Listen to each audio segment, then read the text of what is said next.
you all to do. Let me introduce to you. Posing, everybody pose.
Welcome. We're unlocking and leveling up Blue Mage today. I have my glamour all set up. I'm not on Blue Mage, obviously. This is Summoner, but, like, part of the fun of Blue Mage is the style, am I right?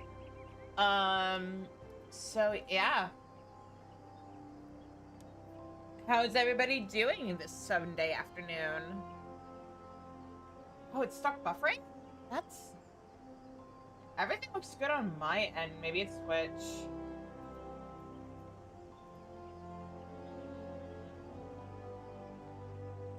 But yeah, alright. Let us head over to Limza.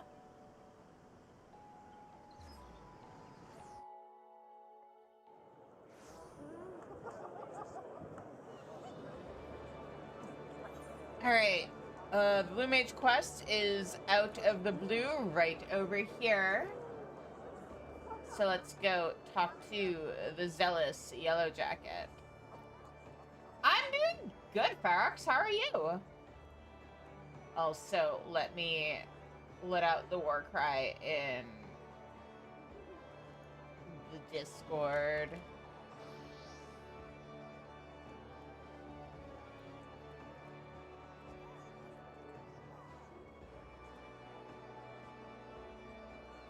Alright. And out of the blue, the Yellow Jacket is in need of it, is in need, what? Oh, a Yellow Jacket in need is a Yellow Jacket indeed.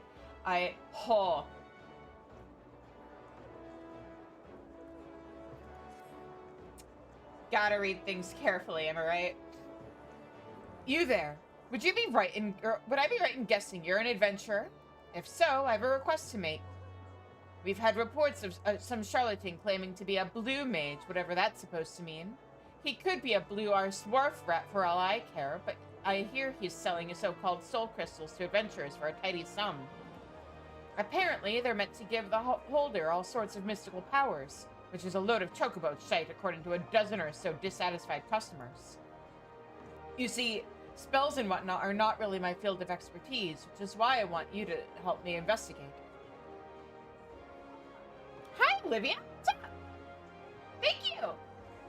I actually need to... This was supposed to be my Blue Mage only glamour. I put it on my summoner for screenshots before my stream. I need to put her back in her normal glamour. Which is why I want you to help me investigate. I need you to tell me whether these crystals are the genuine article. If they turn out to be fakes, I'll arrest him on charges of fraud, and you will receive a fair payment for your assistance. And if they, by some miracle, end up doing what he claims, you might be able to pick up a new parlor trick or two. So, are you in? What, change glamours?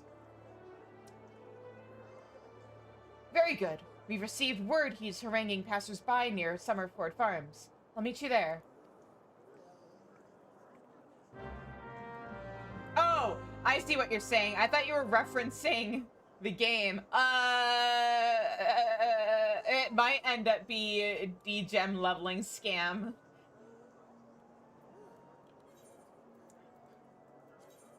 If I have the friends to help me with it. Where's my...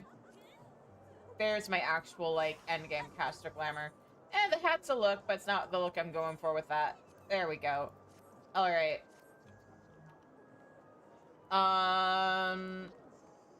Now we go to Summerford.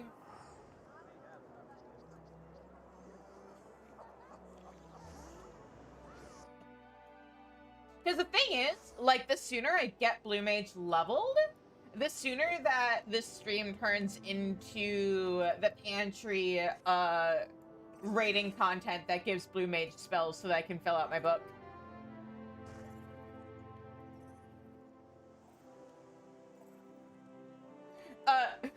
The experience boost from Road to, what is it now? Road to 90 isn't so much a hack as just, like, a super disgusting illegal experience boost. I started on a boosted server before I decided I wanted to play, like, be on the same data center as my friends, and came over to Ether. It was kind of gross. You do not need that much of an experience boost when you're just starting the game. It's great for leveling alts, but holy shit. Alright. What's up? You got here just in time. It looks like he's about to make his pitch.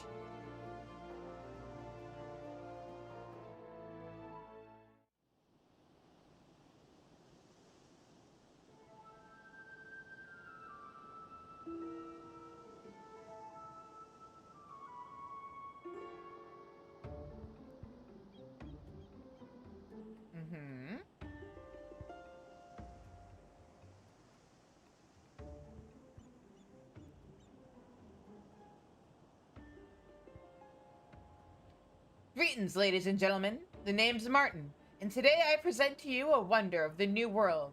I call it blue magic.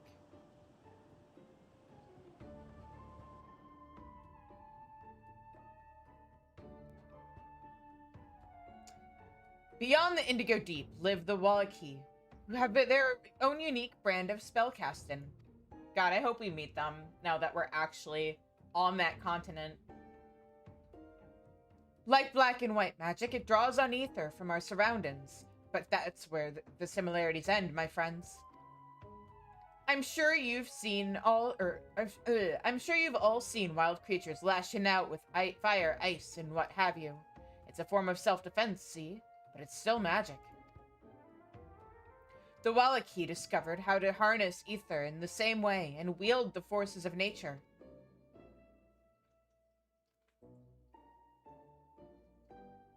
But how, I hear you cry? It's simple. You have it to attune your mind to the instincts of the beast. When a creature is driven to attack, you can see into its soul. When you overcome it in battle, you absorb some of its ether and make its power your own. Of course, it's not as easy as picking fights with the local wildlife, but my Wallachie mentors taught me well, and now it's my turn to teach you.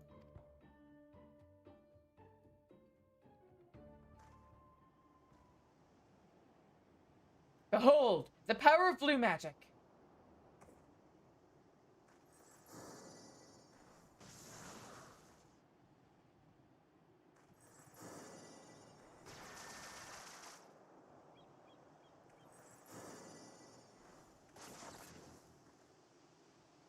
By the 12, did you see that? I thought you'd be impressed. Now, before anyone asks why it's called blue magic, let me tell you. For the Wallachie, this color holds special meaning. Sacred, even. And seeing as that ain't white or black magic, it seemed like the perfect fit. I suppose you're all also wondering what you need to become a blue mage like me. Well, for starters, you'll be wanting one of these, a soul crystal. And don't forget a specially designed outfit to help you look the part. I'll even throw in one of these spellbooks, personally penned by yours truly, containing everything you need to know about learning blue magic. I've got enough for all of you, but you'd better snap them up before it's too late.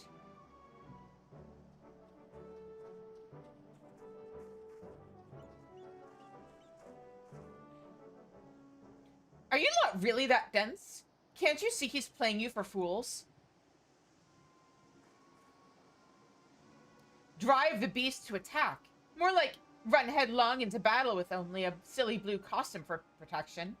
Of course, no one can claim it's fraud when they're at the bottom of some creature's belly. To be fair, that's how leveling up most jobs starts, is you throw yourself into battle with not a whole lot of knowledge or anything to protect you.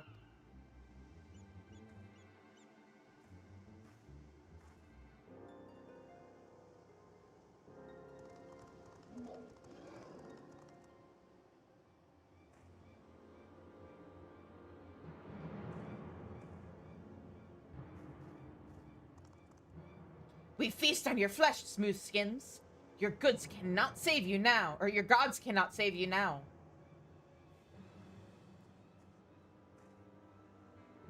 All of you, stay back.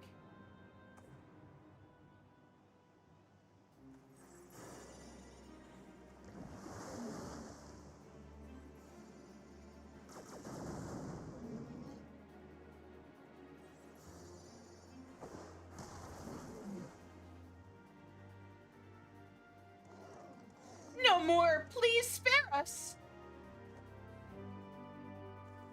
They never stood a chance! Over all this swords and shields nonsense, I'm going to give blue magic a try.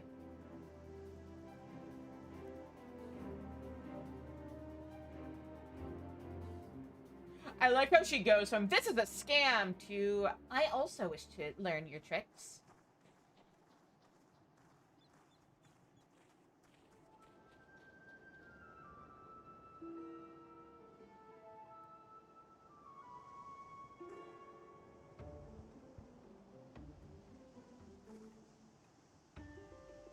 There's definitely something fishy going on here, and the arrival of those Mamulja was just a little too timely for my liking. Come on, let's see where he goes next.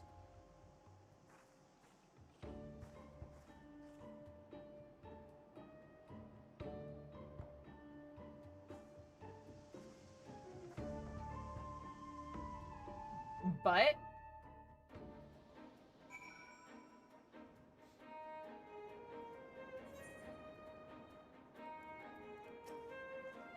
it looks like he's heading for the Marabi dry docks. Follow me.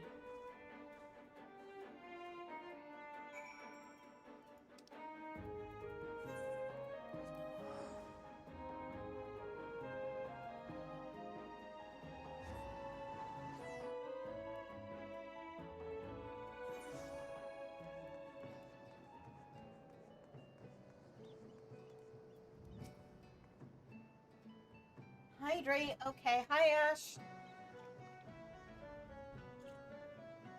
There we go.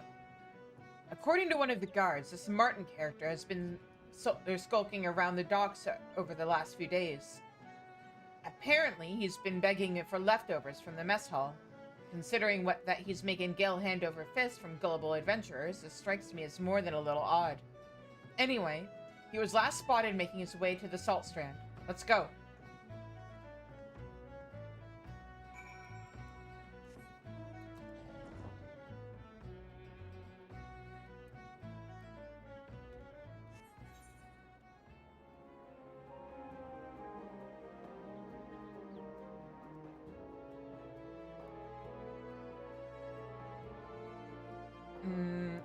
Oh, here we go. What are we looking at? Oh, there he is. Just as I suspected, he's up to no good. Why else would he come all the way to a place like this?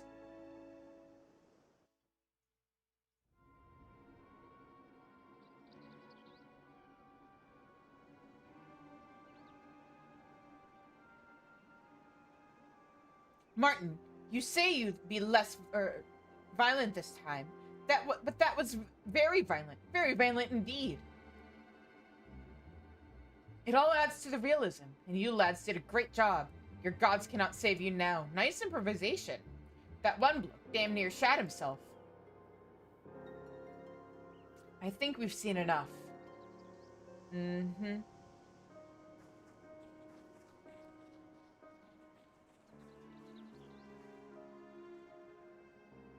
Hold it right there! I'm placing you under arrest on charges of fraud. Fraud? This is all a big misunderstanding. You can't pull the wool over my eyes. The game's up, and the same goes for you two. I knew you were in cahoots from the very beginning. As for those crystals, I'm about as convinced by them as I was by your acting. Say what you will about our sales technique, but there's nothing dodgy with their merchandise. I'll have you know, I poured my heart and soul into these crystals, and the spell books explain how to learn the magic. It ain't my fault if the buyers can't be arsed to read them. And if you're thinking about clapping me in irons over the outfits not providing enough protection, I can assure you they were tailored especially with the needs of a blue mage in mind. I'll admit I had to cut a few corners to keep the costs down, but still. It all boils down to whether the soul crystals are genuine or not. I know it's a lot to ask, but would you try this blue magic of his? I suppose I can give it a try.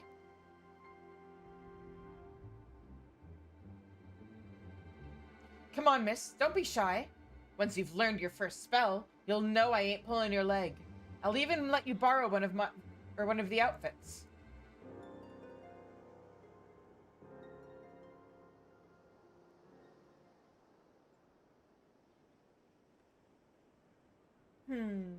Aw, baby's first little blue mage. Oh yes, very affection. While you've been getting changed, Latulja and Heelja have been luring over a nice cooperative baby kraken to teach you water cannon. The bait's been laid, so one should turn up any moment now. I'm sorry, baby kraken? Run away! Run away! That's a bit on the big side, lads. Not to worry. All you have to do is give a few licks with the patented blue magic focus, or stick if you prefer, and your our tentacled friend will return to the favor, by firing possibly quite painful jets of water at you. Oh, and try not to die. No, the sad part is that probably is a baby compared to like the krakens we've fought.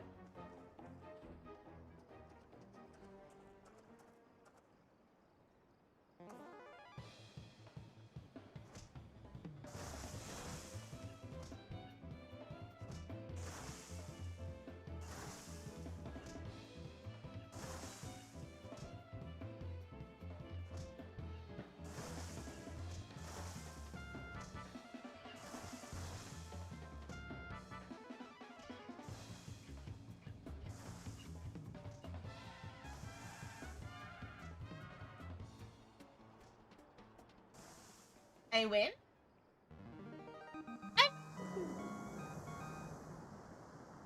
Hopefully its mother doesn't come after me as for revenge. I'm sure it'd be fine, but haha.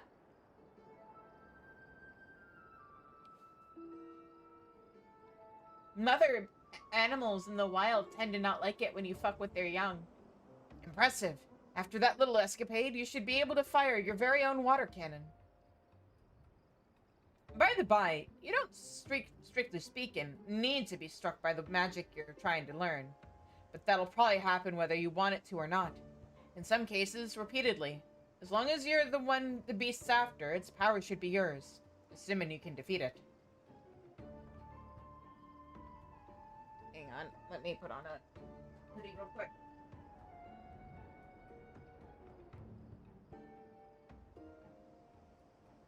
There we go, nice and cozy. You see, this is what most people don't realize about becoming a blue mage. When you start out, you're like a blank slate.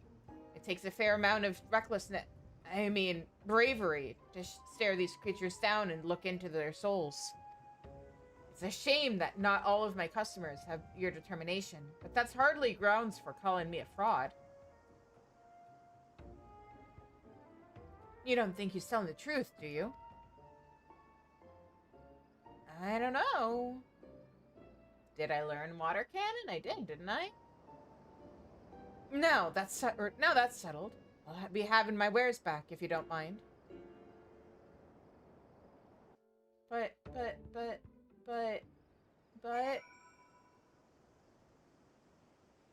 What happened to me? What?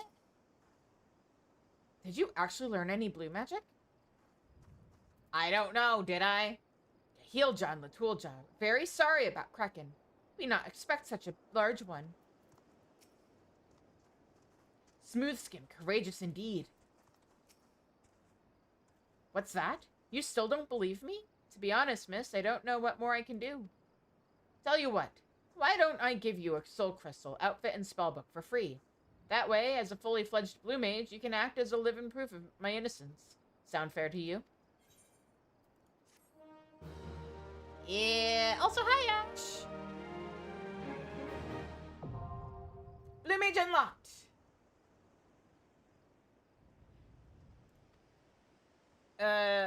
Yeah, I know how blue mage works. Game, thank you. All right, let's get this equipped. Oh goodness! Don't look at me. I'm naked. What happened to me getting? Oh right, I need to open the coffer probably to get the outfit. Yep.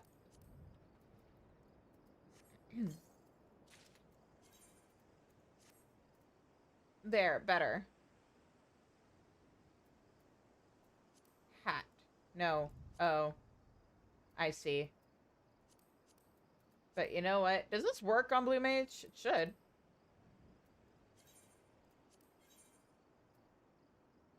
Wait! Oh, shit! No, I fucked up! Hang on. I need to... why do I do this every time I pick up a new job?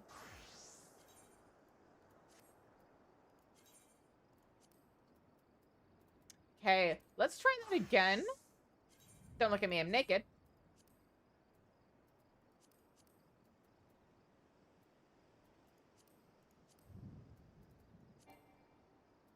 Oh, please, like, I'm the only one who does that.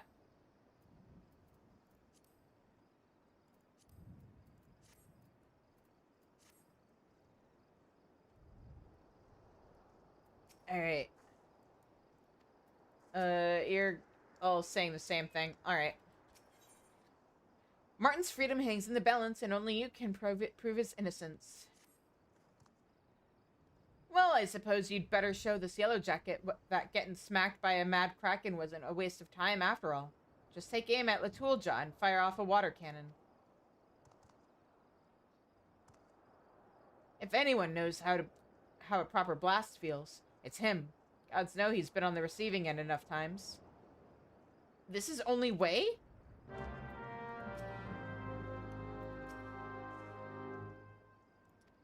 Oh, shit, right. It has all my spells from my main saved on my hotbar. I'm gonna need to rearrange some stuff.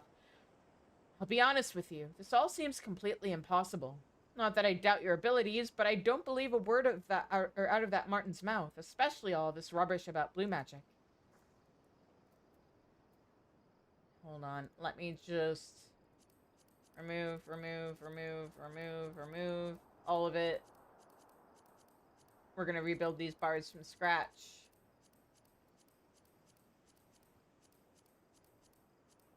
Do I really not have my roll skills yet? Guess not. Remove.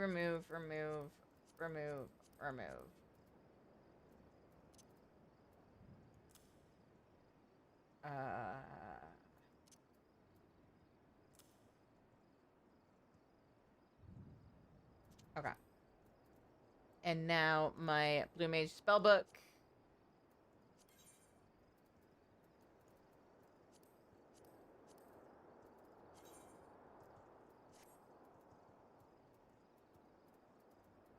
And put you on there. Alright. If the Tooljaw cries, they are tears of joy, not because of immense pain. No, no. You're mean. Don't worry about him. He'll probably be fine. Please avoid maiming Latuolja too severely. Alright. And... fire.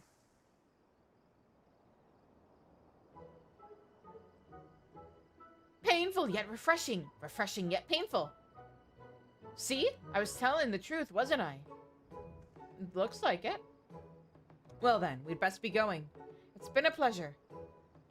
Not so fast, you blue-haired twit. I'll admit the spell worked as you said it would. But you can't sell those soul crystals without adequately explaining the risks. It's irresponsible. Some might even call it deliberately neglectful. You're not under arrest, but from this day forth, you are strictly forbidden from peddling any more of your wares. If I hear you've sold so much as a blue handkerchief, I'll hunt you down and throw you behind bars.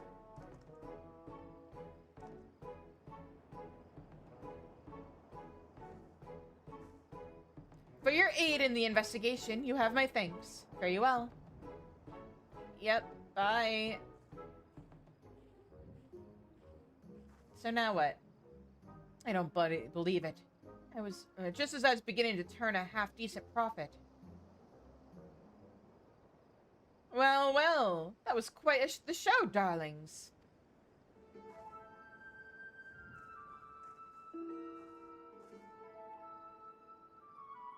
Neither black nor white magic, but something new entirely. Blue magic. Yes, it's sure to draw a crowd, as you've amply demonstrated. And who might you be? The name's Royce, and I manage the Colosseum in Ulda. It's an arena where darling young souls such as yourselves perform feats of bravery for the audience. Unlike the Colosseum, the vast majority of the entertainment pits man against beast, with the matches being brought to an end before either side suffers any serious injury. While our patrons revel in the thrill of combat, acts of wanton brutality and bloodshed are considered distasteful. Rather than savagery and slaughter, our appeal lies in the personas of that our participants assume to add a touch of drama to the proceedings. However, I'm not one to settle for a mere modicum of success. My goal is to make the Colosseum renowned the world over, and to that end, I'm sorry, the Celestium. Oh my god, I have not been reading properly this entire time. No wonder I got confused. My goal is to make the Celestium renowned the world over, and to that end, I have been searching for something truly unique. And that is when word of this blue magic of yours reached my ears. Martin, my blue bundle of crowd-pleasing wonderment, how would you like to be the very first contestant in the masked carnival? My brain is fried. To be fair, Celestium and Colosseum, if you're expecting to see the word Colosseum, look very similar. It will be an event pitting your magic against a host of bestial foes. Listen, this is serious stuff. I wouldn't go through all the trouble of learning all these spells to entertain a bunch of Goppin spectators. Or I didn't go through all the trouble of learning all these spells to entertain a bunch of Goppin spectators. Paying spectators, my dear. Some of them are quite wealthy, in fact, and you stand to earn rather a lot of coin. Now you're talking my language. Well, it was nice knowing you. I say, darling, where are you going? I was about to make you the same offer. I hate to burst your bubble, love, but my apprentice here's barely taken the first step on the road to becoming a blue mage. Wouldn't want her meeting a grisly end in the middle of your arena, would we?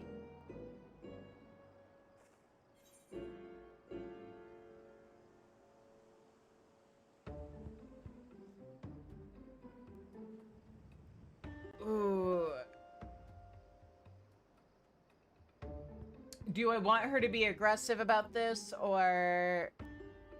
Nah, that's not her style. Once I learn some more... Oh, wait. No, you know what? I am gonna say this one, because, you know, Shizune is a seasoned adventurer. Can I use something besides these piss-poor spells?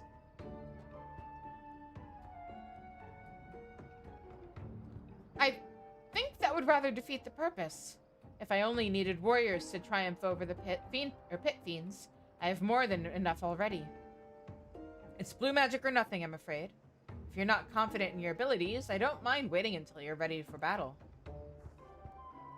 Perhaps you could oversee her training between matches. Training? That weren't part of the deal. Oh, I'm not asking you to do it for free, my dear. Quite the contrary.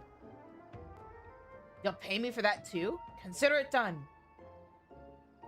That's what I like to hear, Martin. Let's get you to Ul'dah for your costume fitting. Come along.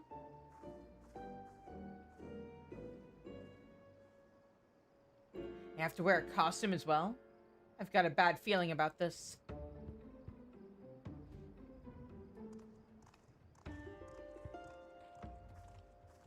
Manipupated? Or... manipucated? What's that, Ash? Alright, to Ul'dah.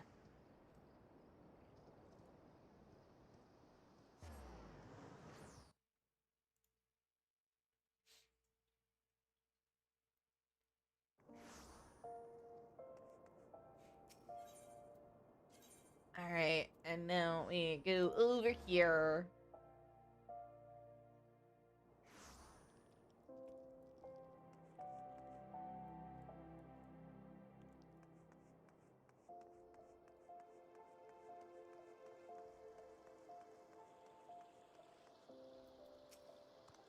Get healed, John, and not see any other Mamulja here. Why is this? Honestly, I'm shocked they were able to get Mamulja into Ul'dah. Latulja thought Mamulja banned from entering Ul'dah. The guards let us through. Do rich people like Royce make own rules? Oh, yeah, that actually makes sense. It's just occurred to me that I never asked whether you actually want to take part in the masked carnival. Yeah, thanks for realizing that. Are you willing to endure Martin's training regime in preparation for the greatest performance of your life? Yeah, sure. Fame and glory is my thing. You've made the right choice, my dear. I have high hopes for you.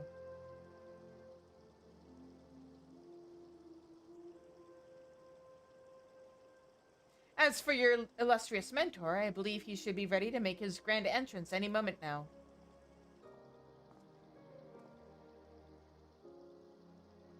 I'll be honest with you, it's a bit more extravagant than what I'm used to. Color's not bad, I suppose. You look marvelous, my dear. Everyone, feast your eyes on the great Azuro. Eh? What's that supposed to mean? Well, nothing really, but it lends a certain a degree of panache to your stage persona. No offense, darling, but the Great Martin doesn't have quite the same ring to it. You'll be playing the role of an enigmatic nobleman who has deigned to grace the Celestium with his outlandish magics.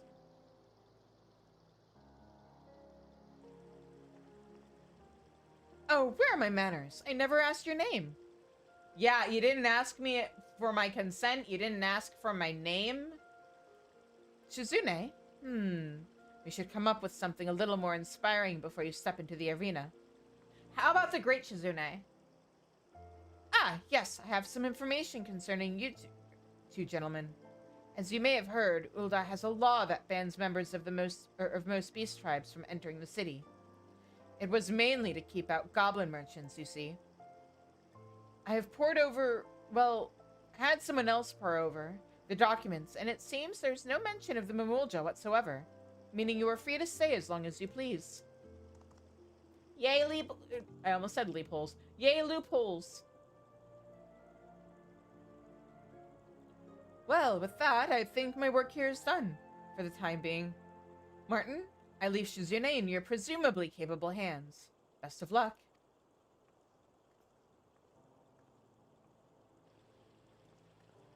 Yay, loophole in racist law that, like, was entirely just because the merchants in Ulda, and by the merchants, I mean the syndicate, didn't want to compete with the goblin merchants, and also wanted an excuse to, have their trade routes go through through Amalja Holy Lands. Haha. I'll admit, I didn't think this is how things would turn out. But what's life without a few surprises, eh? So, it looks like I'll be guiding you on the path to becoming a blue mage. I get the impression you're no stranger to getting up close and personal with fearsome beasties. But when it comes to mastering the Wallachi's techniques, you've got a long way to go. It's the creatures themselves who will be doing all the teaching, though. In the spell book, will point you in the right direction. Of course, I wouldn't be much of a mentor if I just said, come back when you've got a few more spells under your belt. Seems like you need something specific to aim for. Tell you what, why don't you start by learning Blood Drain? And who knows, it might even come in handy. Oh, it nearly slipped my mind. Hang on, gotta deal with a bot real quick. Report.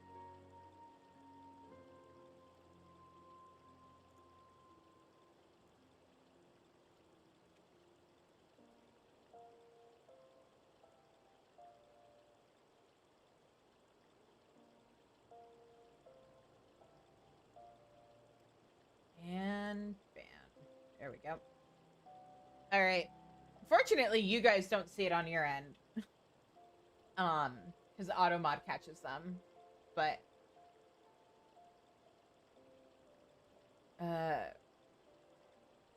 okay. There are a few spells you can only learn from creatures in the New World. Luckily for you, Gahilja has brought with him a fine selection of totems infused with their ether to save you the trip across the Indigo Deep. The one that I'm gonna end up taking in a few months anyway. No getting your hands dirty fighting off fiends. Just absorb the ether and the magic is yours. Naturally, we're not going to just give them to you, since you're still only a novice. Wouldn't want you biting off more than you can chew. When you think you're ready, talk to Gahilja. Gahilja, very impressed by Shizune's bravery when Kraken appeared. Now Shizune must impress with skills as Blue Mage if you want these totems. You heard the man. There's a whole world of spells waiting for you. So go and start learning.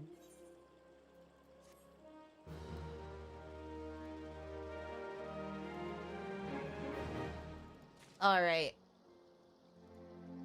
And now the real content begins as I hop into Discord. If anybody wants to help out with the leveling, you know what to do.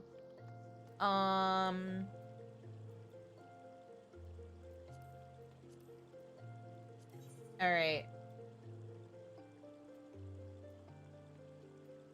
Bunch of these are dungeons. Hi! Hello. We get to test out your Fugi! Yeah. It's so cute! Yeah, I'm so happy with how she turned out. Yeah. It's just two Oh, of I us. love I'm gonna move artist. you a little, but yeah. Alright. Blood drain comes from the bats, right? So let me just head over to Central Shroud. Party up. Is that a good idea? Am I gonna get... I mean, you should. Okay. It shouldn't affect getting spells. I'm just so used to how, Ballsia, or not Ballsia, that didn't have the same problem in Ballsia, just because it was not the same. Where'd you get off to? I went to Central Shroud to get Blood Drain, so I can continue the quests for story. Alright. No, I think they're a Yeah, it little shouldn't further affect in. getting spells at all. They... It'll just affect wait. XP whenever Yeah, you power level. that was more my concern, was me being able to level while getting... Did I misremember where the bats are? Oh, I think... let's see. Aren't there Did I fuck some up? in... I think I fucked up. I think I fucked up big time. Lenosha? You might be Where right. even are you? I can't even see you on my. I thought the. Never mind. Haha. I'll be right back. I'm going to Which Lenosha are the bats in? Isn't it Morbi? I thought. Morabi? I'll Because there's check. that cave. Oh, maybe. Let me see. This is me trying to operate off of memory instead of just pulling up a wiki. I'm heading there now. Let me go check. So I could have sworn there was a cave like right outside. I think I Or know what maybe you're it's not talking about. Morbi. I mean, the problem with this map is that they made it a long boy and then put the only etherite on the entire map all the way in the south. Yeah, it may not be Morbi. It may have been The cave you Swiftport and are Aleport. One of those.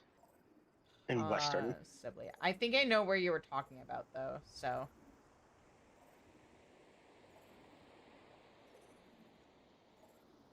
it's a Heavensward map design preview. I mean, at least with Heavensward, they had more than one map in the area, except for the hinterlands, where I'm still waiting for them to be like, look, Idleshire has here we go, cave bats. You were right. Okay. Now I give you a whack, and now I wait. Oh, that pulled in like a whole bunch of them. I hope I don't end up regretting this. Oh, you know what'd help?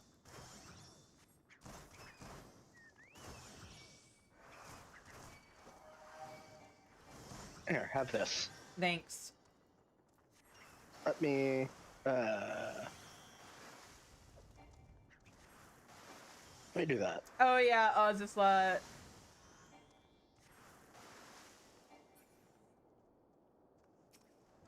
Yeah, no.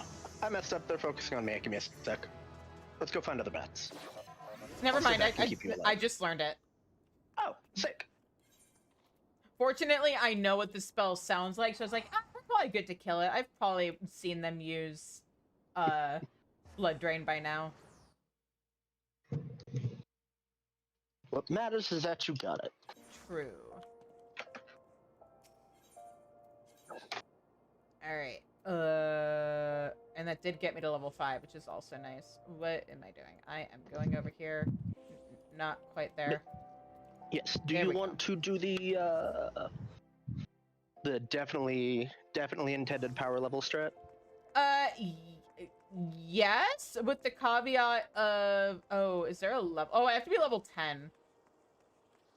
I at least want to get the spells that I can get from the overworld before we start, because I'm gonna get experience from doing that anyway. True.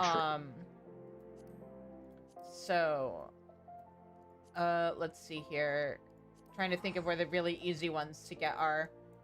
Eggcorn Bomb comes from, I think, Central Shroud. Or no, maybe it was North. I'm thinking North Shroud. Hang on. No. I'm basically basing this off of how I remember getting spells when I did this on my main, back when Blue Mage got added back in Stormblood. Nothing could go wrong there. Yeah, the problem is I'm not going to be able to kill those Upkalus when I'm only level 5. Nothing could go wrong. Don't worry about it. All sorts of things could go wrong. We already saw what could go wrong. Nothing happened. Not the I dryads. didn't see a thing. I'm not that stupid. We are going over here, and I believe there are treants over here? Yes. Here we go.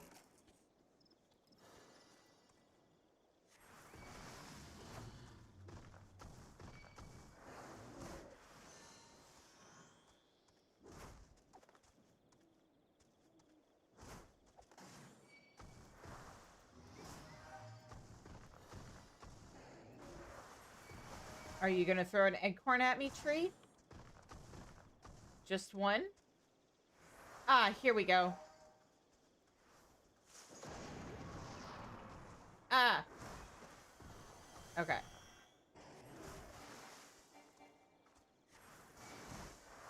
Help! Thank you. River, heal me! I am attempting to find you. River, heal It me. is not going well. River did not heal me.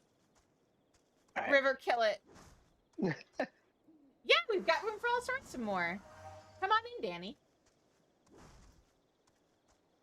Yeah, shame. I can find you. Hi, Cor. I'm in North Shroud. I'm in North Shroud. Hello. You want to ping? I'm the underneath link with the your location? word tree speak on the map.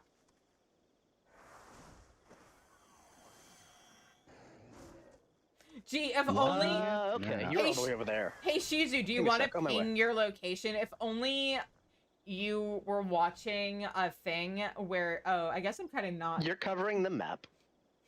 There you go. Does this count as a ping? Hi. I have injury. Yeah. Get up, you. I'm trying. Shroud, and it looks like a ball gourd float. Yeah. Okay, now I just need to manipulate this tree into teaching me its spell. Brat. Oh, my chocobo died. Hang on. River, get back here. This will be a good way to get you experience.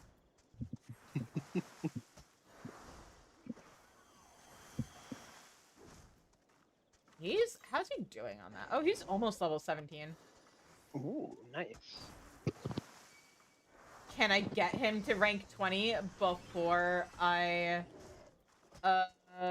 hit Dawn Trail? We'll see. Did he already use Acorn Bomb? I don't He remember. did not. He hasn't? Okay.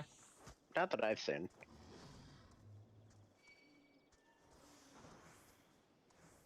At least this is a lot easier now compared to, like, when it first came out. Because besides the adjustments to the jobs, so many people were killing these monsters, and people were griefing and killing stuff before they used them to grief the Blue Mage levelers.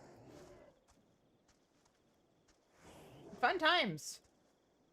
Come on, buddy, I believe in Doesn't you. sound like it. I believe. Sure is taking his time. Yeah.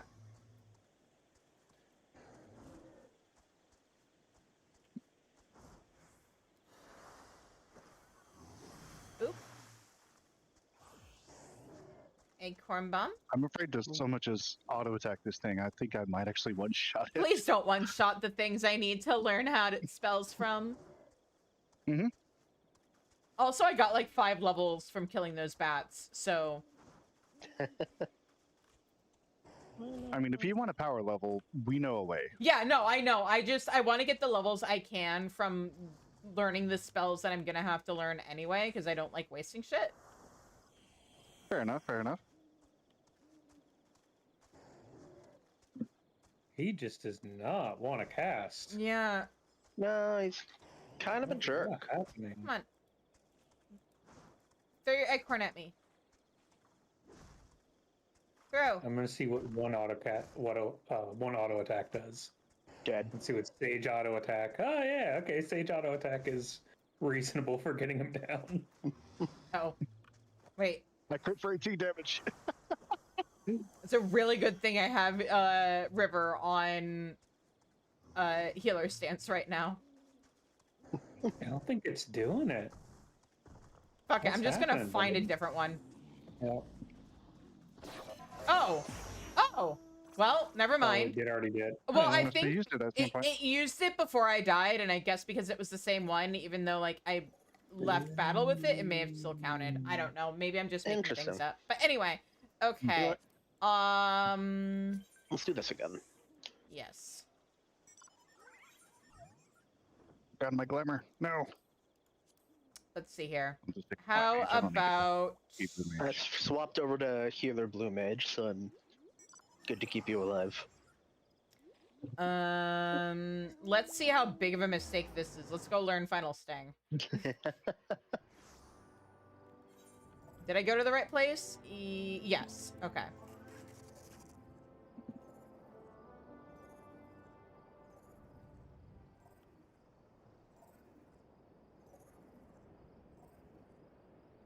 Now, the trick is to learn this without getting my ass beat. And if I remember right, it's a very specific mob that is mixed in with the others that gives it. I mean, if you just hit it, Or maybe it is just I can aggro these it. Killer wisp? I think it is. At least I can kill these megalo crabs without worrying about things. Alright, now they should be looking at me. And they can't touch me. Oh, you took like 1 hit point. Speaking of not being able to touch me, so I'm in a Curse of Strahd game, right? That I play on Saturdays, but we're not playing Dungeons and Dragons. We're using the setting, but there it is.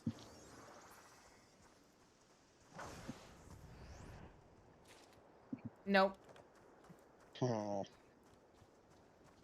But anyway, we're using Dungeon World instead, which is basically powered by the Apocalypse's version, like equivalent of D&D. Like they borrowed some stuff from D&D, but it's powered by the Apocalypse instead. Oops, I am attacking the wrong mob. There we go. Nope. There is one off to the north. But oh, it's the killer wisps, not the wesps. I'm stupid. Okay, let's just kill this guy then. Sardined. Thank you. Sardine to the face. What is that image? What image?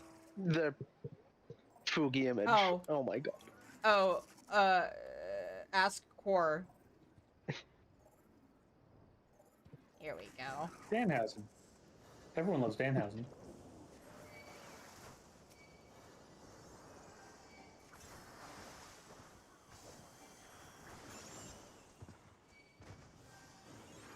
Yeah, so the problem is, because I'm in a party with you guys, I'm not getting experience for killing these things. So I think Why are you I in a might... party? Yeah, ask Ash. Yeah, you don't want to be in a party if you're leveling blue mage, Yeah. generally, unless everyone's the same level. I figured for leveling we were gonna go do the big grind. Yeah, but this way I'll get more... Because I need to be level 10 to... continue the quest. Ah, there we go. Nice. Final sting learned. What are the other low-level ones? That's not what I want. We can get... Did you get Sticky Tongue? No. Oh, I know where I can probably find that. Assuming that the mobs are low-level enough. That'd be Central Shroud, right? Or not Central Shroud. Thanalan, right? Yeah, Central Fan. Oh, I know what else I can learn while we're there. Hang on. I would just use the Oh, no, wait. I the think... spell tracker on FXIV Collect. Yeah, normally I'd do that, but I'm trying to be... I'm being lazy. There's no trying to be. I'm just being lazy. Did you get Blood Drain? There's Yes. some bats down there that Yes, I think have I already got it. Oh, these guys are level 17. Oh, I'm sure it'll be fine. What could possibly go wrong? Oh, I know what I need to get. I probably need to be a little bit higher level for it, but...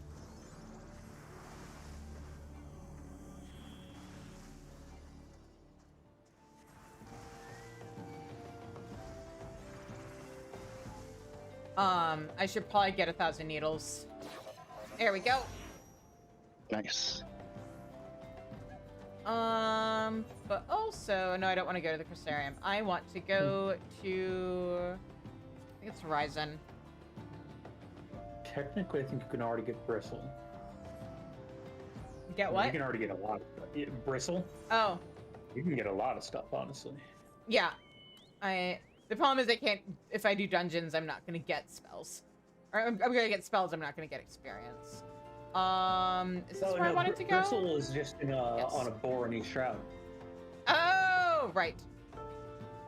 But Yeah, first... I'm just looking at... But first... Explode.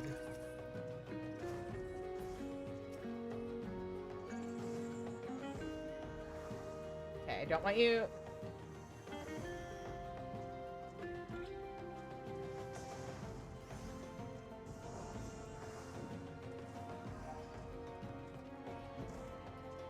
is from the glide bombs, right? Specifically. Yep. Yeah, that's what I thought. I hate the fact that I did this once years ago on my main, and I still remember this shit. Got it. It took me so long to find out you don't have to get hit. Like Oh, how it works no. in most Final Fantasy games. All right. Honestly, the most useful spell for low level blue mage. Let's see if I can get it without eating it. And by it, I mean the dirt. What level are these things again? They are level... well, time to live dangerously. Let's also actually put more spells on my thing. Although, Final Sting I probably don't actually want to use, or Self-Destruct, but that... Maybe Acorn Bomb, Sticky Tongue, yeah. And if you're gonna do it, just make sure you smack and then I can immediately provoke. True. Alright. Problem is there's 3 of them. If you pull one, you're pulling all 3. Is it the normal Sabotenders, or is it the Sabotender, is it this one? The Balor that gives it? It's a Balor. Okay. Okay, just the one then. Quick. No! Auto. Oh, you got it. Well, you got No, levels. I got a level. Okay, there's another one Yeah, off the distance, looks like. I'm just shielding people like you're not at risk. Thank So you. I just need to remember to sheath as soon as I provoke. It just defaulted to auto. How That's my could you? bad. How could you? Oh, provoke! Provoke! On cooldown! It's fine. I mean, if I heal or I get aggro, so True. 1,000 needles. There it is. Alright, now we can kill it.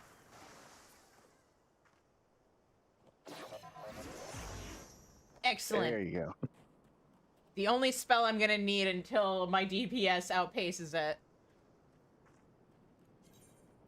Or until monsters actually start having more health than that. Yeah. Get flying sardine. Yeah, that's there we just go. off of Costa del Sol. Yes. So that's pretty easy to get to.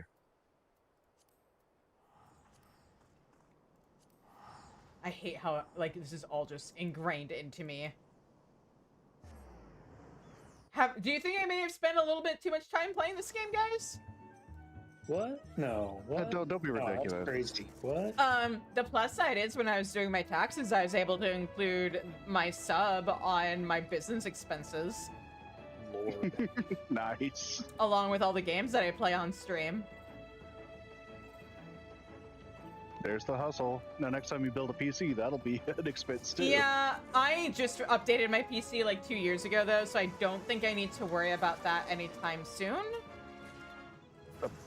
Oop. Okay. Careful about the killing. Yeah. Might be a good idea just to let one Yeah, it's healer. But yeah, especially yeah, given... I'm throwing a level 100 Eucratian diagnosis on her. The level 30 up Kalu is not going to kill her, even if it gets hit off. True. There it is. Oh, did it use it? Used it a Yes, couple it times. did. Alright, sweet.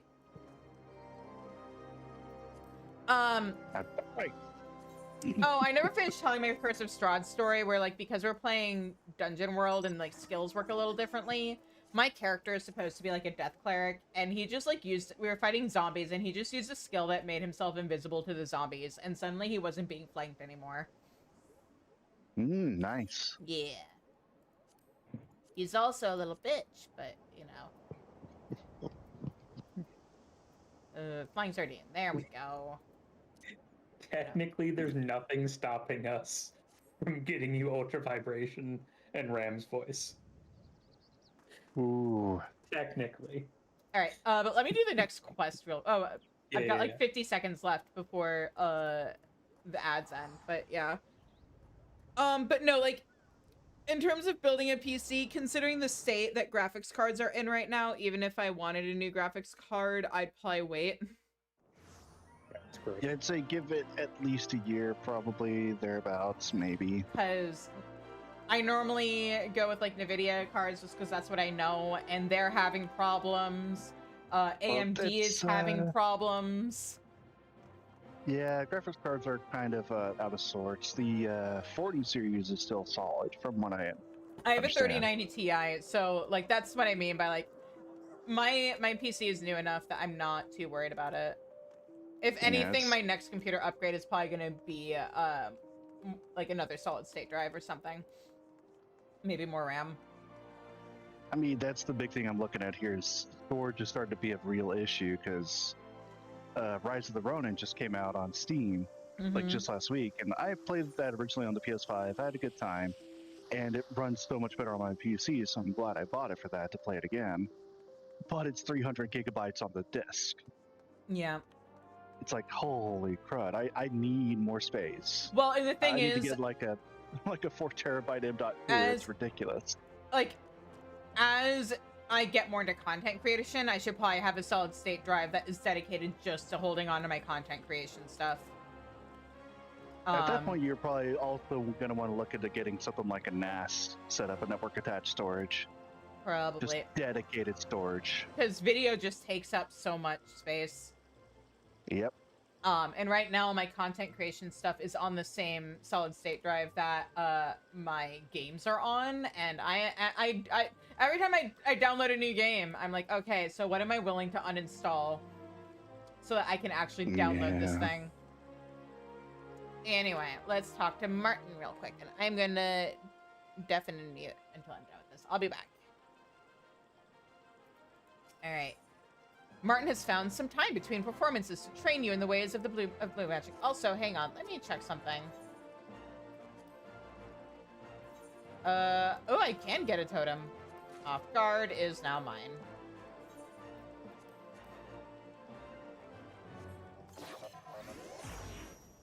There. Hey, Martin has found, right, yes.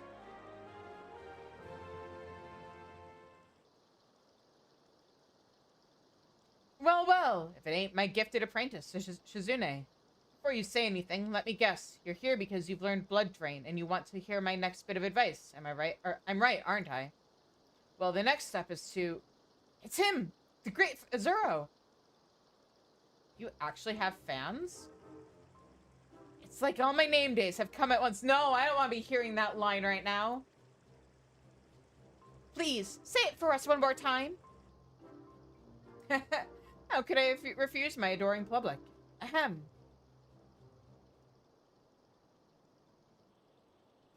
Master of knowledge beyond the comprehension of mere mortals, and wielder of arcane magics as unfathomable as the deepest ocean. Hearken, foul beasts, the indomitable keeper of the blue has come.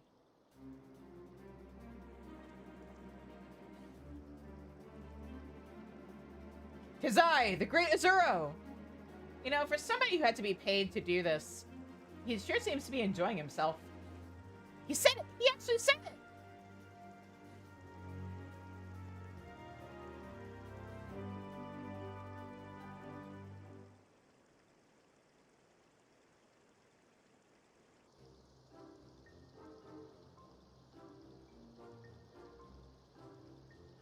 Sorry about that. Just doing my bit to keep the coin rolling in. Where were we? Ah, yes. I know a great spot for a bit of training. Meet me at the Spineless Basin. I'll explain everything when we get there. Alright. Did I, like, sequence break and learn things that they weren't expecting me to learn until later? I mean, it's kind of whatever, but...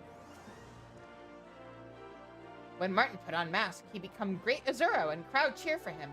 But the Great Azuro has a strange voice, so Atul prefers him without mask.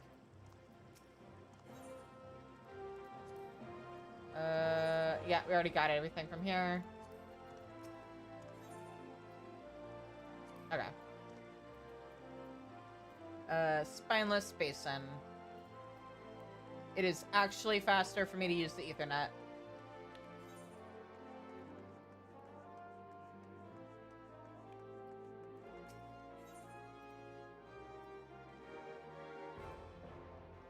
Nope.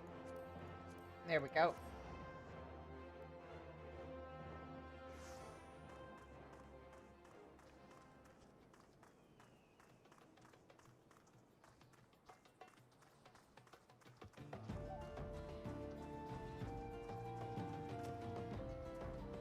Glad to see you survived the trek. I hope the Hornets didn't give you any bother. In fact, they're the reason we're here. There are some especially angry ones that would be perfect targets for practicing your blue magic. They're tough, but not too tough. Some folk call them man-eaters, but I think that's an exaggeration. Anyway, why not give Blood Drain a try? It'll draw out some of the enemy's ether to help you cast more spells. Alright.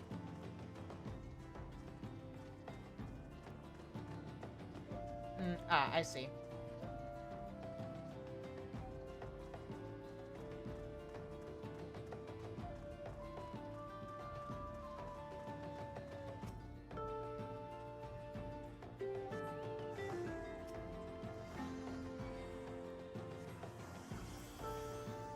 Or, hear me out. No! I got this!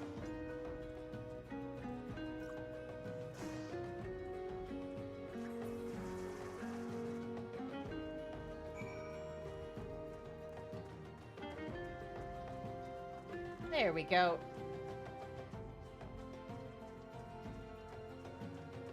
Who's your friend?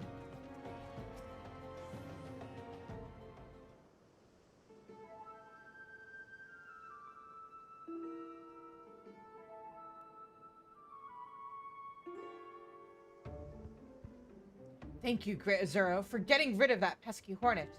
He was a right nasty bastard if ever I saw one. Here's your payment as agreed.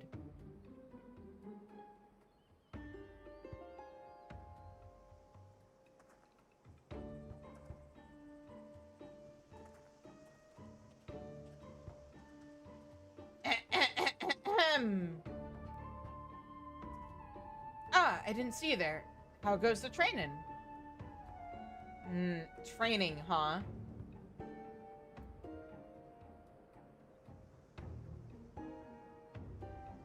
Maybe one day I can get paid for doing nothing too.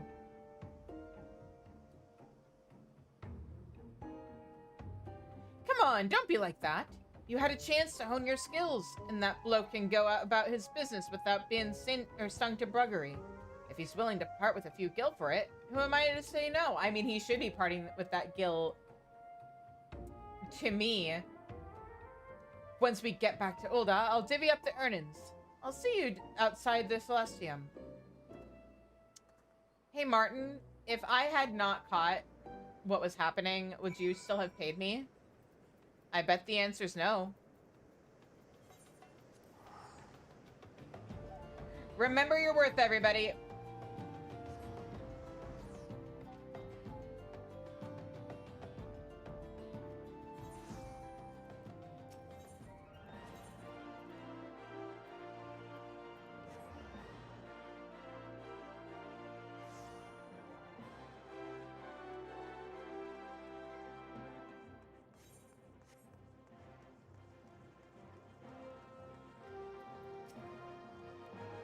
There you are. What took you so long? You're showing signs of improvement, but you'll want a few more tricks up your sleeve before you can step into the arena. Those pit fiends don't mess about.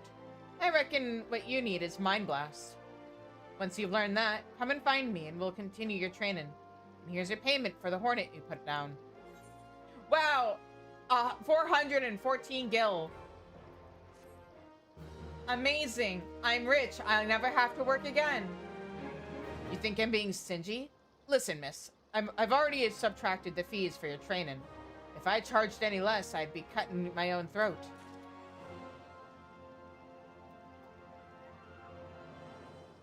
Man, fuck Martin. He is a fuckboy. Yeah, kinda. But he is also incredibly easily manipulated, and I do feel bad for him. Don't you mean manipulated? How dare you? You walked Have into you that even one. eaten today? Yes! You know what? You know what? What? It's been over an hour. I just took a drink of my water. Fuck you. Too bad. Do it again. Fine. Ugh, making me stretch too. Do a posture check and everything. Okay, but remember the rules, guys. You gotta hydrate, posture check, and stretch too. Kapow! Alright, Still say you should make a command that's just all I three of them for know, me. I know you keep saying that.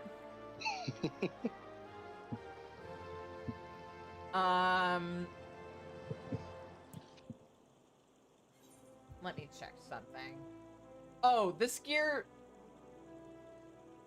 doesn't even have any stats on it. Hang on. I'm gonna grab my level 15 stuff. Do I even... Actually, this might be faster. Because I don't think I even still have my brand new Probably. shit. Let's see here.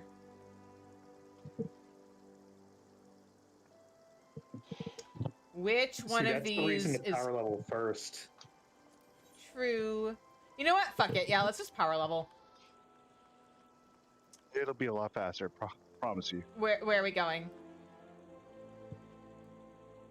Seeing as you don't have access to Endwalker on this character yet, probably, it's gonna sound risky, but let's go to Calusia. Okay. Yep, that's the one. Still tied right or Which Tomra? one's the closest? I want to say It's right. Okay. Anywhere in the south, yeah. You're looking for the level 70 enemies. Yeah, because all you gotta do is pull them and we just murder them before they touch you, and you just get all the levels. Okay. What am I hitting?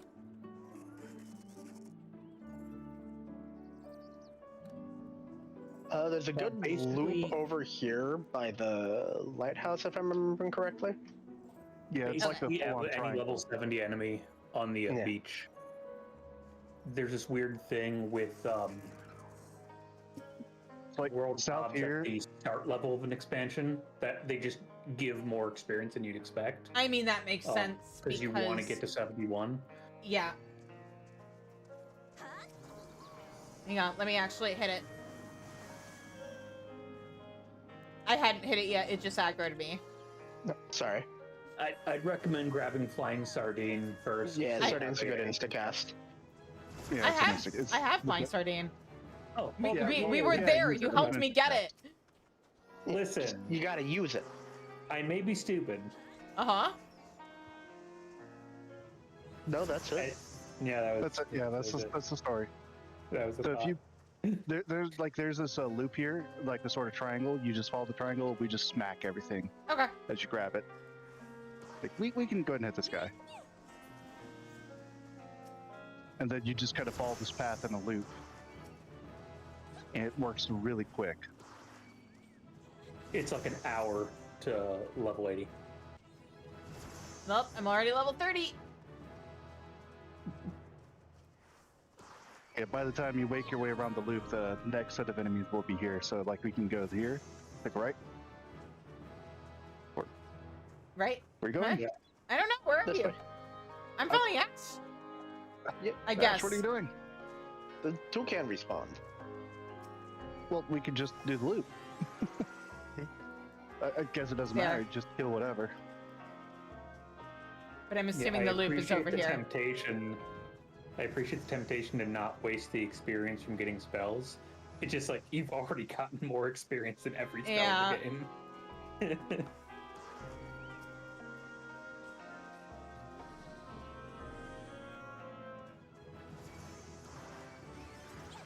Also, I did it once on my main, it's fine.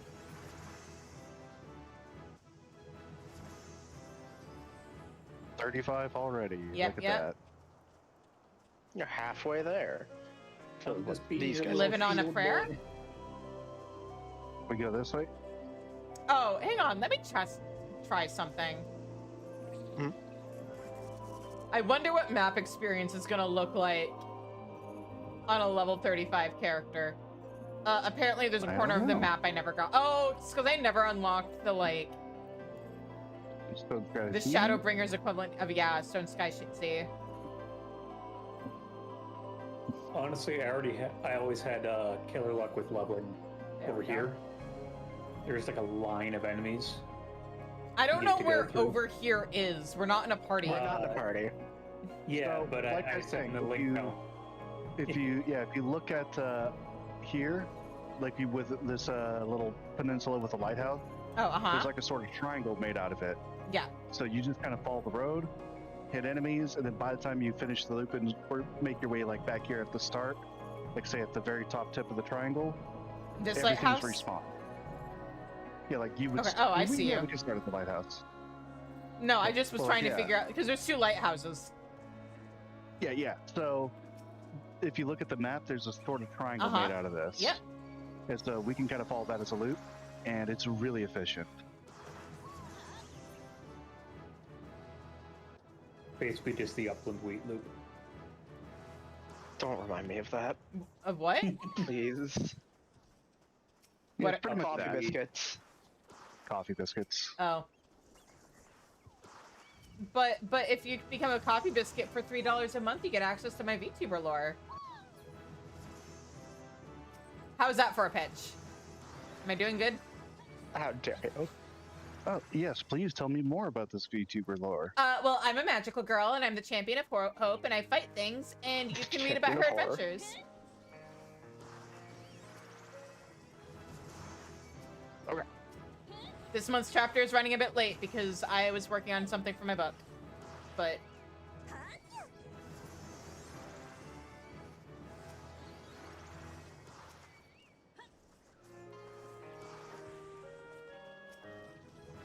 Huh.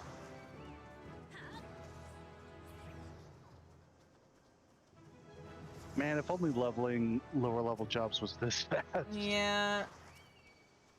Be like, hey, you could at least get through like the 1 through 50 experience really quickly. To That be would fair, nice. all of this is to compensate for the fact that Blue Mage can't do dungeons, or at least can't get Yep. dungeon or experience from dungeons. They can. I mean, you can go in synced. Yeah, but do they get? And you get that from experience. Okay. Yeah. But You it's just can't not- do roulette. Yeah. Yeah, you can't do normal Missing time. roulette experience is catastrophic. Yeah. Yeah, that's Like try leveling any other DPS job. Oh, Saying, I know, I'm a you DPS can't main." MSQ roulette, you can't level it, but do that without MSQ roulette. Do Yeah. that without leveling roulette. You Uh, don't want. Can Blue Mage do society quests? I don't I think don't so. think so. Because that's Pretty another, especially Shadowbringers Onward, that's another really good source of experience. Oh, it's huge. It's like a free MSQ roulette. Yeah. But I yeah, for like, especially in recent times, like for 5 minutes of work. yeah. It also Speaking takes a lot of, less than an I MSU roulette. finally got around to finishing the killed Pelu everything Pelu too quest fast. on my main. So And I'm sorry. I'm whelmed. Yeah.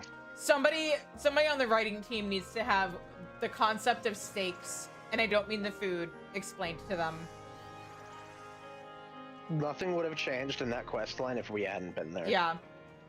Well, it's just there was no stakes to like. There's nothing linking all the characters together. Like if there We need had to range been out. That's if there not had bad. been some locals who we're talking spoilers, sorry, but if there had been locals who had been against the travel agency and like they could have made a commentary on the effect of the tourism industry on like a particular location, or they could have had, you know, oh, the bandits were running away from a slave driver, basically. They could have had him show up and cause problems. There could have been a rival travel agency. Help!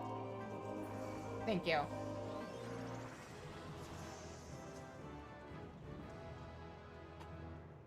Like, talk about the whole, like, I could write it better thing. That's one where I can think of so many ways they could have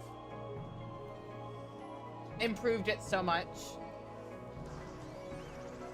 Yeah, competition would have been the big one. As it is, they have no competition of any kind. Yeah. They had no It's competition. They had nothing fuck is that? threatening the existence of the travel agency.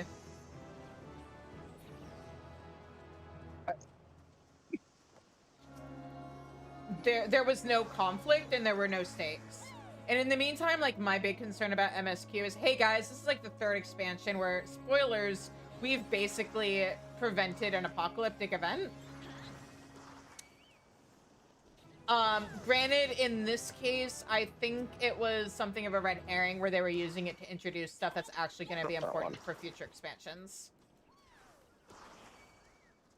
And by that, I mean, the device. So I'm not as mad as I may have been initially, assuming they're doing what I think they're going to be doing, but I'm excited for next patch. I'm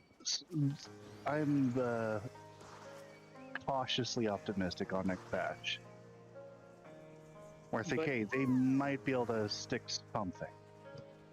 But Twitter has promised me that neither Dawn Trail nor Endwalker patches are a setup for anything. Because you see the things that they're setting up for haven't happened yet. I mean, that's the thing that like frustrates me about people's complaints about Dawn Trail is that they're not including the nuance. Like, complaints are valid, but they're not including the nuance of like, of course, Dawn Trail isn't going to be on the same level as Shadowbringers or Endwalker. Those were the expansions at the end of a 10-year story arc. Yeah, where it was all the payoff. It was pretty much all payoff. Yeah. Whereas Dawn Trail, we're at the beginning. They're introducing the concepts for stuff, and like, who knows how we're gonna view Dawn Trail in 10 years when we're like, oh my god, I can't believe we missed this. Oh my god, like, this was important, and it's so cool how they set it up. I don't know if I will feel that way about... One of my biggest complaints about Dawn Trail really has to do with Tuliolal itself. Mm-hmm. Like, the whole nation. It feels, for lack of a better word, empty. Compared to how a lot of stuff has been portrayed in Final Fantasy XIV, where there is conflict already there, baked into it, where it makes sense. This is why this is this way. This is why people view things this way. Dawn Trail, by comparison, feels too optimistic to the point where it just feels cartoonish. That's fair. And that I think does not belong in FF14, in my opinion. I think there is conflict in it. It's just that, like, you know, okay, here's a good like, I don't know if metaphor is the right word for this, but like a good parallel to this, where I think there is stuff going on under the surface that we'll probably see more of in the future. But okay, so one of my favorite NPCs in a D&D actual play I follow, he was my favorite NPC in campaign 1, and now they're in campaign 2, and he just showed back up again, and I'm extremely excited. But he had this like kind of nightmare fuel line that like might seem innocuous at first until you think about it too hard, where he's just like, I can only emote happiness. He can only show he's happy. That doesn't mean he doesn't feel other emotions, which is kind of horrifying. And I think there might be a little bit of that with Dawn Trail, where because we were so focused on the conflict of the contest, we didn't necessarily have the room to see what other stuff might be going on. Like, say, hey, there's kind of some shit going on between the Mamulja and the Jabral, huh? And like, hey, there's like a bandit problem going on in Shaktaral. And so I think if we can see more of the continent in a situation where we're not basically reenacting Final Fantasy X, but without Seymour, and therefore better than Final Fantasy X, I said what I said. I think there's stuff there that, like, because of where the focus of the story was, they just didn't have the space to show us, but could end up showing us in the future. That's fair. But that's ultimately going to depend on the team to actually make use of that. Like, yeah. If the world building is there, excellent. It's useless if you don't use it. True. But, like, look at how kind of surface level things were in A Realm Reborn, and then how much more we learned about Eorzea as the years went on. Quick interruption. Yeah. Are you using food? Not like in real life. The food buff. Yes. Yeah. May I offer you an egg in this trying time? I've got lots of food from Quest. It's fine. I have an entire retainer full of food from me doing my crafting log and refusing to let anything go to waste. but like food sells for fuck all on the market board, so Unless it's current raid yeah. food. Yeah, but it's cheap. Yeah. You can buy it when you need it. The real question is, are you using the Squadron XP manuals? Who needs that when the real question is, those oh, exist. hey, my FC has Heat of Battle stock. Sweet. What are we up to? 57. Yeah, I'm level Hell 50. yeah. Oh, geez, I'm level 57. Do I have gear I can change into? So fast. I do. Ironworks! Yay! Oh my god. Yep, that's Dripless. full set. Completely dripless. The sad thing is, some of this isn't even ironwork. Some of this stuff this is all like level 20 stuff from when I was leveling Black Mage, I think. Do I still have my ironwork stuff? I don't remember. Okay. Could ignore those two cans. That's all right. I didn't see them. It's too late. Okay. We might as well go. Yeah, we can tell it's an Ironworks because recommended didn't give you a hat. Yeah. Back to the ARR gear mines with you. But like I'm saving. Oh wait, level cap is 80, and I already have casting gear, so but it's fine. The big struggle is going to be 71 to 80. But no, I'm less concerned about Dawn Trail because it's the beginning of a new story arc, and so we just need to see where they go over the next few years.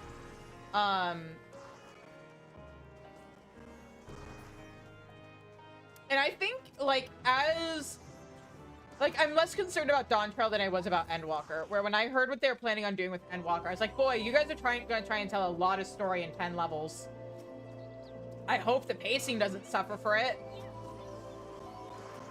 My issue with then Dawn Trail so far has been the quality of the writing. I hope they improve on that front Yeah. as well.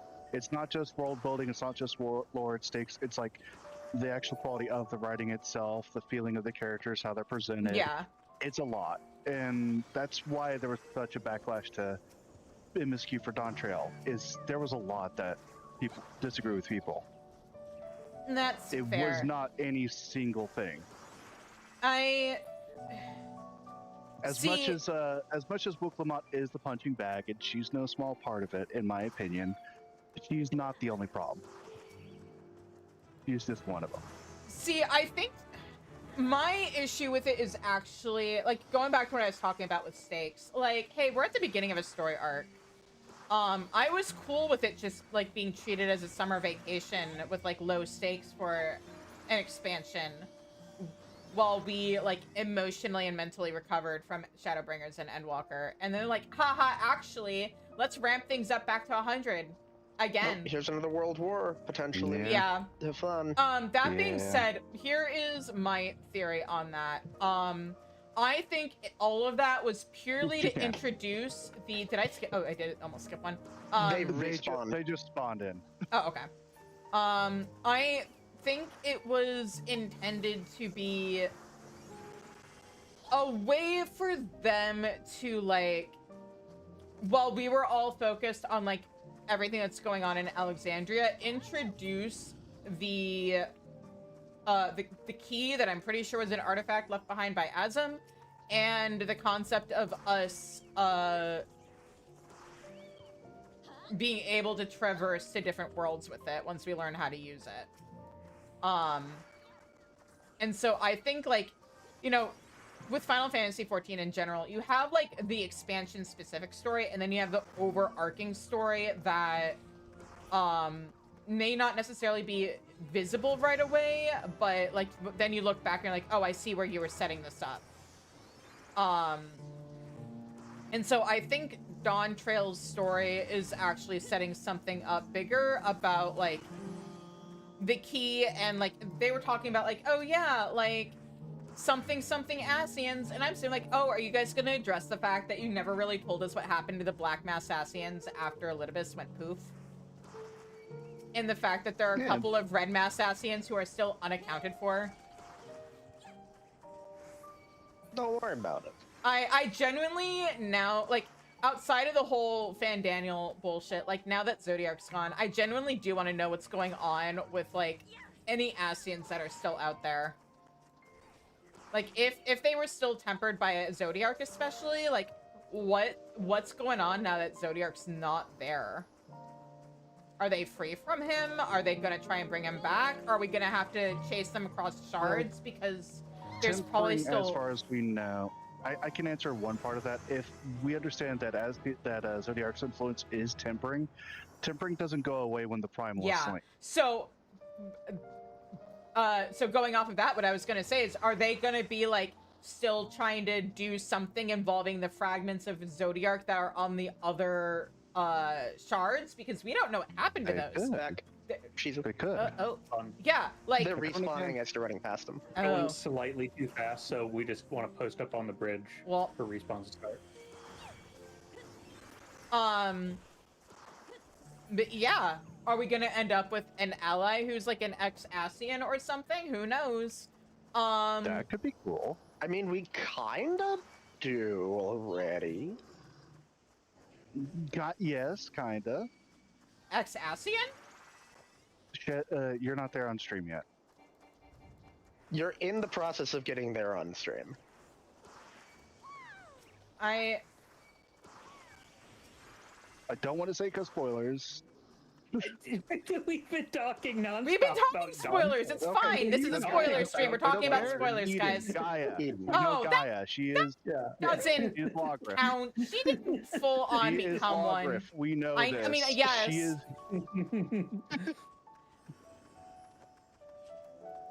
But God, talk about this Gaia erasure. Also, technically, at the end of... Also, she fucking... Endwalker does end with ex-Asian.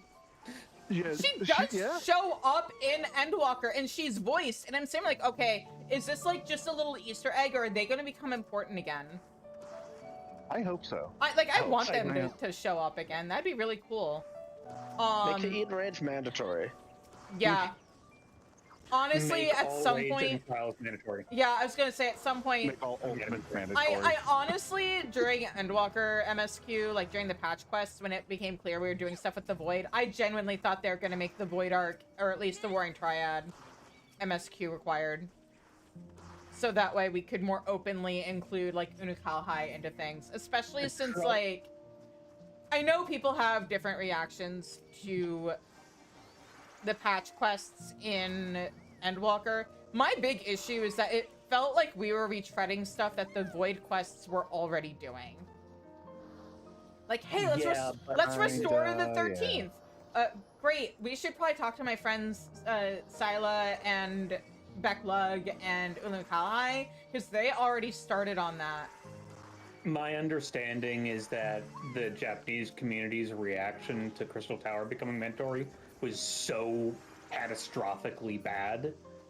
They could make side content mandatory again. They're just not likely to. Yeah.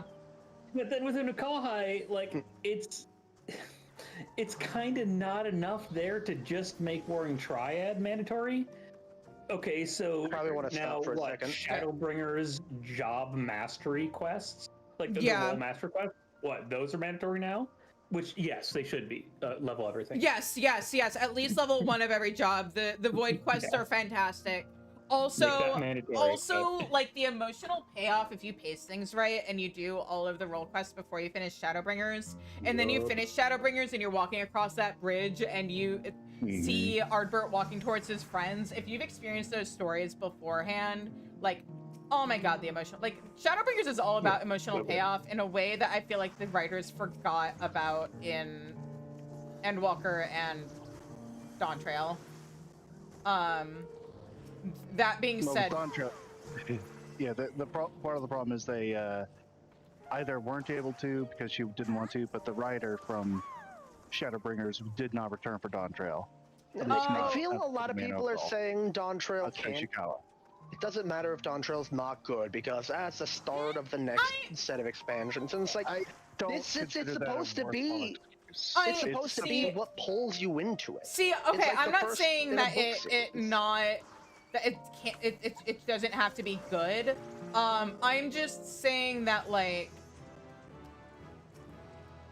there is a nuance. Like, I think Dawn Trail is okay. I don't think it's as bad as some people say it is. Granted, I am approaching it from the perspective of somebody who is a fan of previous Final Fantasy games.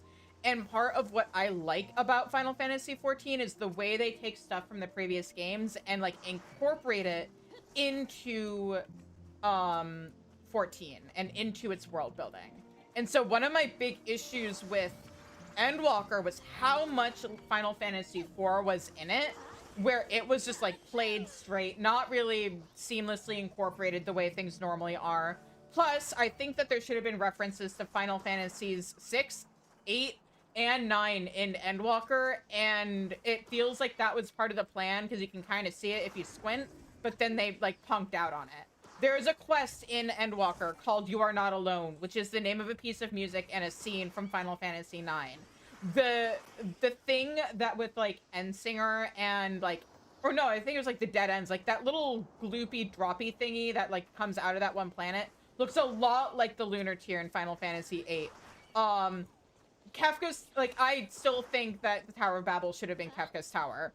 Because the Garlemald had a lot of Final Fantasy 6 references into it all the way back since, like, A Realm Reborn.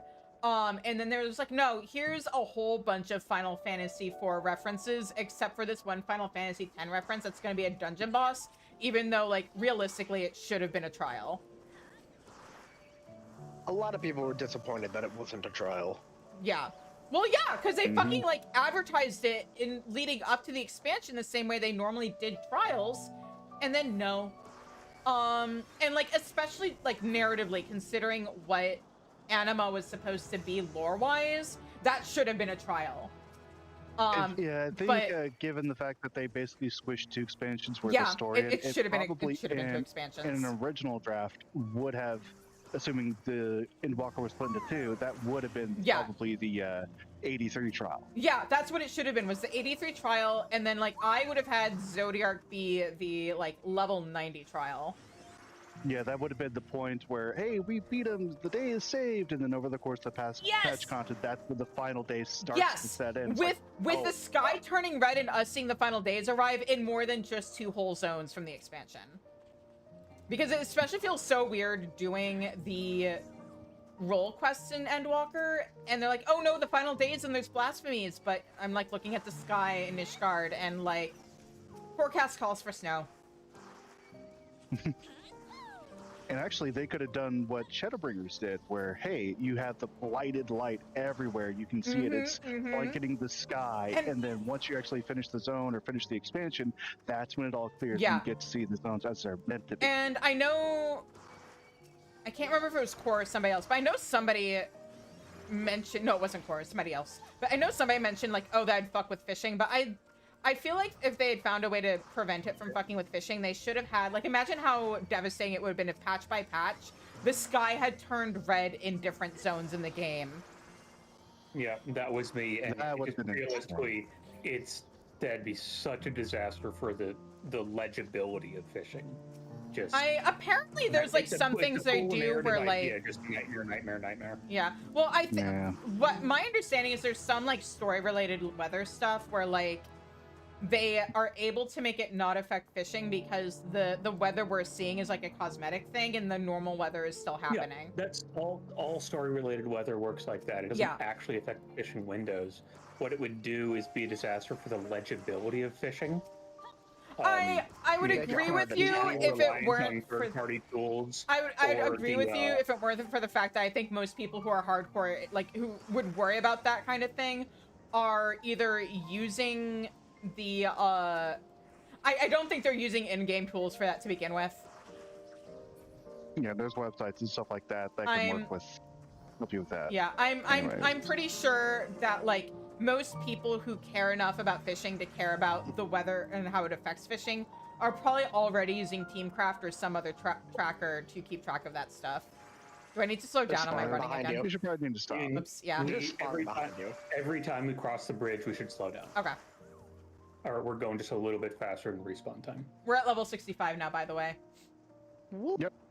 Let's see here. Do I have better gear? Nope.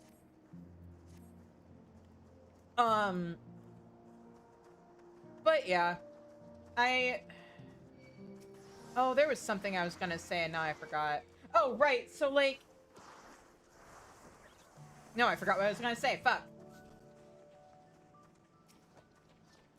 Oh, right. So, but going back to like me being a fan of their Final Fantasy games, because like I streamed all the other games so that I could see where the references in 14 came from, and like some of them I already knew about when I started. I didn't realize that like the Scion's password, hi Zev, is a Final Fantasy 2 reference.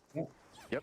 Ninja and like the way it goes from like rogue to ninja is probably a reference to Final Fantasy 1 and the fact that thief became ninja. Yep.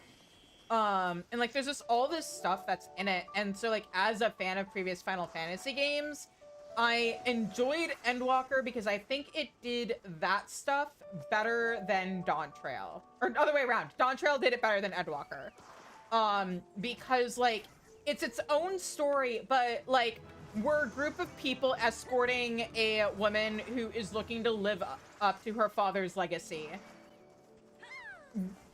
We Final Fantasy X now, complete with like the forest in Shock Toral. Like you can open up like when I was playing, I was like, is this a reference? And then I opened up a Google, like I Google image searched the forest from Final Fantasy X. It's literally just straight up the same forest. They just gave it a different name.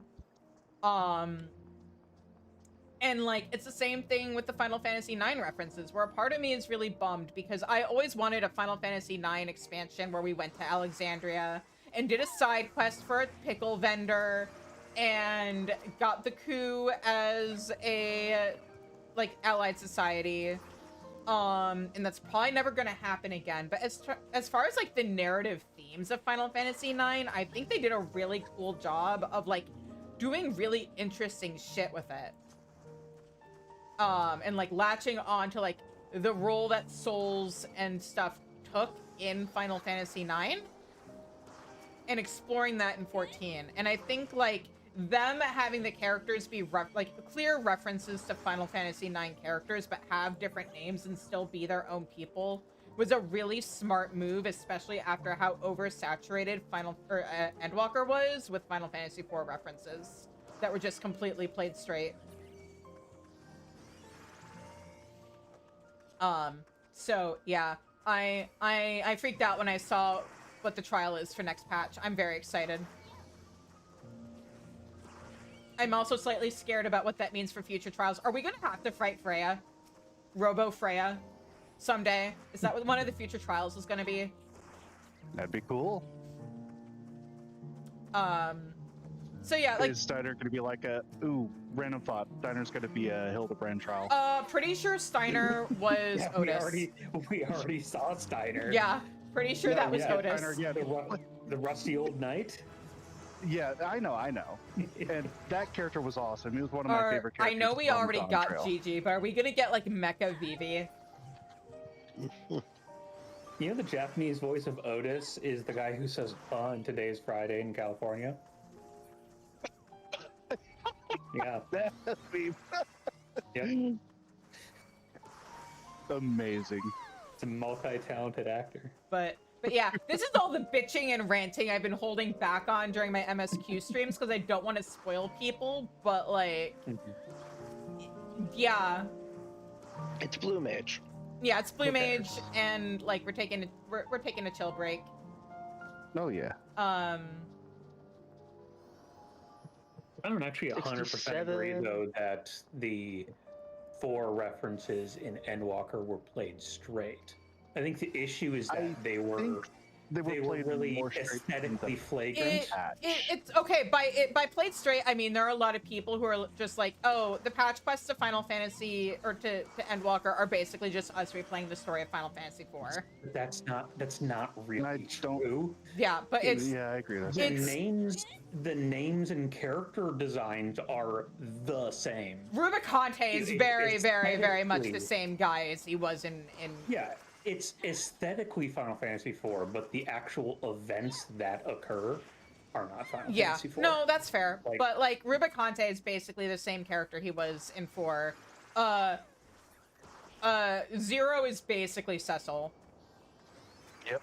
And like that's what I mean by like, and like, I think that's what people mean when they say, "Oh yeah, we're just replaying Final Fantasy 4, but in 14." Is that like they didn't do as much interesting stuff as they could have or should have with the references the way they have with other other previous Final Fantasy references. I think Shadowbringers is how it really leans into Final Fantasy 3 in yes, a lot of ways. Yes. It's a reversal of Final Fantasy 3 where instead of us being a warrior of light or trying to fix the balance between light and darkness, we're the warrior of darkness that gets referenced in Final Fantasy 3 who is trying to fix the balance when light becomes too much. And I think that's really cool. But like the thing is Final Fantasy or Shadowbringers does that, but like Tomra's from Final Fantasy 4. Giat was the king of Tomra in Final Fantasy 4. Mount Gulg is from like Final Fantasy 1. The Ronkins are from Final Fantasy 5. Like Shadowbringers, like this is why I always say that like Shadowbringers is the standard I hold other Final 14 expansions to, because it did everything that Final Fantasy 14 does well the best. Yep, I would agree.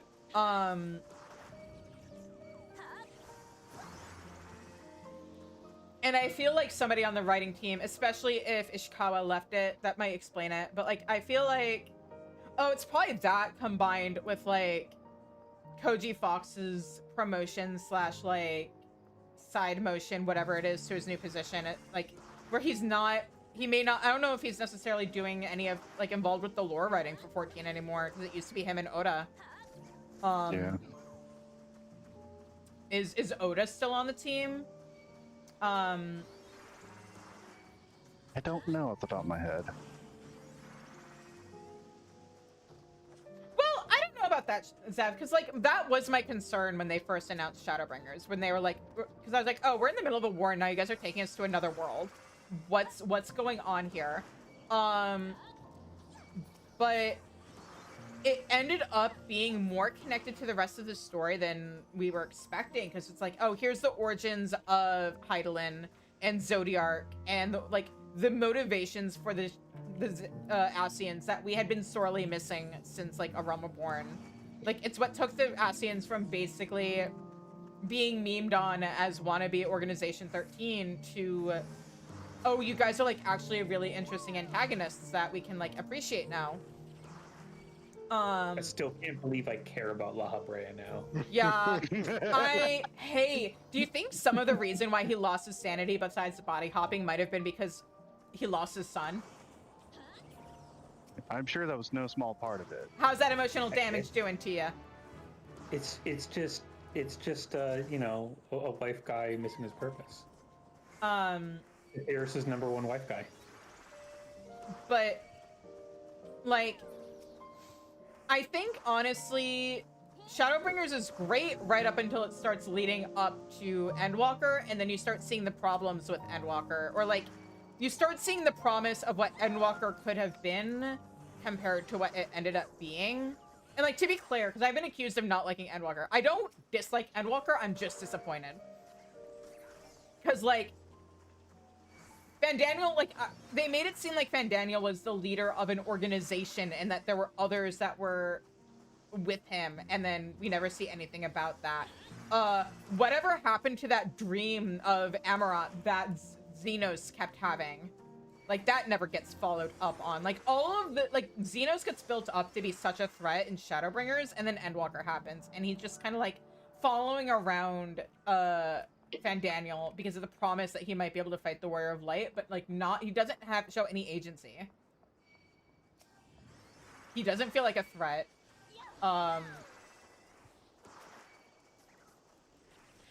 Okay. He would have been more emotionally involved, but he skipped all the cutscenes. Real. He doesn't even know the Warrior of Light's name. That's true. But no, by Friend. leader of the organization, I mean, they straight up, oh, what was it called? The Telepharoi. Like, what the... Yeah, what the fuck is a Telepharoi? It was the Garlean faction that was loyal to Xenos instead of to whatever the hell. Is this Garlean faction in the room with us right now? No, that's in the lore. Like that's what the Telepharoi were. Right, but it should have been in the story, especially since like we first heard the term from Fandaniel. So I thought it was like something he was leading up or something, that had to do with like bringing about the final days and something Zodiarch. And then like, do we even hear the term Telepharoi after he introduces himself ever again? I don't think so. Probably not. And like, they were it feels like they were starting to build up some really interesting stuff about like the Resident and stuff, and then that never even comes up in Endwalker. And like, what if the Telepharoi had been like you said, followers of Xenos, who were all Resonant and actually like gave the Warrior of Light a run for their money? Because the thing that makes the Warrior of Light so strong usually is the fact that they're fighting stuff where them having the Echo gives them an edge over a normal person, because they can't be tempered and Level stuff. 70. Nice. Yeet. You know, I think what you have there would have been the perfect part 1 for Endwalker for an expansion, where that was the faction we were fighting against. It was part of the Garlean expansion. We were helping them sort out their internal civil war, yes, and Xenos would get at the center of it, culminating with the fight with Zodiarch. Yes, and then Xenos could have felt like an actual threat, because like, I didn't like Xenos in Stormblood because I thought he was really boring, but at least he felt like a threat. I just didn't like his personality. And then like in Endwalker, I still don't like his personality, but also he doesn't seem like a threat to the Warrior of Light anymore. Because like, what's this guy gonna do to me when I have like stopped multiple apocalypses and kicked his grandpa's ass? I'm sorry, great grandpa's ass.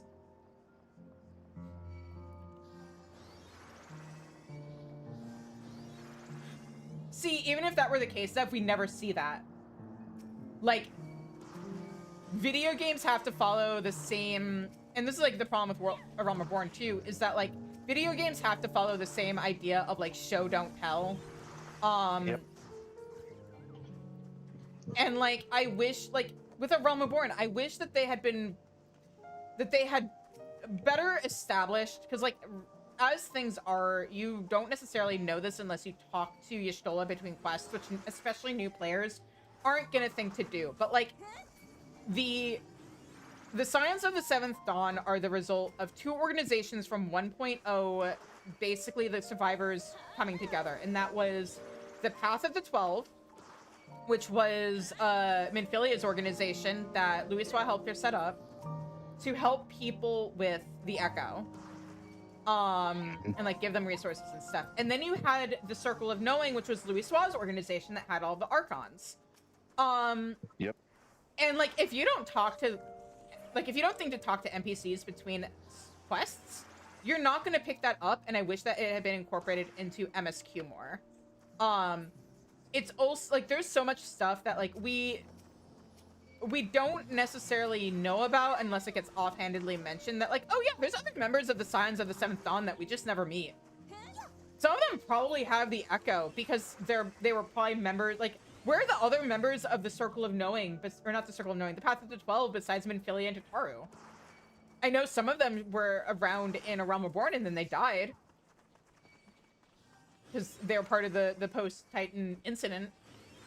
Yeah. But like, better establish that. Don't tell me Minfilia has like connections. Let me see her on the link shell with more than just Pryl, her bestie.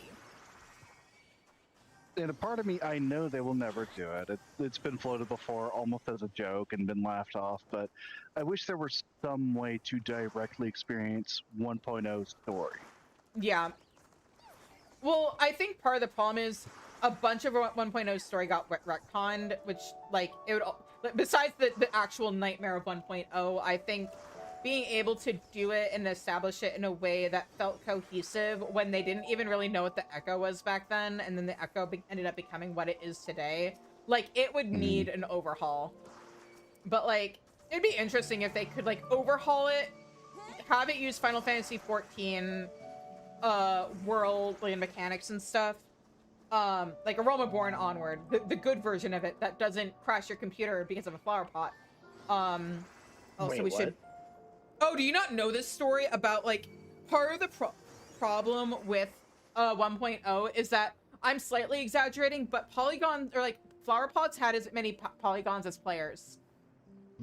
What? Yeah, they were overly You're not detailed, even had too many exaggerating shaders, too much texture, too much model work. Hey, if because I'm not gonna have the money to go to FanFest this year, or like either that or like at some point for a movie night, we should watch the No Clip documentary. Yes.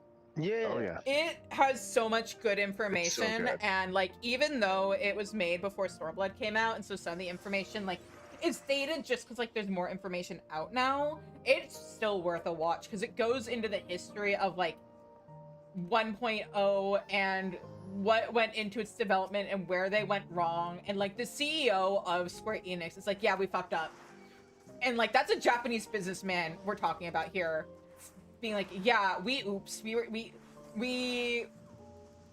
succumbed to hubris. We weren't looking at what other games were on the market. We just assumed because Final Fantasy 11 was good that we'd be able to do good with Final Fantasy 14 without taking into account how the genre had changed. Yeah, they basically made Final Fantasy 11 2. Yeah. And a lot of that still is in the game to this day. Like the base races that came with it are reflections of exactly what you got in 11. Yeah. You got your humans, you got your cat girls, you got your elves, and you got your potatoes. Yes. And the Rothgar, which were I forget what they were called in the 11? Galgen. No. Yes, Galgen. Yeah. Including the gender restrictions as well in the original. It was basically 11 with a 2 on it, and they just rebranded it to 14. Yeah. But thankfully, Yoshi came in and was like, yeah, go play World of Warcraft for a little while. And people were like, oh, this actually works. Yeah, well, the reason why Yoshi P is able to do as well as he does with Final Fantasy 14 is he loves Final Fantasy. Like, I am basically quoting him from like when the game got released, and he was like thanking people for supporting him and stuff, where he was like, I love Final Fantasy and I love MMOs. And you can see that in how Final Fantasy 14 is made. He understands the genre. Yep. He still plays other MMOs. And part of that at this point is probably, I mean, I wouldn't be surprised if he calls it market research the same way me reading gay romance books is market research for my books. Yeah, it's an expense. It's a company expense. Yeah, well, to pay for his love stuff that he plays every so often. In my case, I tend to check out a lot of books from the library, because shout out to Libby and Hoopla. Great resources if you don't have money for books but still want to read a lot. Get a library card. It's kind of important too that there is that competition, and he's aware of that. Yeah, well, it's a lesson that WoW had to learn. Yeah. And they realized, oh yeah, we actually have to compete. Well, it's a lesson, but it's also way better. It's also about just like knowing what else is out there so that you understand what people are expecting. Like, which I guess is kind of competition, but it's more about like understanding the genre and stuff, you know. You don't want to be making something what works with people. Yeah. That being said, okay, I know people have been talking a lot about the WoW housing system thing. I would not be as doubtful if they weren't like, oh yeah, we're going to make it neighborhood housing. And a lot of people are not, like, a lot of people are like, oh yeah, it's going to be better than Final Fantasy 14. Like, hey, they're offering, like, they're saying it's going to be neighborhood housing and that you're never going to have to worry about losing your house. You know what other game tried to do that? Final Fantasy 14. Yep. That is how, like, and like, unless they explain how they're gonna have neighborhood style housing without constantly having to add more server space for it, because these are like perpetually up, like, zones and stuff. Unless they explain how they're gonna avoid the issues that Final Fantasy 14 eventually had with that exact same housing system, I'm just like, okay, I'm gonna give it 2 years before they're like, oops, we have to do housing demolitions too, because, like, the problem Final Fantasy ran into was that we had houses that you didn't have to worry about losing, and were in a neighborhood, and you know what happened? People stopped playing the game, and suddenly there were houses that were sitting there empty for like a year. And in the meantime, there were people who wanted houses that couldn't get houses because there were none left. And they would try to add more housing when they could, which is why we have, like, originally housing in this game was FC only, and there was only the one division. There were no subdivisions. And then they added the subdivisions, and then they added more wards, and adding more wards became the solution, but that takes server space. And sometimes it'd be like, hey, we had to like move some stuff around on our servers, and we managed to find some server space to add a few more wards. Or that one thing I kind of find funny about them trying to say, oh yeah, WoW housing is going to be better. Well, Final Fantasy XIV housing has had years upon years upon years to add decorations, customization options, all this, that, and the other thing. And you telling me WoW is going to beat that? Well, I think.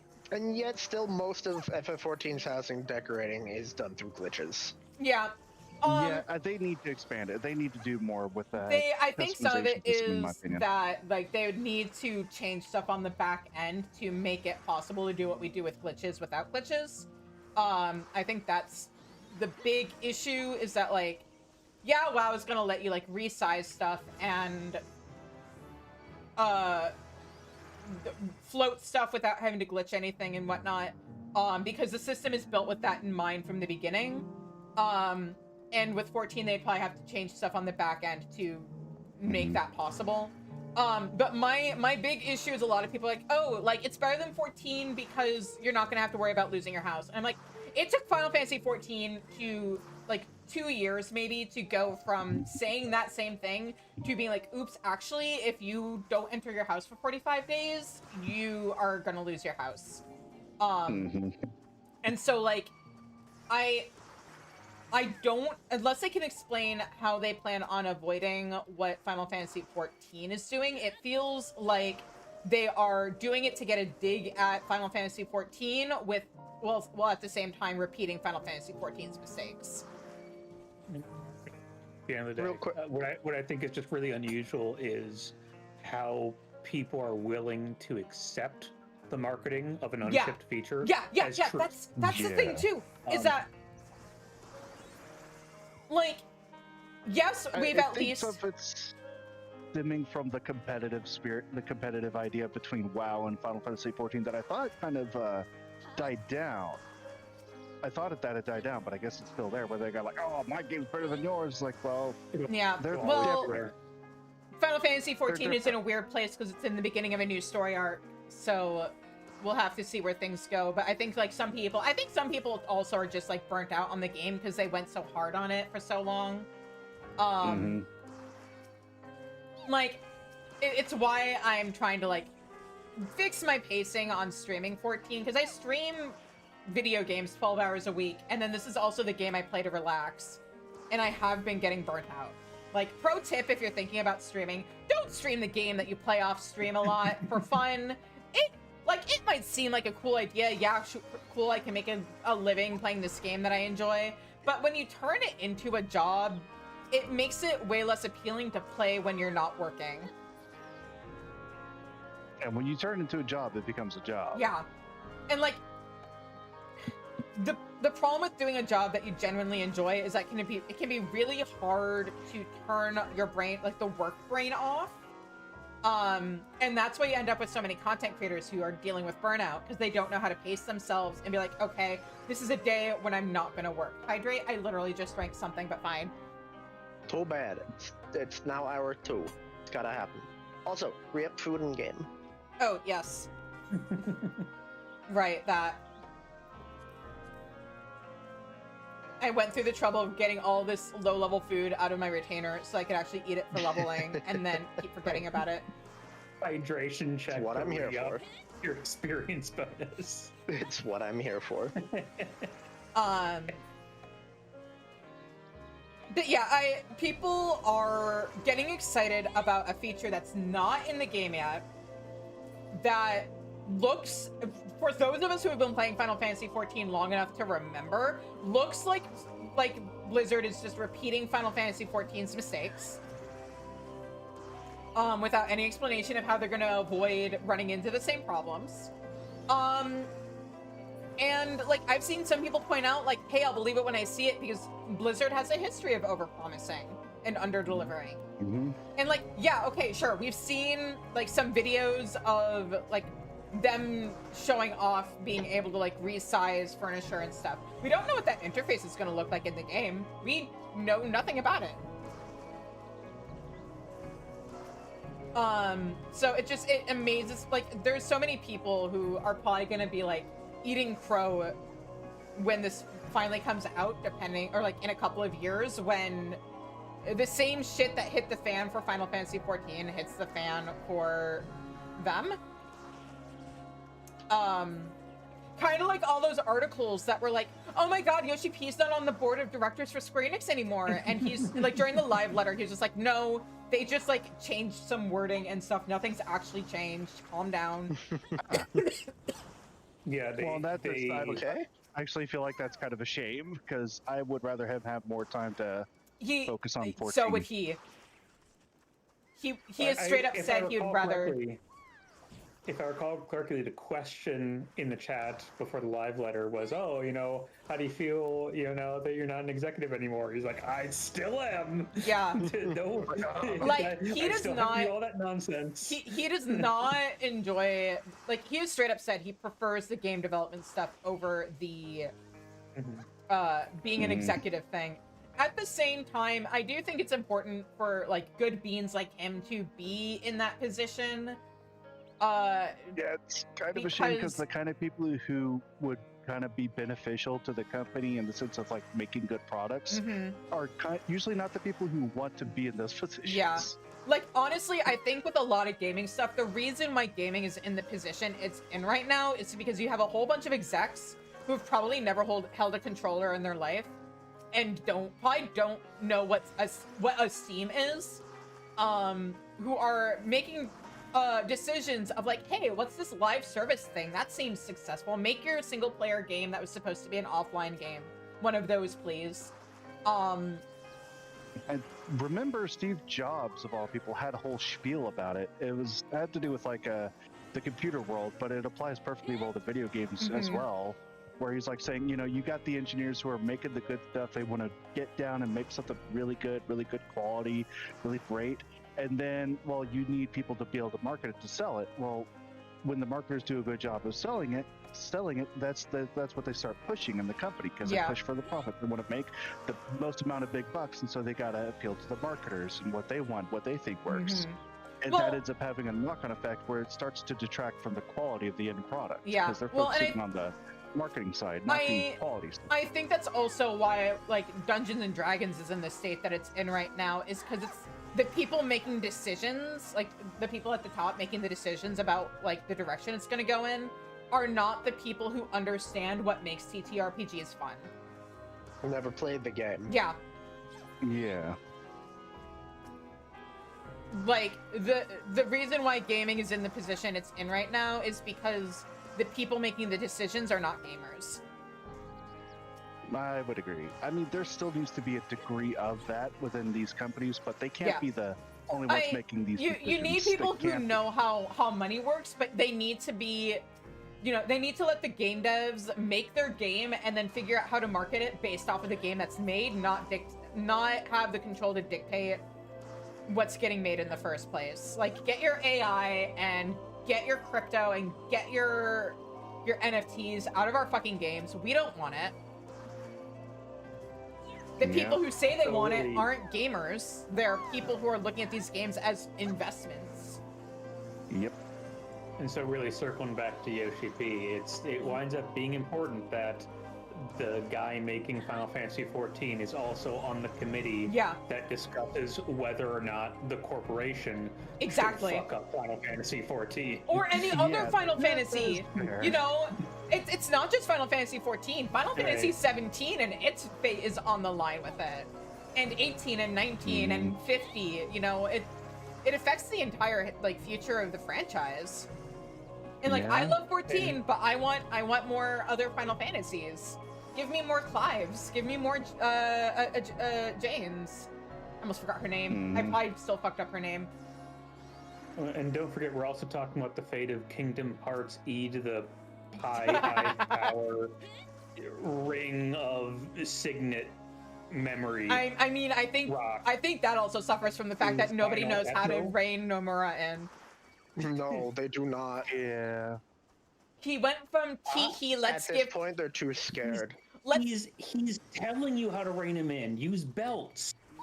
Okay, but the problem is, this is the guy. All there, Mr. Policeman. This is the guy who went tee-hee, we don't have belts anymore. Let's give Squall more like a super furry collar just to fuck with the developers. And then they let that guy make a whole video game franchise that's a Final Fantasy Disney crossover fanfiction. Is it even Final Fantasy crossover anymore?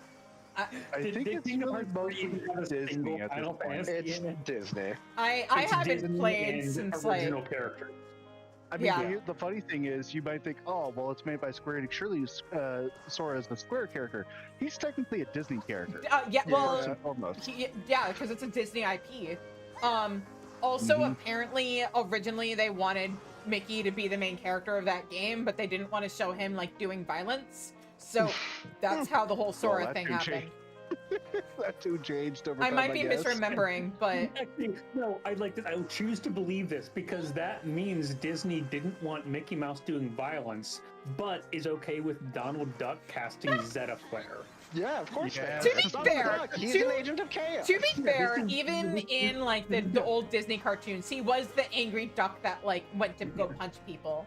So like it does come down to like them being very protective of their IPs and how specific characters are portrayed, because, and I think a similar mentality is why it took them so long to start making NPC outfits in Final Fantasy XIV Diable.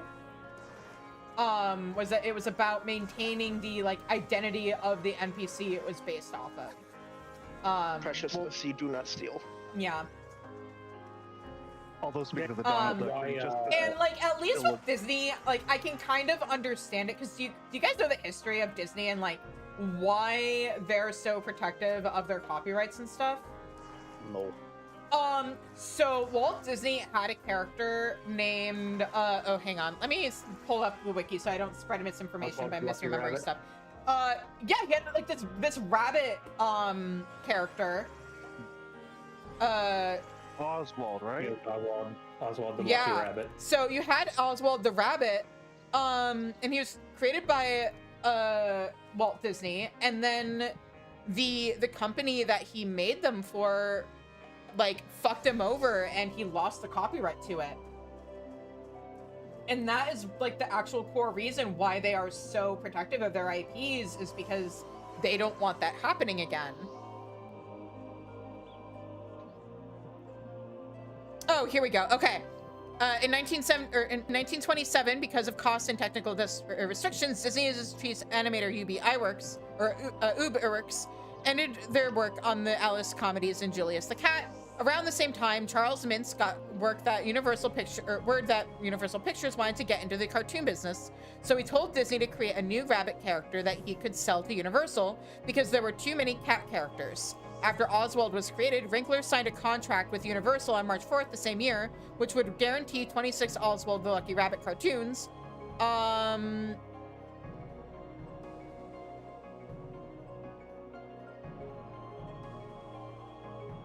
I'm not reading the entire sections, but basically, Oswald, basically the rights for it got stolen, or like it was a bad contract or something, and Disney lost its character.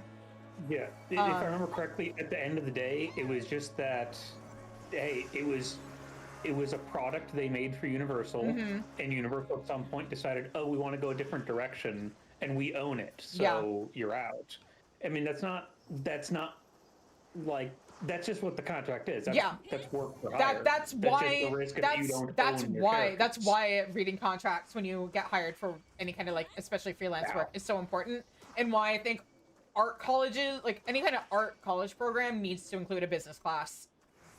At least a business class. Here's how to like read a contract and like information on contract law so that you don't get screwed over. Here is how to pace yourself properly so that you don't end up taking more commission work than you can handle and then get accused of being a scammer just because you don't know what you're doing.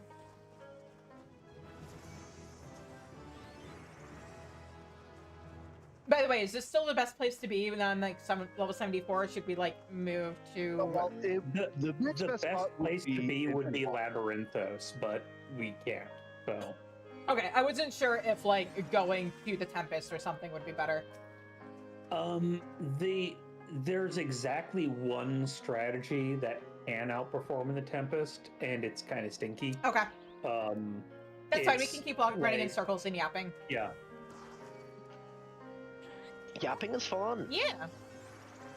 The Tempest strategy is I can actually equip gear.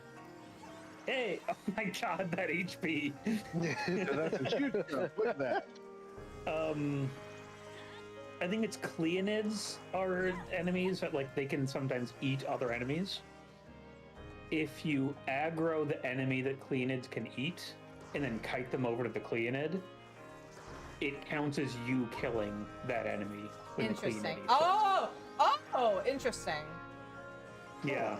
But then you probably have to kill the thing before it kills you. Well, but then the Cleonid, if you're careful, the Cleonid doesn't actually aggro. Oh, interesting. You can't have people kill the Cleonid for you, whatever, but it's just not the...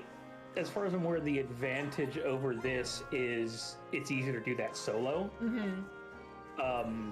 But like really, if you don't have access to Labyrinthos, because like I said, there's this weird experience bonus. I mean, or disproportionate experience reward specifically for level 70 enemies. It makes sense. Hey, so fun fact about the olden days when they did when Heavensward came out and we got our first expansion, level 50 dungeons didn't give experience. Ew. So people were fate farming in North Shroud to get to level 51 so that they could start using dungeons for experience.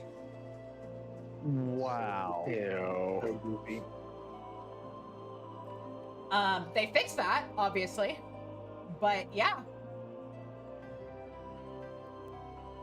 And like obviously the roulette would have, I think, given experience. I actually don't remember. But like that was back when enemies, like not just bosses, but the monsters and like the trash mobs and stuff themselves gave experience, and those trash mobs gave no experience. The bosses, no experience. Yeah, that didn't change until like what, 6.1? No, it was what, the dungeons giving experience? No, it changed in Heavensward because people were running into problems with it. But I mean all the dungeon experience coming from bosses. That was Shadowbringers, I think. I think it was 5.0, wasn't it? 5.0 or 6.0. It was with an expansion release. Yeah. It wasn't a 0.1 thing. It was an expansion release thing. I thought it was with the MSQ dungeon rework in 6.1. No, then it would have been 6. No, I think. If it wasn't that, then it was definitely 6.0 because back when I thought it was 5.0. Back when the free trial expanded to include the entirety of the critically acclaimed expansion Heavensward, it wasn't the case back then.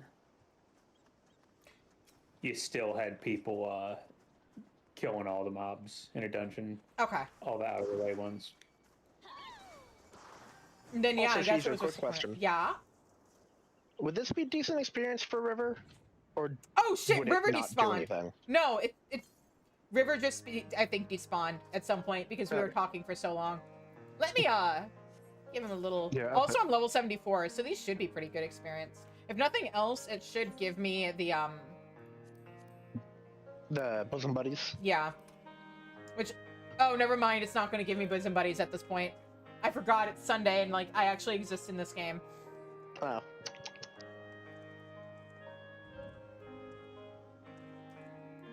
Anyway. But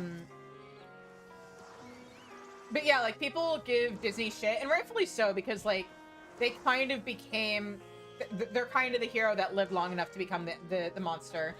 Yeah. But like, there actually is, like, from an artistic standpoint, a valid reason for why they are the way they are about copyright.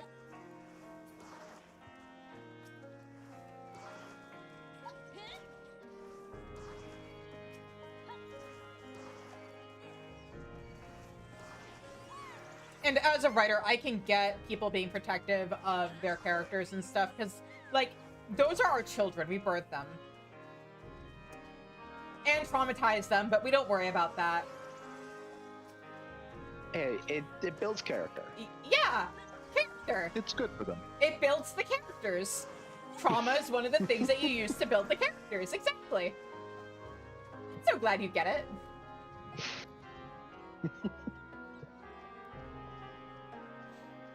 I'm in a Discord with some other queer writers, and I brought the sad chapter of my book to our positivity meeting yesterday.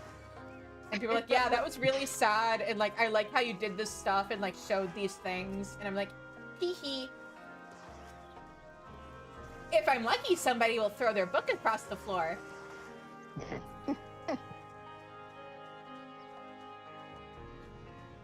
Reader cheers sustain me.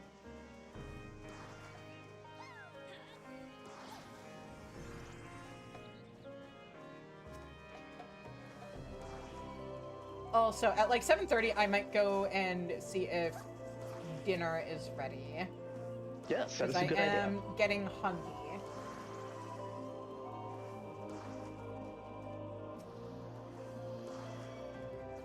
But yeah. Also, I guess welcome to the Shizu Cheese podcast, guys.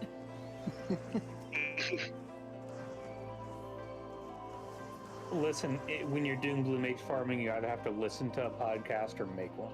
True. It's the only two ways. Yeah, well, that's how you go. You just you make a podcast on the fly, even if it's with yourself.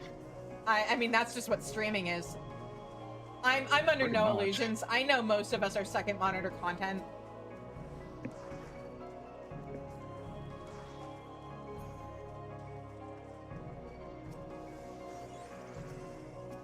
Even with like with like YouTube videos that I watch, it's mostly me listening to them, and then like if something exciting happens, I pause the video, go back, and like actually pay attention.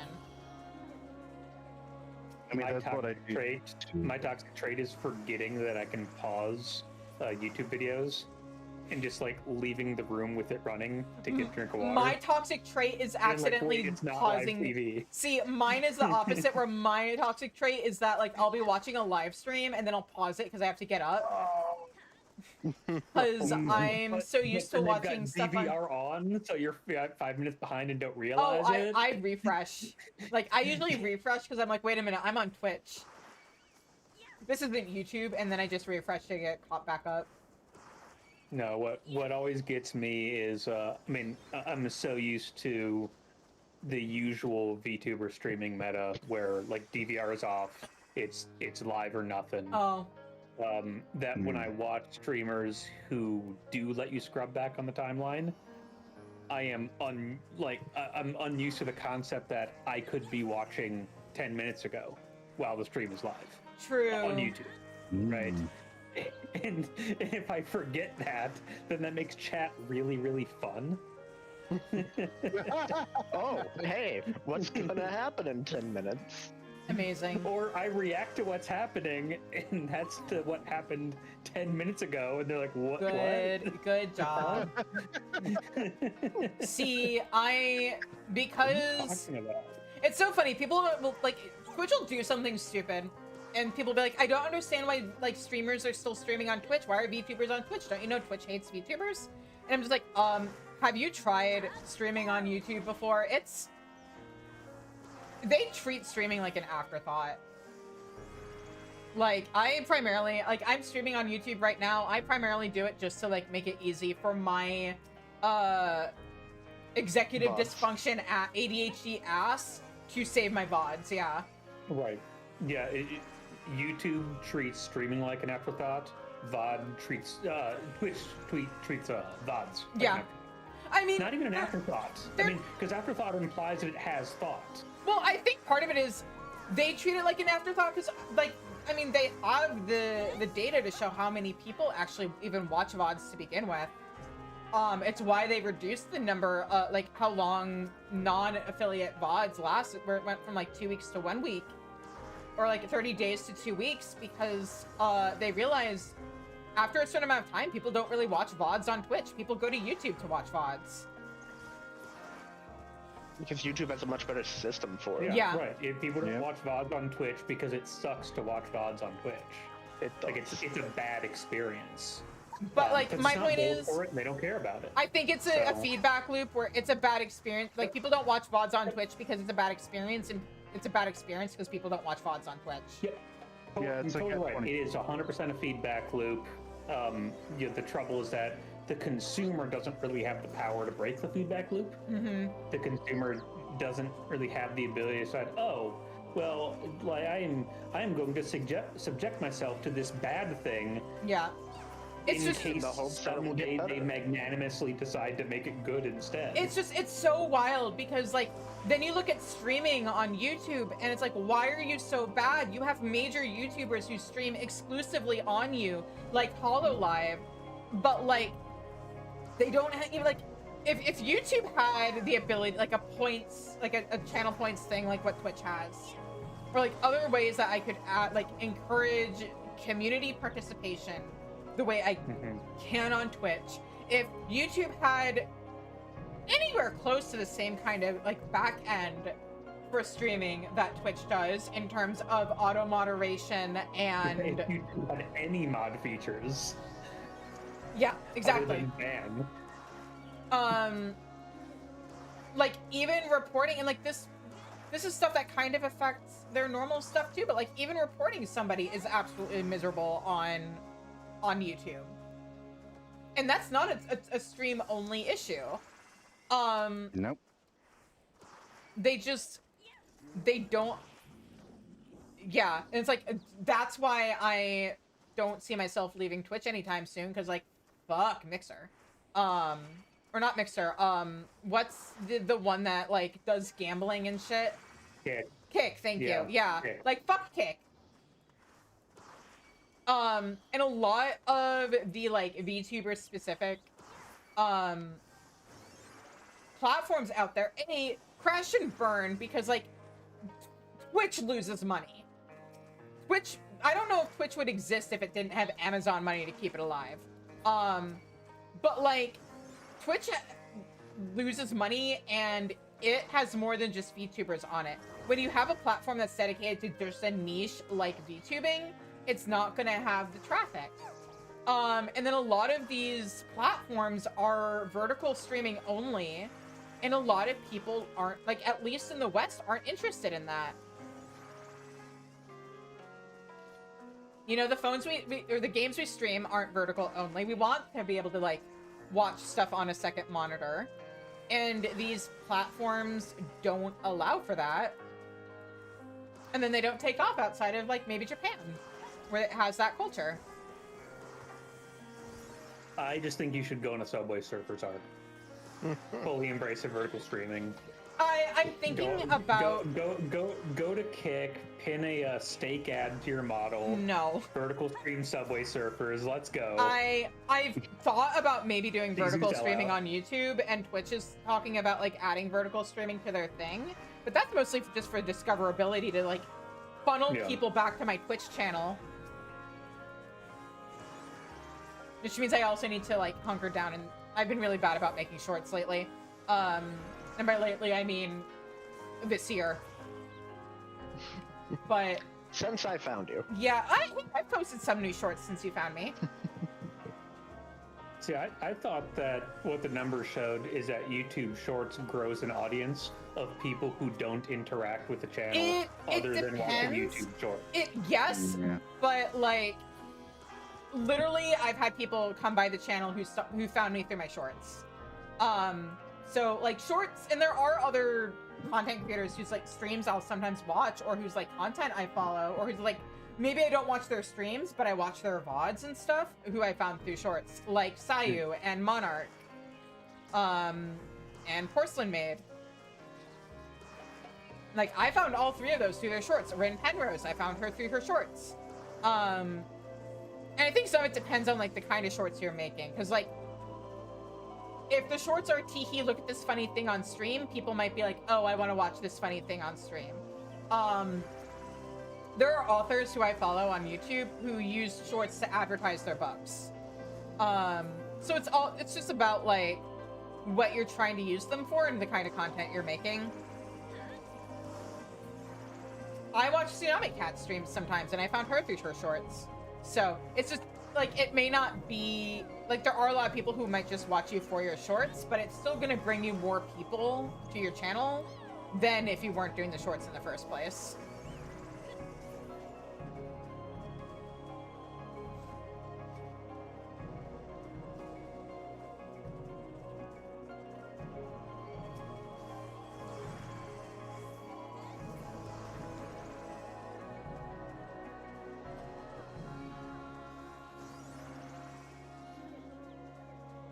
But yeah, I think the other issue with YouTube is like, yeah, they have the vertical streaming, but is there a way to find the vertical streaming other than like scrolling through shorts to begin with? They probably need like a dedicated place just for their vertical streams. Yeah, I have no idea what the discoverability on that looks like. I mean, shorts practically feels like a different website to me. Kinda, yeah. I mean, the only way that I've ever seen a vertical stream is from my subscriptions tab. See, I've come across them through because like... I'm one of the, I think, 3 people on the entire website who apparently uses the subs tab. Probably.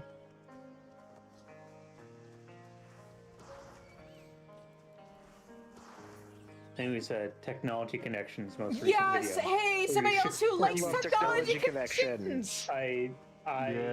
Listen, I have to have like profoundly nerdy Midwestern boys gotta support each other. Yes, right? I gotta support my profoundly nerdy boy from Chicago.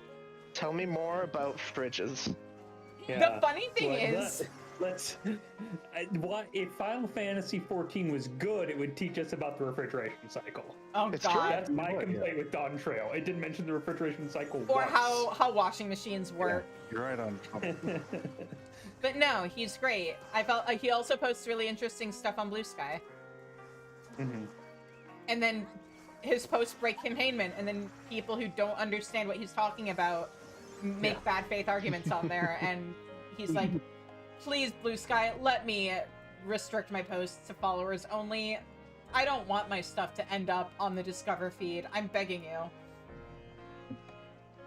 But his look at the metrics page showing how just the sheer percent of people who are only engaging through the home tab. Yeah. It's mind-blowing. I knew that, subscriptions tab grows were the minority, but for it to be that drastic, I don't understand it. People are lazy, and Algorithm is love, algorithm is life. to be fair, I've found a lot of content creators that I like through the algorithm that I wouldn't have necessarily found otherwise, but... Oh, for sure, but then, once I found them, it's, I'm not trusting homepage to remind me they exist. Yeah. In my case, I just really need to clean out my subscriptions of stuff where it's this thing, people posting a bunch of stuff daily. It's like, I really don't need to be following you anymore. I'm not interested in catching every single thing you post. Well, the problem is the content creators... the content you sub for, Yeah. Well, the problem is, too, some of the content creators I followed who used to post daily, and, it was part of my daily routine to watch their stuff. It's been, a decade, and their careers have changed, and they don't post every day anymore. Cough, cough, Markiplier, who's, doing TV shows and movies and stuff now, which, I'm super happy for him about, but also, I mean, I still follow him. I'm not going to unfollow him over it, but he doesn't post as often anymore because he's got other life stuff going on. And I get it.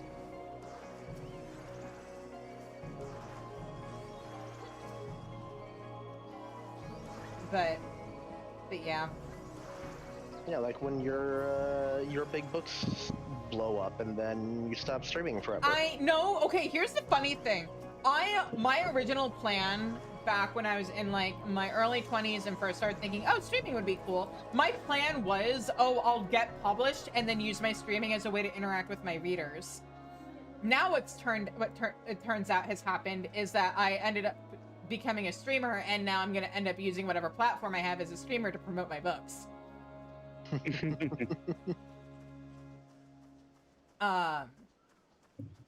Spawn's just started here. Yep, you're running past him. Whoops, I'm back. I'm here. But yeah, because basically, like, I'd wanted to wait until after I had something out there for people to read, but then my dad got put in a nursing home because he had dementia, which is why next month's charity is for Alzheimer's research. But I just felt super helpless because there wasn't much I could do to help out my mom. I was like, okay, well, at least maybe someday I could make money off of streaming and do something with that. So, and here we are.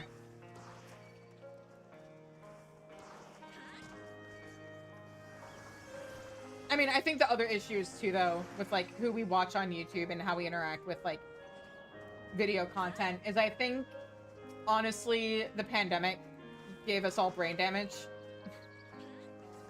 Probably. There are a lot of content creators I used to follow pretty religiously, but like their content changed because it had to change during the pandemic. Because I used to watch Team 4-Star Gaming all the time.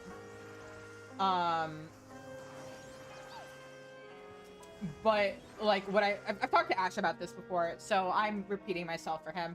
But like what I liked about their content was that it was a bunch of friends sitting on a couch playing video games together. Mm-hmm. And then the pandemic happened and that couldn't happen anymore.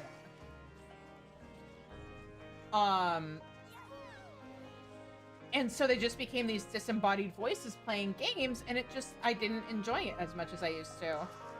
Right.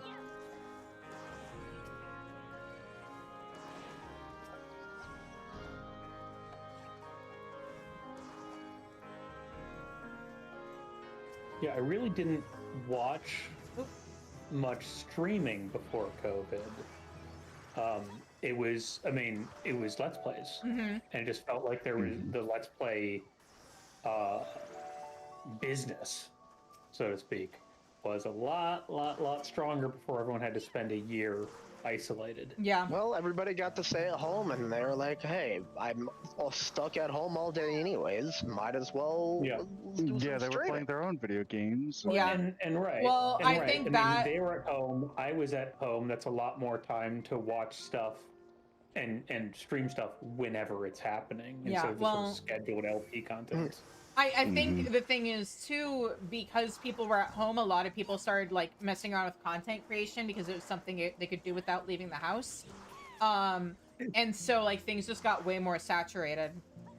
That's what I thought you were talking about with during COVID. Everyone got brain damage. Oh no, I just meant they all became VTubers. No, I meant it rewired our brains in terms of like how we interacted as consumers with content, and no, the saturation thing is the other issue where like somehow like people who started streaming during 2020 took off, and in the meantime I started in 2018 and I didn't take off until like this summer, but and only kinda. I appreciate you all, by the way. but yeah, and that's partially because I was streaming Final Fantasy 14 and I built a community on Final Fantasy 14. And then that community started watching my streams because they were helping me out with my streams.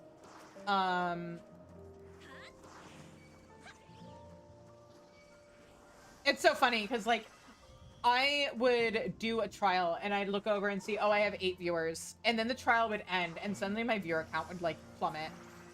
No. And then like I took my break when Dawn Trail came out because I wanted to play the expansion, and also I didn't It's not just about the Endwalker login queues. I've been playing this game long enough to know that the Endwalker queues were bad, but they were a bad version of what was the norm for Final Fantasy XIV expansion releases. And like, even if it had been more like Heavensward or Stormblood or Shadowbringers, I didn't want to deal with trying to log into a character I was going to stream on during expansion login queues. So I was like, I'm going to take a few weeks to like chill and play the game and not worry about logging in to an alt. I remember Pat stares at talking about. I mean, this was during Endwalker. This was during Q-Walker, where his fiancee Paige was streaming that afternoon, and he was streaming Endwalker MSQ in the evening, and they were both set up, both computer and PlayStation were set up at the couch, and he had to be like, okay, now, honey, during the entire stream, you just gotta remember, wiggle that thumbstick every 15 Keep me minutes, logged in. or I don't get to work tonight. Yeah. I see, when Endwalker logged in, I was working from home, so like during my lunch break, I'd start logging in. Unfortunately, at least one time when I tried doing that, I got off work and discovered that I had successfully logged in and then been logged out. Well, and at that time there was, you're in the queue to log in and you can't look away, otherwise just got booted from queue. Yeah. What was that 9001? Was that there? Yeah, 90K is the usual disconnect. It was either that or the 20K one. But 90K, like, getting 90K'd is the Final Fantasy XIV way of saying, oh yeah, I got disconnected. Yeah, I remember at the time where I was working, I still had the long commute home. And literally, as I would be leaving work, I would remote in, start the login process, and I would have to kind of check it on the way home every so often. And then by the time I got home, I'd either be in or I'd be close to getting Yeah. But, like, my point is, like, even before Endwalker, like, yeah, Endwalker has that reputation, but even before Endwalker, like, I have a friend who, like, she'd get home from work before her husband did, and so, like, she would start logging him in so that he would be logged in by the time he got home from work. Or they'd both be logged in, rather, but, like, that was even with expansions before Endwalker. And there were other other issues as well. I think Raubon Raubon EX, Stormblood one. Raubon EX and Stormblood, where like I got to it in MSQ and I was streaming. I was like, oh hey, yeah, this is that. I forgot how early that is, which is why it caused so many problems to begin with. Unfortunately, we just didn't know to call Raubon Ultimate yet. Well, yeah, but it's so funny because then like newer players would hear about Raubon EX and then they'd start playing the game and then they'd be really confused because they never got the Raubon trial. I mean, that probably would have been a really cool trial. Yeah. But it's like, no, Raubon EX was people literally lining their characters up in the fringes in front of Raubon, because what else are you going to do while trying to get through MSQ? I lucked out. It's so funny, it's self-organized. I lucked out where, like, probably to the surprise of no one, sometimes I have a very fucked up sleep schedule, and so, like, it was like 3 a.m. when I got to that part of MSQ during early access, so I did not run into the problem, because not as many people were on. But yeah. Yeah, I started playing late Stormblood. I think it was mid to late Stormblood is when I started playing, so I wasn't there for that. Yeah, I didn't start playing till I think patch 5.2. Not any particular reason. It just kind of ended up on my face, like, oh, let me try out the trial. No particular reason. There was no like major historical event going on at that time. Well, funnily enough, that actually did not affect my work, believe it or not. Huh. It was the fact that I fell off a ladder and fractured a rib and was out for a month. Oh. Don't do that. Yeah, don't do that. I don't recommend it. But, like, the fact that 5.3 turned out as incredible as it did is kind of amazing considering the fact that they were making that during the early days of COVID. Yeah. And that's why, like, sometimes you can hear some weirdness, not so much with the voice acting, but with the mic quality or, like, sound balancing. But it's like, hey, you guys were recording from home. It's fine. They're, like, recording from their closets or whatever. Yeah, they were recording from home when they didn't have proper recording setups yet. People didn't really have in-home studios as much back then. And, yeah, I'm sure a lot of actors invested in those afterwards. Japan did not have a work-from-home infrastructure. In Japan, if you need to, like, if you're not done with your work at the end of the day, you stay at the office. People will like, sleep at the office if they need to get work done. Like, they have such a incredibly toxic works culture, but because of that, that means they didn't have the infrastructure. They didn't have the electricity infrastructure for the kind of equipment needed to develop an MMO, because, like, it's not like people... Like, their relationship with computers and consoles and stuff is just very different from what we have in the West. It's part of why arcade culture is still such a thing in Japan. Yep. Well, that and computer cafes and stuff like that. Mm-hmm. Although I kind of wish that we had really good arcades like what they have in Japan, because their claw machines are top-notch. The shit you can get from those, amazing. My you gotta go to round one anywhere near me. You need to go to very specific, like, really specialized places to get anything kind of close, like Dave and Buster's, and that's only not gets the you same. so close. I'm not gonna be able to get anime merch at Dave and Buster's. I know. That's why really, it's only so close. It's really only if you have a round one near your area, because that's a Japanese business. There's actually one in a mall, like 15 minutes away from me. Locations. I've never thought to look to see if there's one near me. Hang on. Arlington, Grapevine. Okay, everybody's looking at stuff. I was like, why did everybody start moving? Because we all started Googling where round one is near us. I've got two 1, 2 in the DFW Metroplex, one in Arlington and one in Grapevine. So, I have options.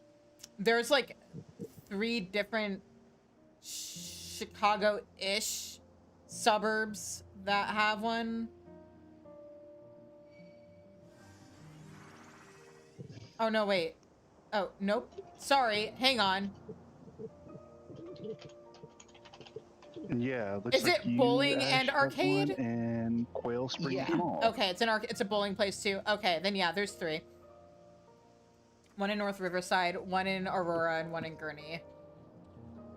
Well, next time I'm up there, Ash will have to go. Yeah. Once I get all my PC stuff. Yeah. Yeah. Then we'll go up there, get it built, and then go. So they'll have batting cages, badminton courts, that sort of stuff. Love round one. But yeah, I've never been in. By the sounds of it, that needs to change. Cool. I just want to go back to Japan. The one here isn't nearly that extensive, since it's in a mall. It's more of an arcade.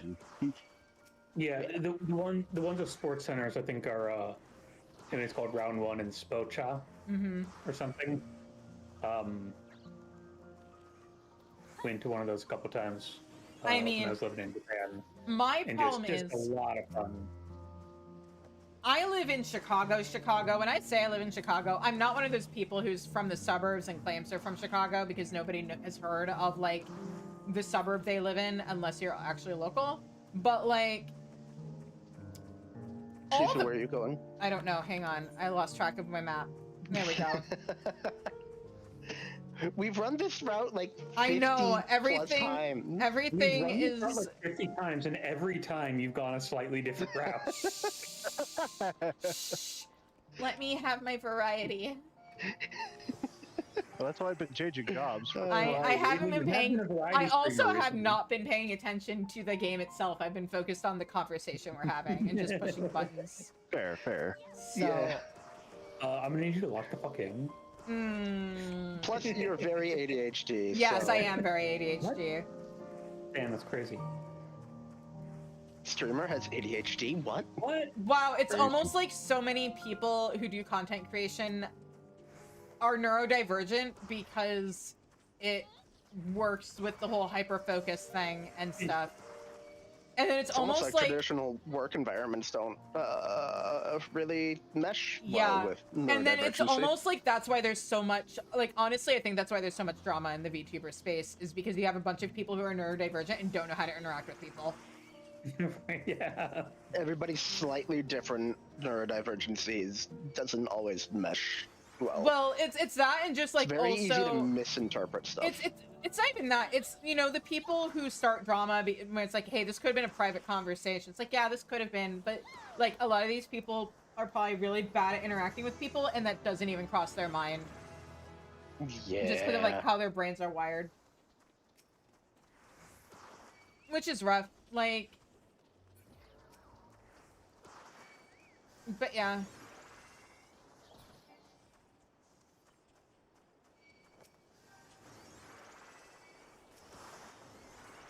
I mean, the same reason that, like, it's like, oh my god, wow, was every VTuber, like, so bad at cooking? Why does every VTuber have such a messy room? Why is every VTuber... Okay, I was about to be like, I'm not bad at cooking, and then you mentioned the messy room, and, like, my room, it depends on where on my room you're talking about. My room about forces me to keep my floor clean.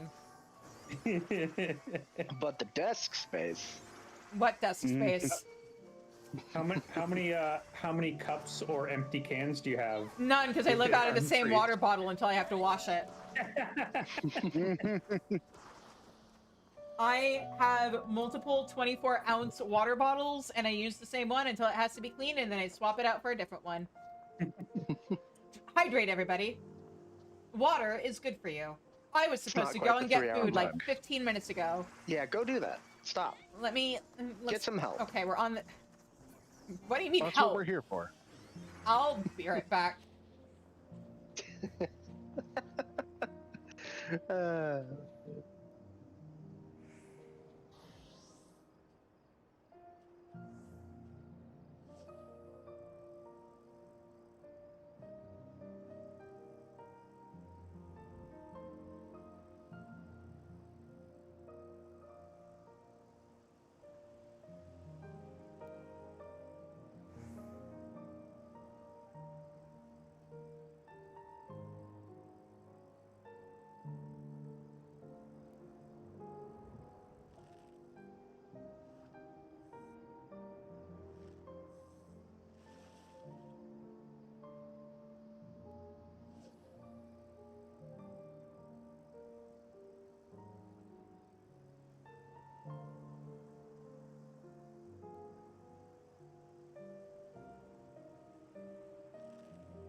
Mustard bomb. What did you do a meteor? I'm back. I have soup. Welcome back. Welcome back. Uh,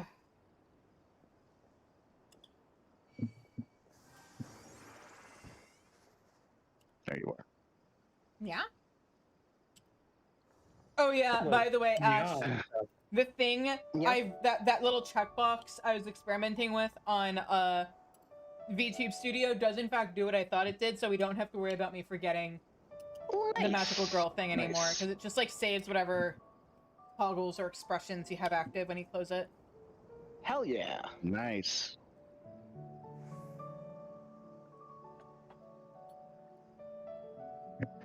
Also, since I'm stopped staring at the game, I can look at my little Fugi, and I love it so much. It's so So good. Yeah, it turned out really good. Yeah. I need to see about getting one made for myself at some point, but no rush. I kind of got this for now.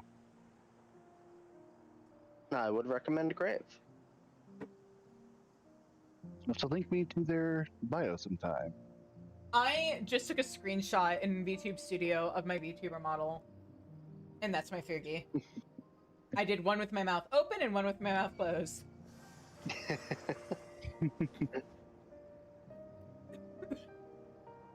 Because honestly, before I understood how like the Fugis were PNGs, I was like, oh, that would be perfect for like collabs.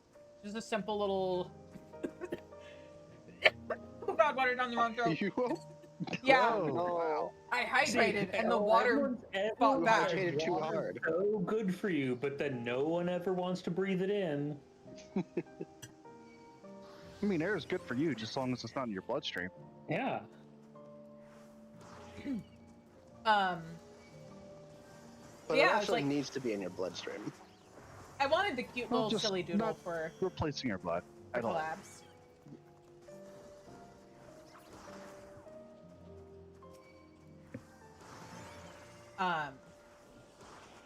But yeah. Hopefully someday I'll be able to afford, like, full model, but until then, I've got this little goober. Look, I'm trying. Bring in more cultists. I mean, what? I don't know what you're talking about. I heard nothing wrong with that statement there. Good. I made Shia show up. True. And lit. It's true. And we're gonna do that collab for the not E3, whose name I keep forgetting. No clue. The thing we were talking about in the games. I know what you're talking about, Yeah. but I have no idea what it's called. Hang on, I'll do the scrolling in the channel. The Summer Games Fest? Yes, that. Yeah. We were gonna do like a collab and like stream our reactions and stuff to it. Hell yeah. Because that's what I always used to like to do with E3 was watch the content creators I liked react to it. I think the last chance I was able to do that, the year that they announced Stranger of Paradise, I was watching Joe Cat's stream. Miss Joe Cat. And he's still around. Yeah, he's Yeah. he just did an He's official not video doing- for Monster Hunter like a week ago. Yeah. He just, I think he got burnt out. Just occasionally. No, he's like back. He's fuck, what's the word? Teased doing not crap guide since he doesn't. I think he's burnt wanna out do on the crap guides anymore. Which like Yeah, I he get. says voicing and writing for that is really difficult for him. Oh yeah, I But can get he that. sees doing new updated guides for Monster Hunter. Mm-hmm. I just hope he does more god adventures. I need more goblin pushes. Non-judgmentally, he never did real guides for Monster Hunter. True. The crap guides are really, really good community memes. They're not going to actually teach you the weapons. Okay, so- yes, but teach his you crap everything guides you for need. Final Fantasy 14 are actually have like some legit information in them. No. Yep, you can actually learn some basic principles of like DPSing and healing from the Final Fantasy 14 crap You learn your guides. ABCs. But the Monster Hunter World's crap guides, they were memes. Yeah. If you try to learn from them, Like, and I'm not holding against him, but like, I'm a greatsword main. Mm-hmm. His greatsword video teaches you that it tells you that one of the best moves greatsword has is bad and you should never use it. So like, are you gonna tag him? Well, I think even if he was doing like, even if it was still based off of memes, like, it's been such a long time that the memes have changed. If it, probably really haven't changed, but no. If he did new videos that were more jokey but like real basic I think that's what he's wanting to do. That'd be good. I'd like that. I'd enjoy that. That's kind of what he implied, because he's not wanting to do crap guide anymore, but he's wanting to do more actually informative but still funny kind of stuff. Because like he can't go totally like 100% actually informative in-depth guide, because like that's what the competition with Gaijin Hunter and RX Gaming would be way... Also, that's just not his brand. And that's not his niche. It's not his style. But no, it'd be good. His stuff is silly, haha, but actually no, this is kind of valid and true. Little goblin buddy guys. I just really want more God Punchers because I need more Goblin plushes. I have all of them and I need more. With occasional guest star from a character I call Cobbo, which is a coblet, or the kobold.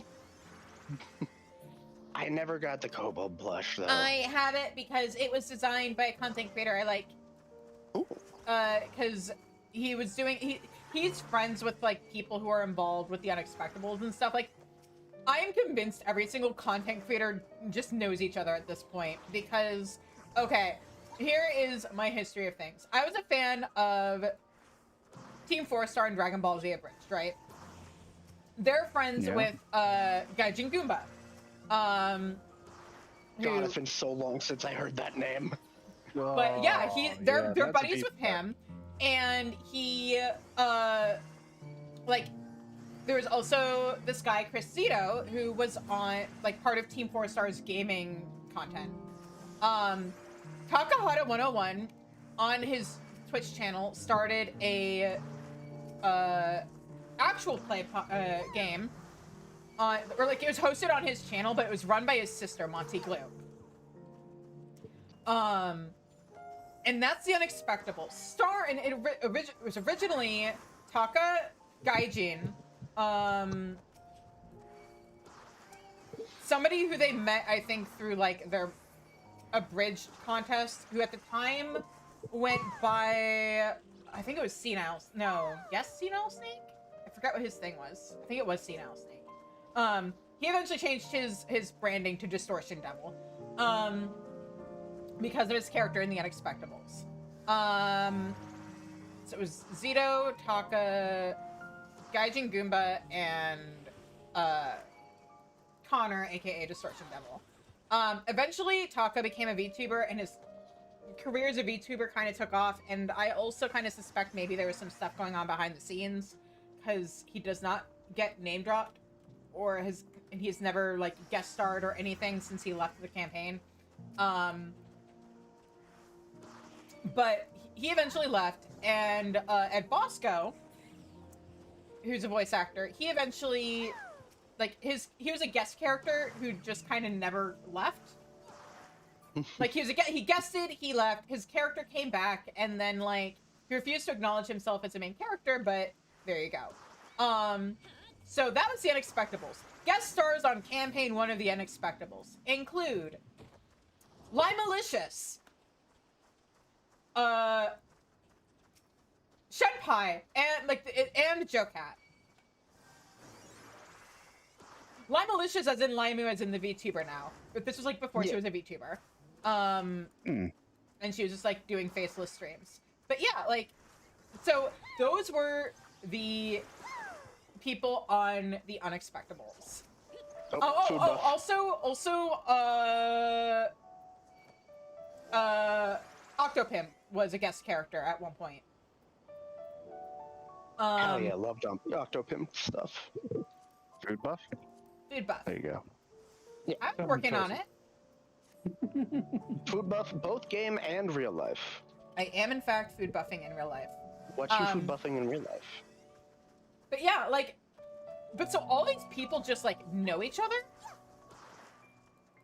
And then like the Unexpectables in like Joe Cat's crap guide to DMing, they were a part of like they did get they're one of the groups that got referenced in it.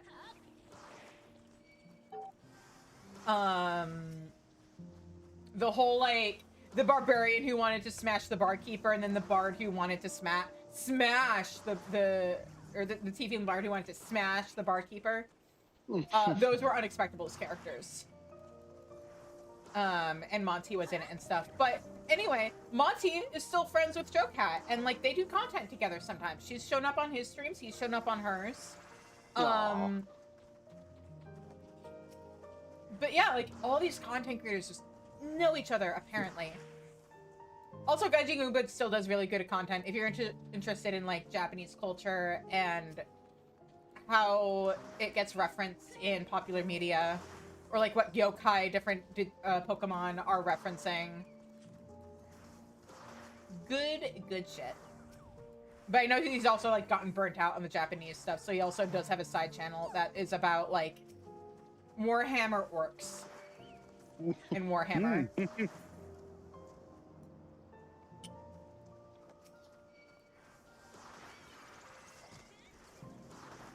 This is my very long-winded plug, by the way, to go listen to The Unexpectables or watch The Unexpectables. It's good shit. Monty is incredibly creative and very, very funny. I am so excited to find out my favorite NPC from Campaign 1 is going to be in Campaign 2. Because he showed up last session and like, oh, we're taking you home with us because we need a cleric to the god you're a cleric of on our continent. And this little automaton boy is just like, oh boy, I have a purpose again. Because I was having a forever life crisis.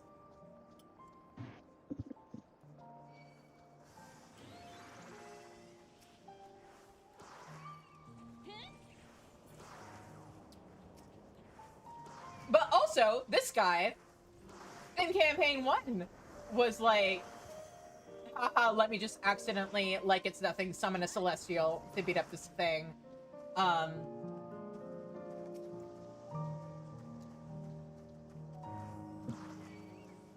And just like, God, they had a beach episode. I think it was their like episode 69 or something like that. It was either our episode 100.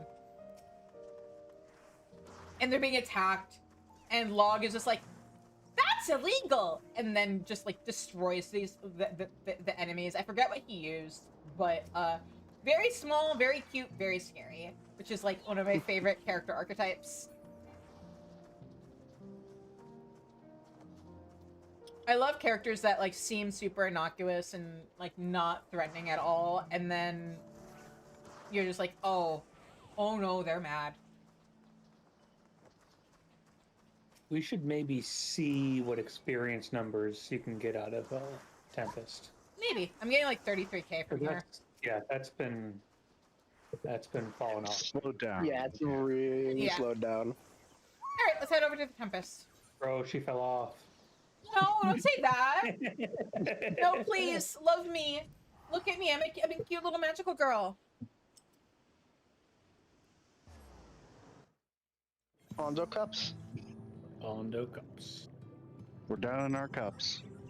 It's I think north from Ondo cups.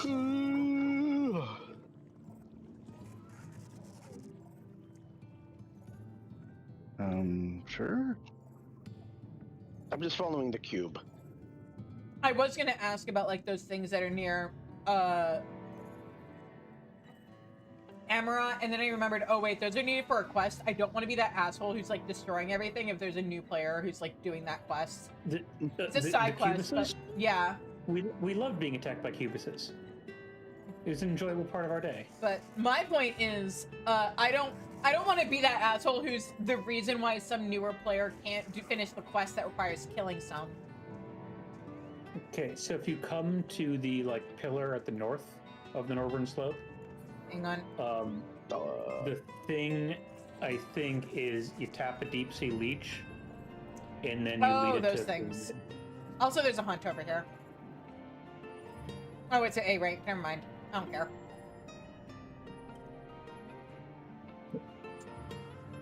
I'll pop the coordinate in the link show. Thank you.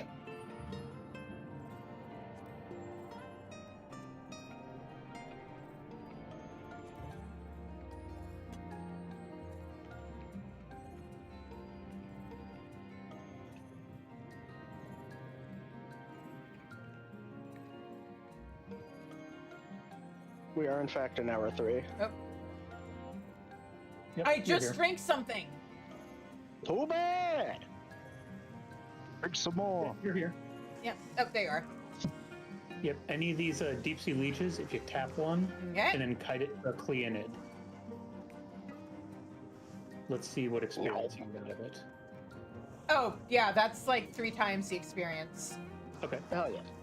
That's 150k versus 33k. And there's another leech down this way. It's a little more than And, 3 and times. there's tons of leeches Look, all man, over the place. I'm- So No, 150 would be... I meant 5 times. I'm stupid.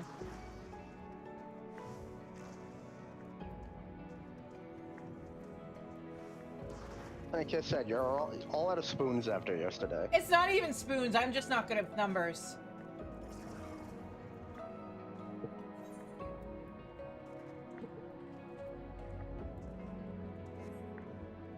Also, the cleanids themselves, at least, I don't know if it gets buffed by them eating the leech, but that was like 178k.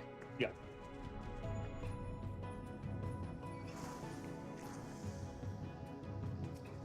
Make sure you tap the clean it. Yep. There you go.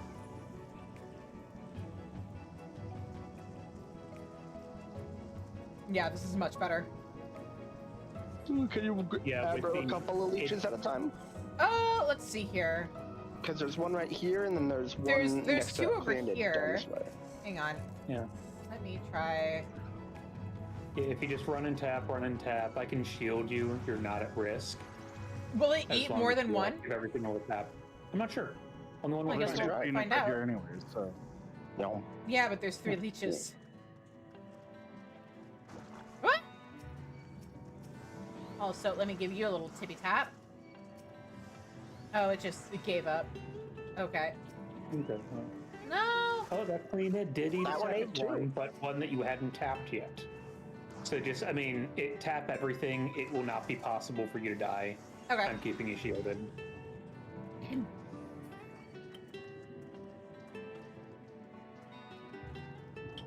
Stuff, good stuff.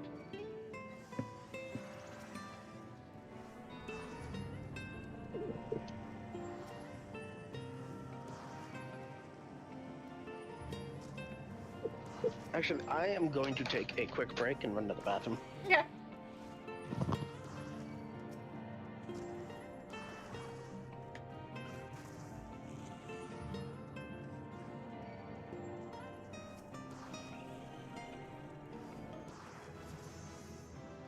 Level There we 78. go.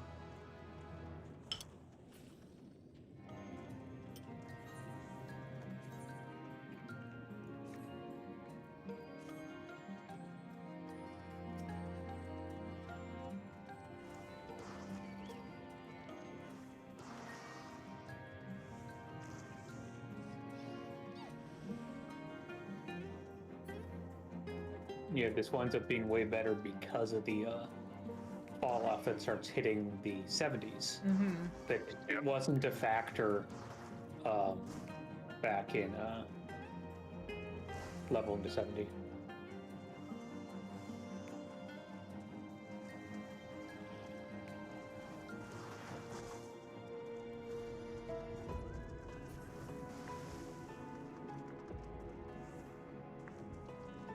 And really, you're still getting like 180,000, Yeah. even just directly killing the leeches. So. Mm-hmm.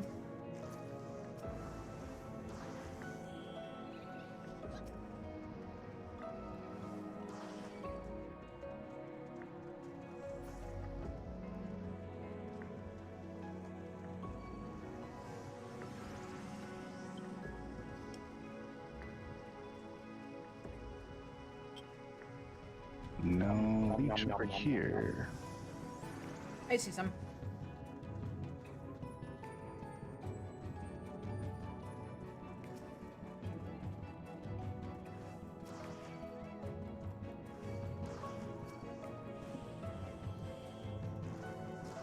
Technically, yeah, there we go. Yay! Come on. There we go.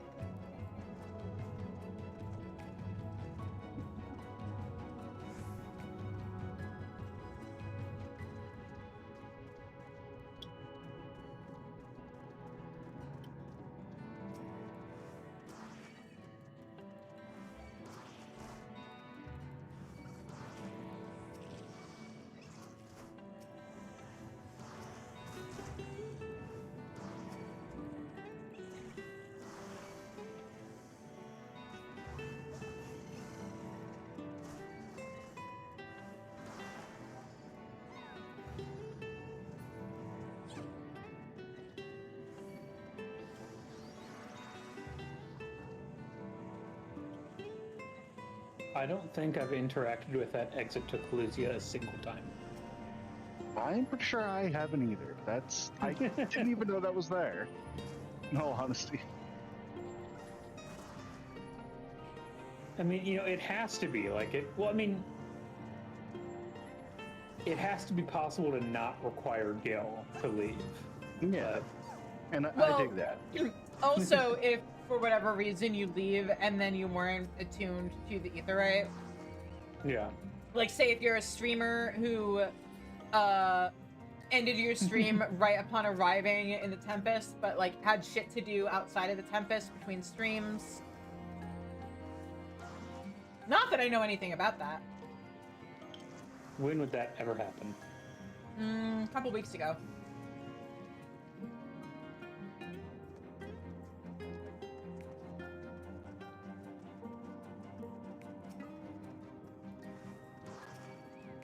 Don't forget to re-up your Gizzle Greens for your Chocobo. Oh, yes, thank you. Also, did you get your posture check and stretch in? Yes.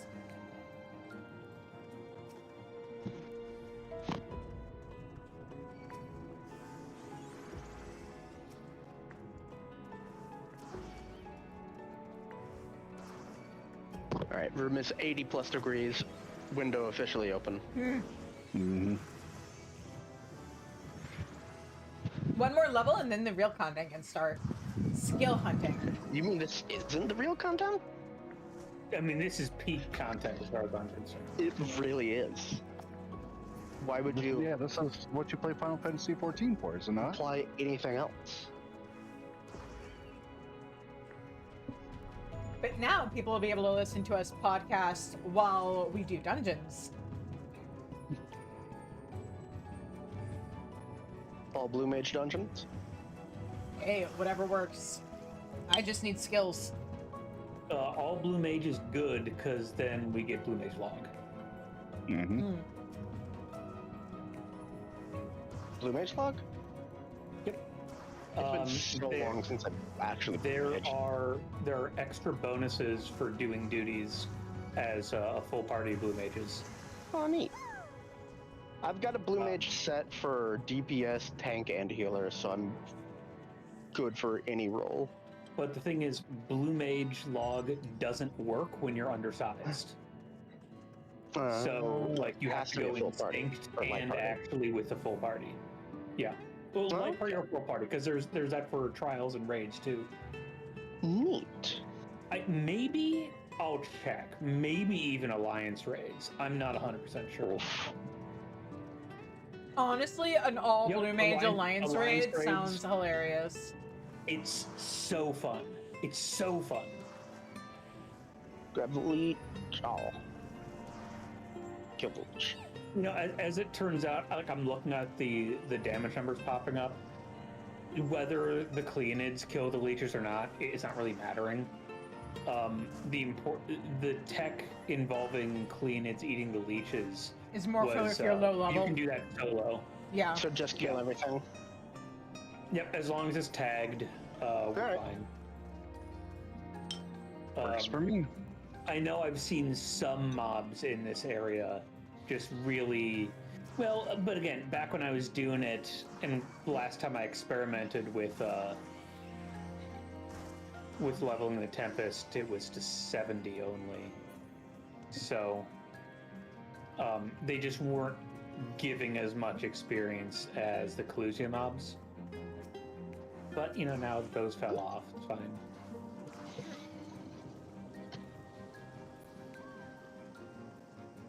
Well, and the really good thing is now Shizu actually has the gear to not die in one hit, so... Yay! When? It's almost like my blue mage has now out-leveled my red mage. But, like, that's on purpose. No, yes. That's on purpose, because I've been using...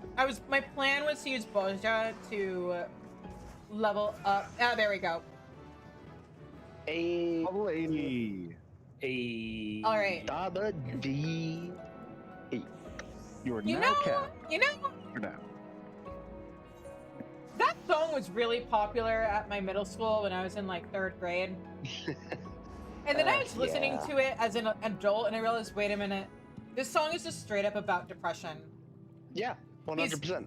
He's saying how everything is, like, the same color to him, and nothing is interesting, and he's blue.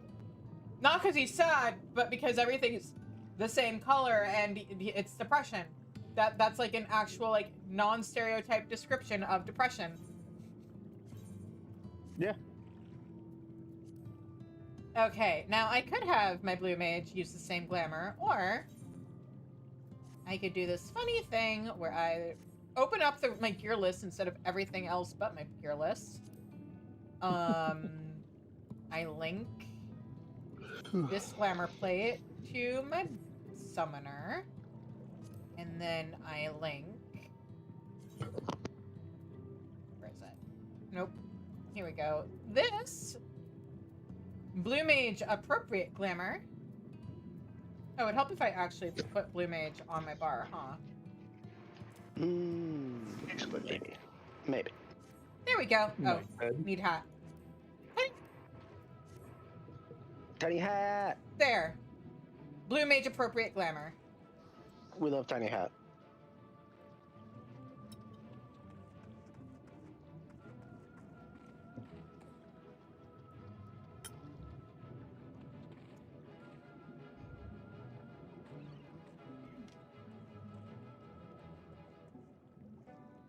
All right.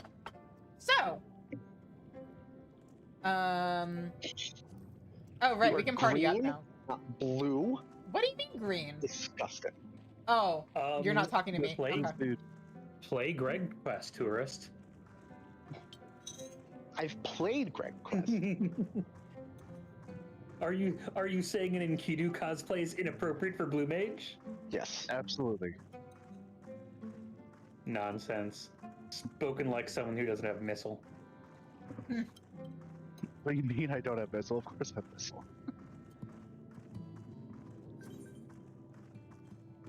Yeah, party time.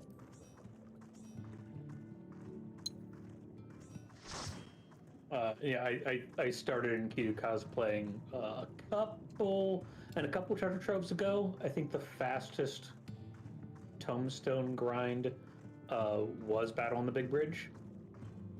So, so if someone's going to be transformed into a chicken, I will just be permanently transformed into a chicken. Fair enough. Right, so who's going in as what exactly? What? I mean, I don't have... go in as literally any role. I don't have Shizu probably mimicry just yet, needs to so... be DPS. Yeah, you probably need to go in as DPS. Also, I can go I am healer happy or as tank. DPS. Don't matter to me. The I'll only go thing I healer. have is tank. That's only a setup I have. Alright, I'll go healer. Yep. I've got my Palm Cure, my Angel Whisper, Angel Snack. Oh, right. I'll go. Got a mimicry. Oh, yeah. Yeah, I don't have mimicry I yet. I need someone to be healer to mimic. But I'm gonna, let me... Hang on. Go into Since I don't need to mimic anybody... Oh, You're I could gonna just... need to mimic a tank, I though. don't have... Oh, you're not talking to me. Here, I can fix. Yeah. I can just try and switch to whatever you guys need to mimic, and then go back to Blue Mage. I forgot we could do that. Yep. I was like, oh, well, you guys have to go back into town, find a tank. Okay, does anybody need healer? No, we got it. I would have got it from Okay. Shia. And then Let me look at Blue my Mages can kit just mimic again. It's each been other. a little bit. Yeah. Yes, for DPS. Yeah, that's what I already grabbed DPS off Okay. you. Give me a minute to rememorize myself with my kit. Honestly, we could probably just what is it? Aerosterious Hard, I think is. Oh yeah. Mimicry. I think it's got a couple things in it. Get rid of that. Give me this. But mimicry is the main one Much because better. that's such a nice thing to have. Mm-hmm.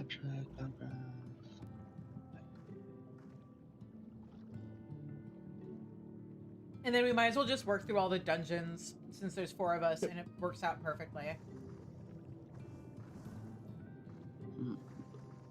Yeah, I forget how long ago it was. I had a party finder group that just went through. Oh, we didn't do dungeons. We did all of the trials through Heavensward. At some point, I just need to hunker down and get all the spells on my main. That's one thing I've never done. Like I've done it here and there. I at least have like some basic stuff, but my completionist brain will not be happy until I have everything. And also, I should probably finish the carnival at some point. Yeah. Like I said, I have a person I watch on YouTube who has full video guides for all the carnival stuff, as well as every week he posts for the weekly challenges. Icy Veins also has a pretty good guide. The problem is, like, I'd be doing Mass Carnival, and then I'd get to a point where the guide was like, hey, you need this spell you don't have. I'd be like, well, great, let me go into Party Finder and see if I can't get some people together. The nice thing with the Mass Carnival weeklies, though, they're on a rotation. They're on I believe, year-long strict rotation. So you don't even need to wait for the guide on, oh, how did you do this week? So it's find out what it was last year. Like those are all. Yeah, but I mean, even just for like the story stuff, fun. I haven't finished the story on or for Blue Mage on my main because like just that one, it's like I don't have the spell and I need it. Fuck. So get it. I'm okay, but like if nobody joins my party finder, what am I supposed to do? Well, we can maybe make that a thing to do with the pantry. Yeah. I mean, fortunately, I'm in a couple of Discords now, and I need to bully my FC into being more active anyway. I will make my way over to Gilgamesh permanently soon enough. As soon as the game lets you. Yeah. Hopefully they unlock half the servers on Ether when the patch comes out next week? Next week. Yeah, honestly, I might do the same myself. I just might need to find a place that has low on housing, so where it's not as busy on housing, then I can get my own house again. But hear me out. What if you join us on Gilgamesh that is high on friendship? But I need a house. My FC has a house. You can get an apartment in the house. My own house. I want my house. I want to buy my own house. My very, very perfect plot back. That is the biggest thing that's holding me back from moving. That's gonna be it. Yeah, that's gonna be hard. It's such a good plot too. It is literally the perfect plot for me. But if you're on Gilgamesh, if and when you get a house, I can help you decorate it. Exactly, but the problem is getting the house. I need you to bully the people who live in those houses to move out. Man, there's not much I can do while auto demolition is down. Give it like 45 days after they unlock. Like they turn auto demolition back on and then see what happens. That's my advice.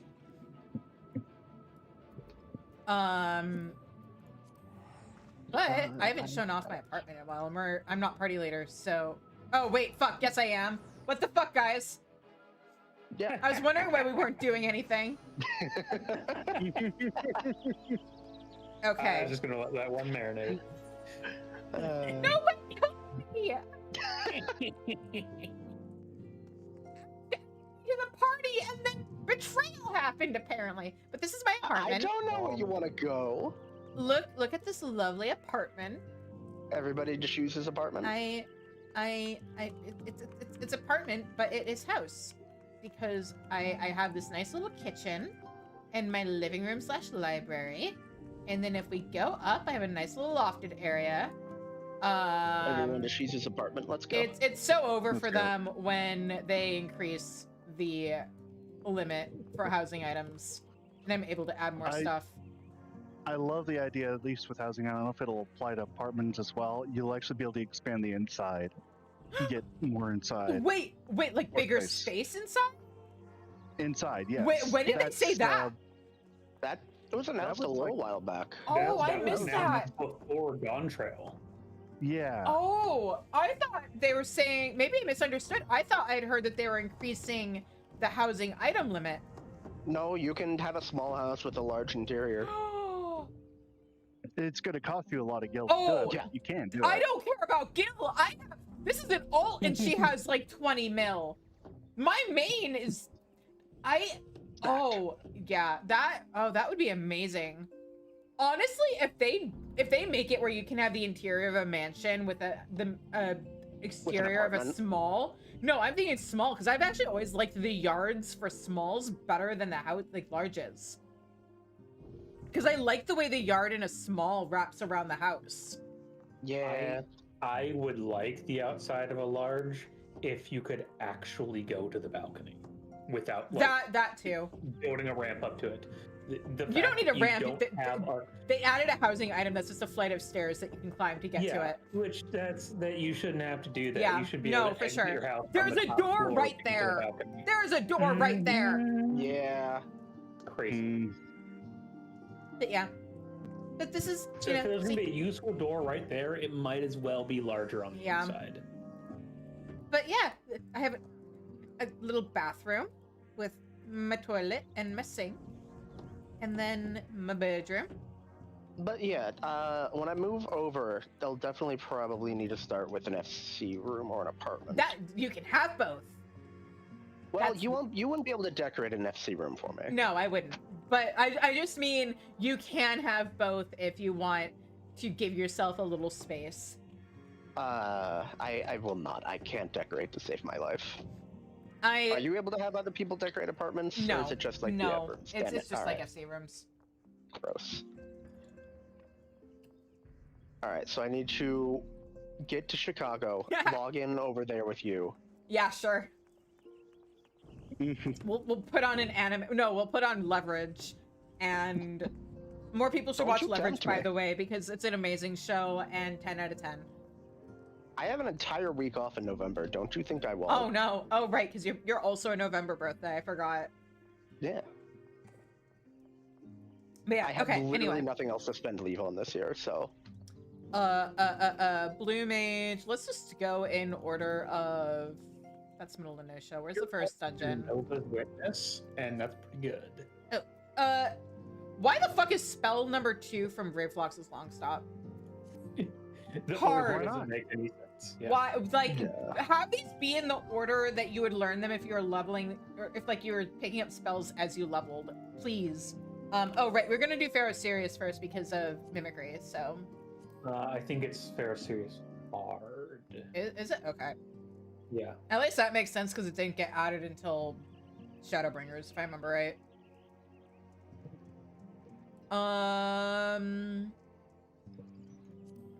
Right, Pharaoh's Hard was a Stormblood dungeon. Or not Stormblood, Shadowbringers. Alright. Ready up? Oh.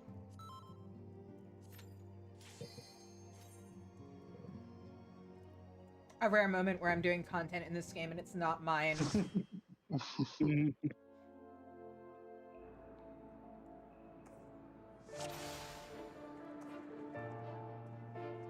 Okay, make sure my buffs are on. What is that portrait? Excuse me. Don't worry about it. No, I am extremely worried about it. Oh god. You got your money guard on. Okay. And just to be clear, I've never actually done Blue Mage dungeons before, so best of luck. Don't worry about it. Wait. Just murder. How do you, if you've never done dungeons before, how did you have Mimicry? You can run through it with you other people off Blue Mage. You're saying you've never done an all Blue Mage. Alright, okay. That's fair. Yeah, I've done all Blue Mage, so I won't. Not gonna pretend I know. Because I didn't have aggro.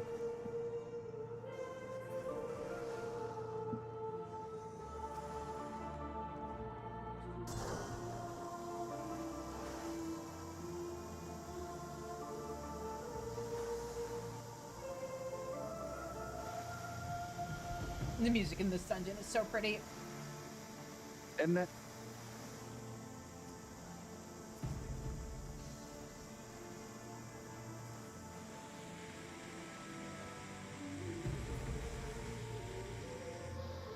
Oh yeah, slap up a toad oil for 3 minutes of evasion. Oh, right. I keep forgetting that. Toad oil is just really useful. Also, after this, we should probably get me, what's the one that freezes everything and then vibration? Ram's Voice. Yeah. Ram's Voice and vibration. I believe its nickname's the Vibe Check. Vibe Check. Yes.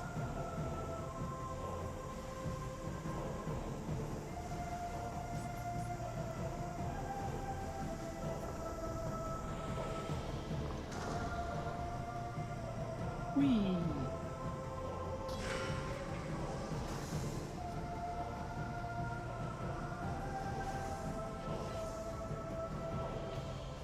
But yeah. I am very much looking forward to the new patch. The story looks good. I have a theory about a character.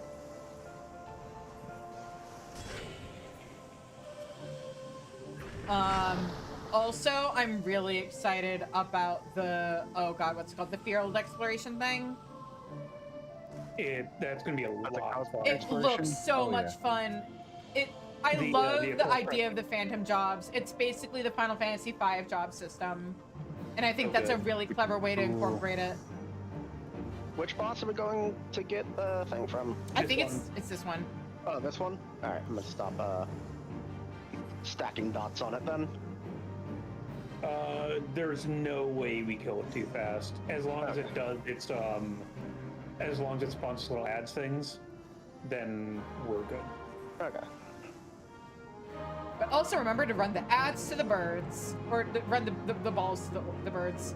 Bird. Yeah, yeah. Not spider. The just needs to intersect any of the little creatures. Yeah, it's just it comes down to what is the least pain in the ass thing to kill.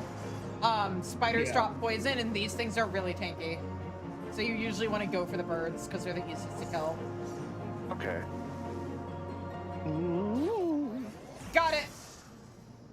Nice. All right.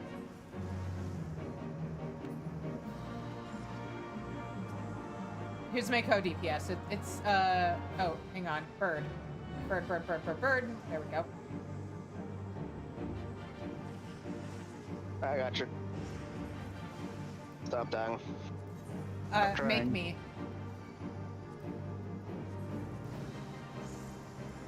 Here, mimicry, add you to... Oh, I can't add it while I'm in combat.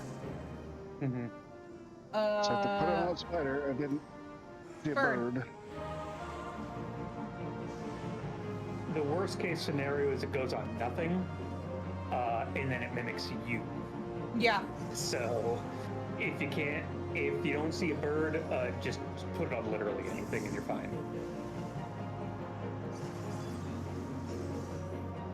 Okay. Where's the part? The spiders are just a pain in the ass because they poop poison when they die.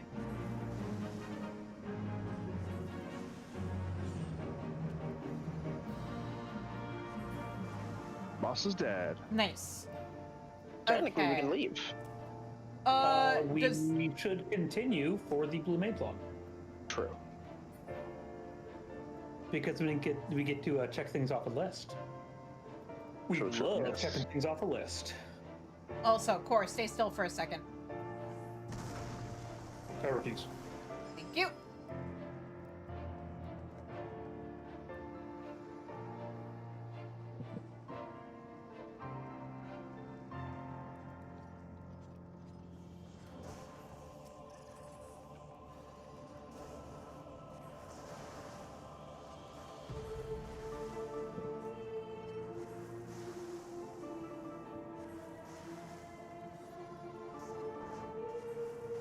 At some point, I should probably replay Final Fantasy V, because I kind of fucked up when I played that one. I did not... The first time I played Final Fantasy V was as a 4-job Fiesta. I recommend it. It's really fun. Do you know about the 4-job Fiesta? No. No. It is a challenge run category for Final Fantasy V.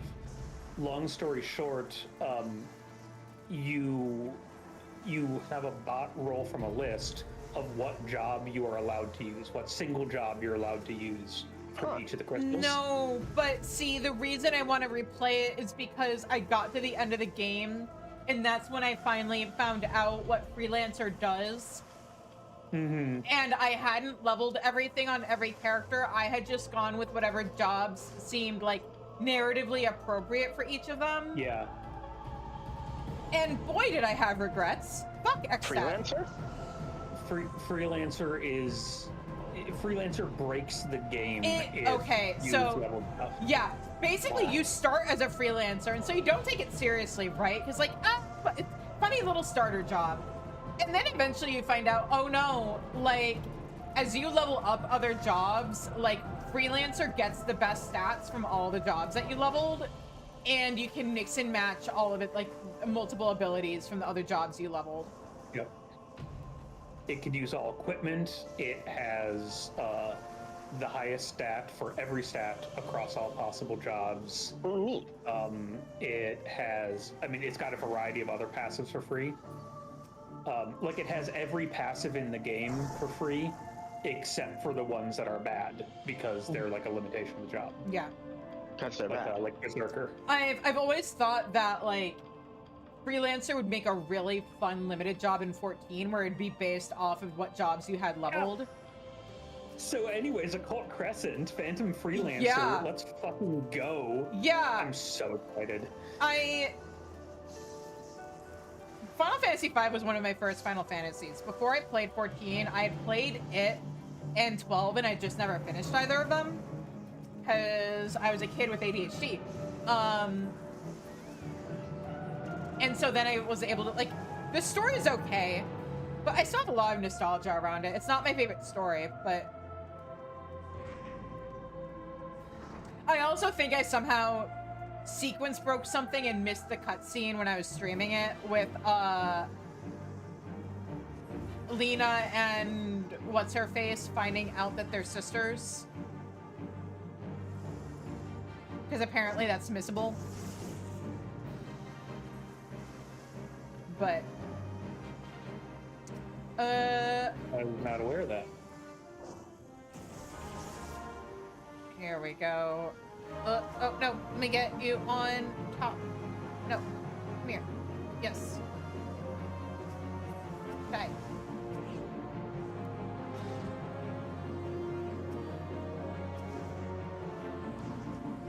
We need to break these. Bring the gels over to the orange smoke. Orange smoke. And kill the alchemy engines, yes. We want to kill these on top of the orange smoke, and then they will... Nope, that was two. Come here. Okay, kill it.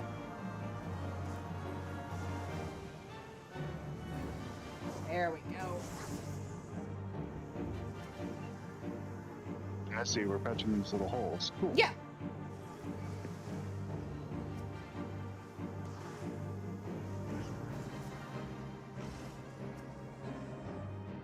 We win. Easy peasy. And no one died. God, I love Blue Mage DPS. It's very fun. It's actually just fun playing a tank in a completely different way than I'm used to. Not gonna lie. Magic tank. We need an actual magic tank. Get me But to yeah, an also, actual tank, that would be wild. hey, get me to my like sub goal for the year, guys, and keep me there. And maybe we'll do the raids to try and get marble mounts. Oh, that would be awesome. I'm saving that for when I hit 500 subs. Which raids are those? What? The marble mount comes from doing, I think it's no echo blue mage, blue mage runs of the raids. Oof, that would be fun though. Yes. Yeah. I mean, meaning of coils. Yeah. Is it just the coils, or is it also so- Alexander? It might also be I Alexander. think it's Savage. coils, Alexander, and it might be Omega. And to be clear, Savage. Because yeah. This is not from normal raids. Yeah, no, it's like you do no echo all blue mage runs of Savage raids, and like each of those gives you an achievement, and then when you collect all the achievements, you get them out. If I remember right. Which is why this is a 500 sub goal thing.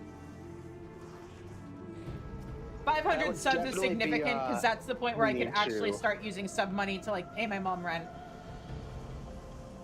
Optimize what everybody has. Yeah, no, it's absolutely. Yep, that's real content. Yeah, like this, we need to be relaxed, and we're stronger than we would be if we were a normal party. Mm-hmm. Like, well, most of you. But yeah, I mean, synced Savage raids are synced Savage raids. There's I mean, no way around it. Were you? I think you joined the community shortly after we did this, but we did do mine Sigma Skate. It was fun. Yeah, and I still owe the community 2 more mine raids because of sub goals. Ultimate. Yes, and an ultimate. I haven't decided which one. I think. No, we're waiting until we get all the mine other stuff is done. I didn't start the poll. Like, I wasn't going to start the poll for the next Savage or Extreme Trials series until we finished Kefka, because who knew where I was going to be in MSQ at that point. And then I was like, oh, like we beat Kefka right like the same week that I finished base Shadowbringers. And I was like, you know what? I'm going to finish patch quests before we even start the poll to think about doing another thing. So we'll do that while I'm working my way through Endwalker, because we all needed a break. Yeah, we were at it for like 2 months. Oh, maybe 3 months actually, because I think we started in November. Granted, I took a bunch of breaks in December because it was the holidays, but now also I'm taking a little break from 14 to stream Infinity Nikki, and once I finish Shadowbringers patch quests, I'm gonna be playing Subnautica. Yeah. Yes. Feed my thalassophilia. Ha ha ha.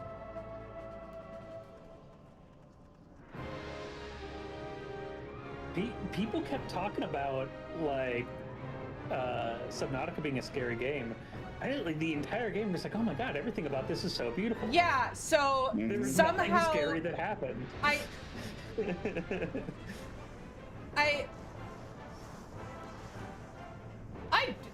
have a fear of heights that somehow translates to me not doing great with Subnautica.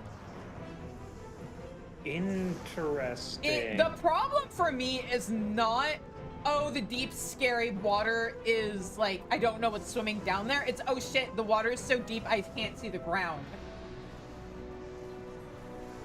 Which is the same effect that you have in video games when it comes to heights. And done. So there was that really, really fun area in Dawn Trail for you, right? That really, really great swimming hole in Yaktel. Oh, yeah, that area absolutely disorients me. It's awful. It's horrifying. Fun fact, so my internet was shit when Heavensward came out.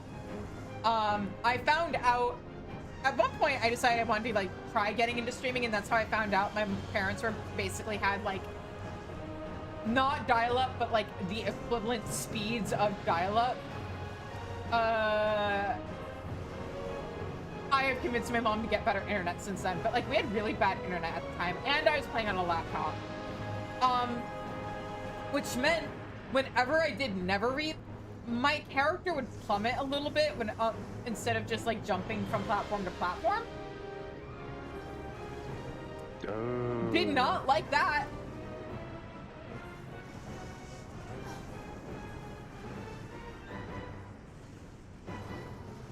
acrophobia thing absolutely does kick in Infinity, Nikki, by the way, guys. You'll see why. Also, for the sake of being able to unlock more stuff fast, I'm probably going to skip a lot of side quests and go back to them later and focus on the main story first. Fair. Because, yeah. There's a certain thing that, like, lets me upgrade clothes that I can't even unlock until I finish the game. I'd also like to get far enough that I can do events and stuff before the event that's currently happening is over. But, yeah.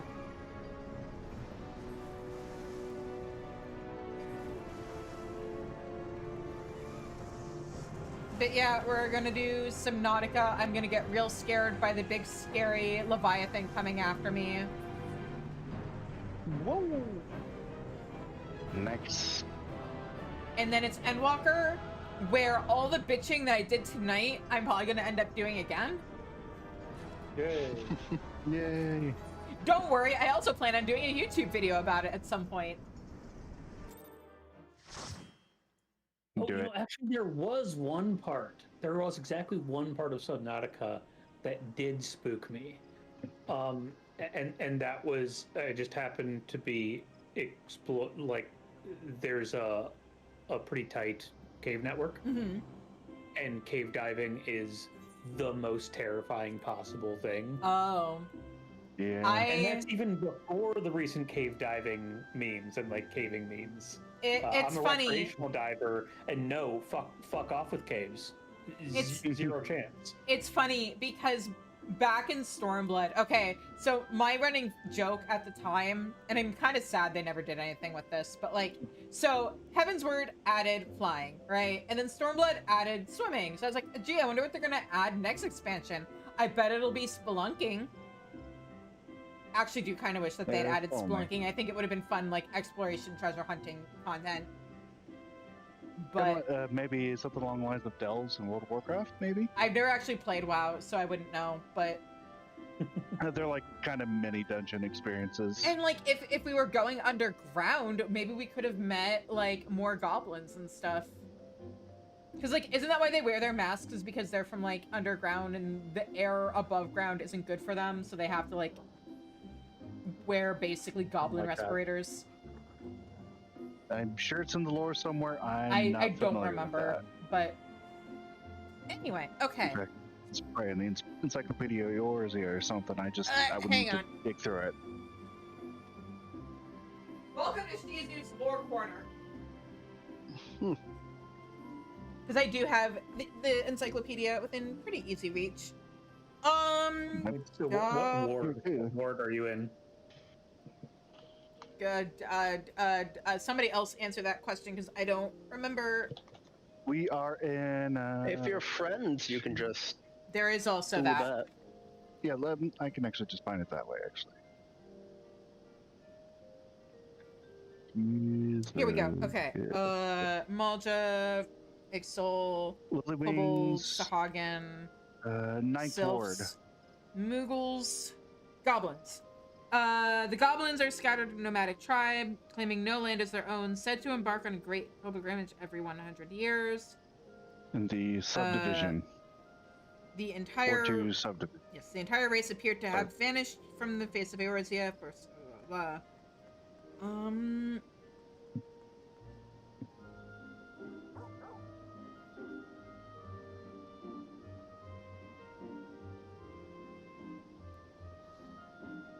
Okay. They have long, floppy ears which protrude from their ever-present face masks, an affectation that the curious beastmen are never seen without. It is rumored that if one were to attempt to remove a goblin's face mask, or mask by force, the act would trigger explosives rigged inside the headwear, resulting in a bloody, unrecognizable mess for both goblin and a perpetrator. Okay. Yeah. I guess I was wrong about them being from underground. I wonder what I was thinking of. The kobolds, maybe? Maybe. I know they are. Maybe it was the kobolds.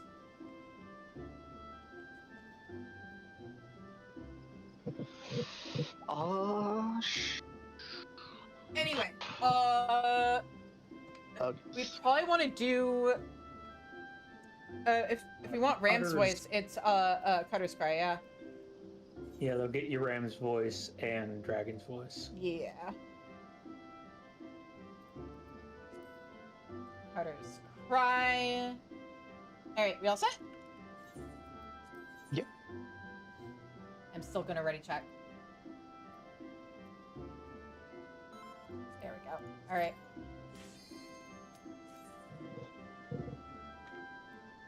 I'm gonna grab some baby. It's candy. My mom has been getting these like Mott's gummies from Costco. The carrots? Yeah, the ones that say on the bag as I am reading it, assorted fruit flavored snacks. Shapes include apples, grapes, strawberries, pears, carrot.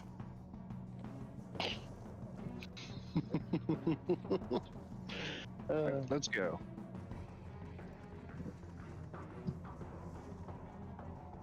God, I don't think I've been in here since the graphics update. Yeah, it's just needs the lighting a little different. Oh yeah, they also, I wonder if they also did like an update in 7.2. I don't know if you've explored some of the Realm Reborn areas since 7. Or not 7.2, 7.1. No. I've barely been playing the game like the past 8 months, so no. Should we take a moment to explore after this dungeon? I mean, I've seen it all, but I also do have a limited amount of time tonight. That's fair. Of course, gets work in the morning. Yeah, that's part of it. That and I've have started an alt because I don't know how many of you have seen the solo only videos by Raf Gaming. Fantastic stuff. I haven't watched them, but I know about them. I kind of wanted to do some of that, not the exact same restrictions, because my God, some of that's just too insane for me. But I kind of like the spirit of like, hey, I'm going to challenge myself to do this in a harder way than normally, just to kind of re-experience the game. We're opening on my headset this side. I've been re-experiencing A Realm Reborn that way, and that'd be a great way to experience a lot of this. That's kind of what I'm doing with this character, where like, I know that like,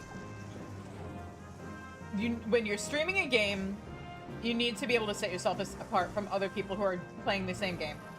And like, for me, the problem is the big popular thing for 14 streams is first time reactions, which I can't do with a game I've already been playing for a decade. So I was like, okay, when I stream Final Fantasy 14, I'm gonna do everything minimum item level. And undersized where possible. Well, the undersized thing didn't start until Stormblood, because like at first it was just like minimum item level, and then I did alliance raids undersized out of necessity just to make it easier to recruit people. It's easier to recruit what at the time was 18 people than 24. And then that became 15 people because we realized 18 people was still too easy. But then during Stormblood, I decided, okay, let's see how few people we can, like, let's see if we can get away with 4-person runs of trials. And turns out, totally doable, minimum item level, no echo, with 4 people.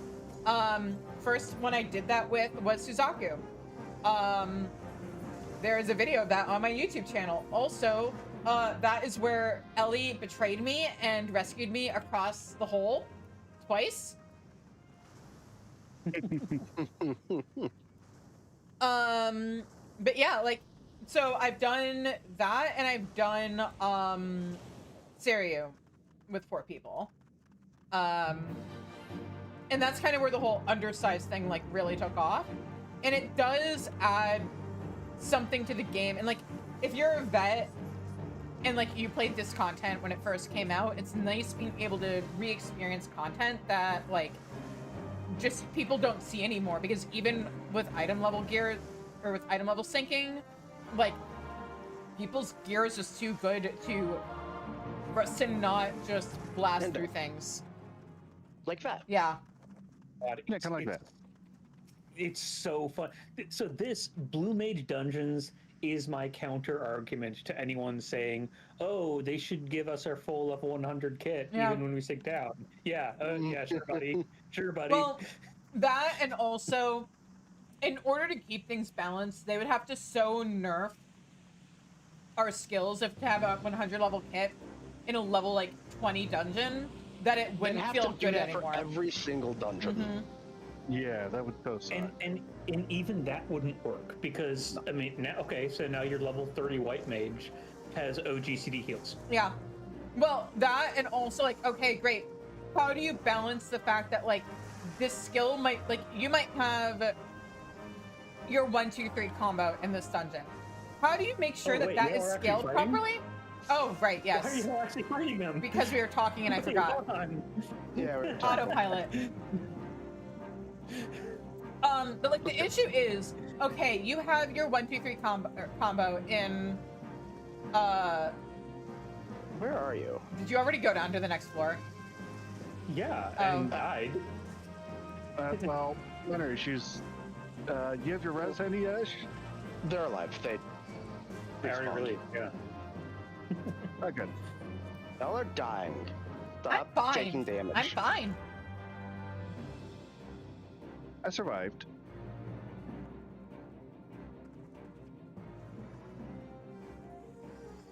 Gotta oil up your cat, girls. The point I keep trying to make is like, okay, say you have your 100, like a higher level kit. Like, not even a level 100, but like, say you have a higher level kit in a level 20 dungeon. So you have your 1, 2, 3 combo, but you've got a new player who only has like 1, maybe 2 of that 1, 2, 3 combo. Yeah, how do you scale that? Where it's not too powerful. You'd basically have to nerf the individual attacks to the ground, and it just wouldn't be satisfying. Like, my point is, how do you scale that so that you don't, like, if you have the same skills, but just more, if you have the same skill as, like, a lower level player plus additional skills, how do you scale that so that, like, that player that has fewer skills doesn't end up fucked over, or doesn't result in, like, a culture where people are kicking new players because they don't have enough skills? AKA the same reason why Blue Mage is a limited job to begin with. Yep.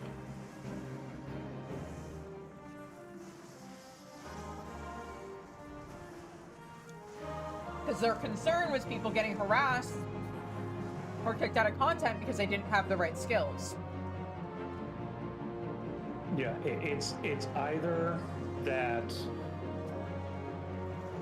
like, newbies are going to be even more of a liability because they don't have the right skills, or they balance things, they scale things so aggressively that no matter what level you are, no matter what your kit is, perfectly executing your rotation does about the same damage. Yeah. Okay, so now I at 100 need to play with the same precision that I would if I was parsing in an ultimate in order to get the same damage as like a level 20 gladiator hitting 1 1 1 1 yeah, 1 1 exactly. Is only just learning the game anyways, and the best I could do is just manage their ABCs. And that's kind of it.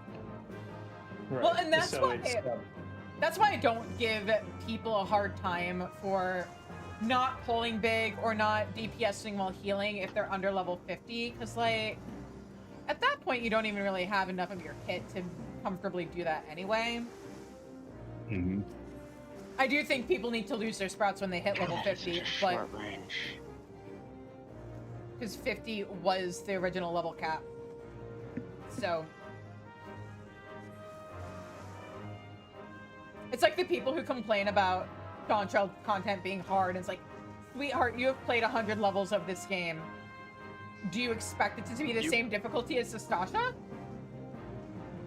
I would certainly hope not.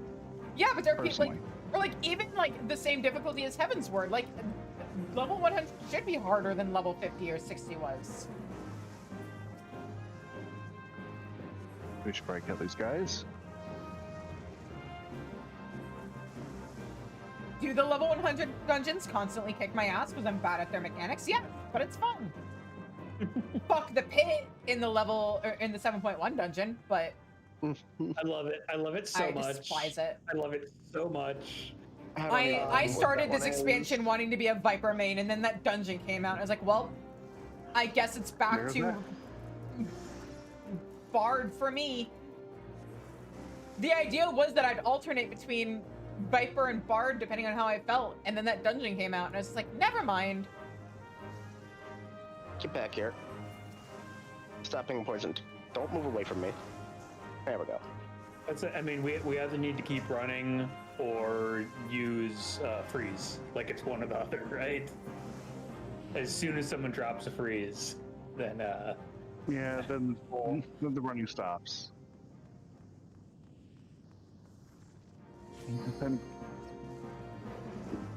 Oh, good, we have a limit break.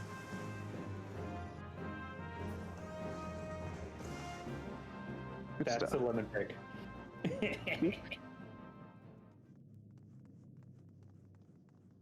Blue Mage doesn't have an LB3, does it? Don't kill them. Blue Mage has no LB whatsoever. Oh. Mm-hmm. Oh. It just doesn't work. Oh. Oh. Yeah. I mean, that's a little sad. This guy's got two. Oh man, that Dragon's makes the Savages even harder because you don't have an LB3 to fall back on. Yep. Yeah, but everyone has a bone. Diamondback. Yeah. It's Dragon's Breath. I was thinking in terms of DPS. Diamondback is how you do A12. Like, you can't LB3. I wasn't thinking in terms of tank, but good point. I more meant, like, the thing that always makes doing stuff undersized interesting is the fact that it affects your LB economy. Because, like, if you only have 15 people in an alliance raid, nobody has LB3. Same thing with 4 people in a raid or 3 people in a dungeon. It affects the DPS output. Well, the thing with Blue Mage is you kind of do have a kill it. You kind of do have a LB3 in the sense that you have your 2-minute burst, which is ridiculous, unfair, Good point. way too good.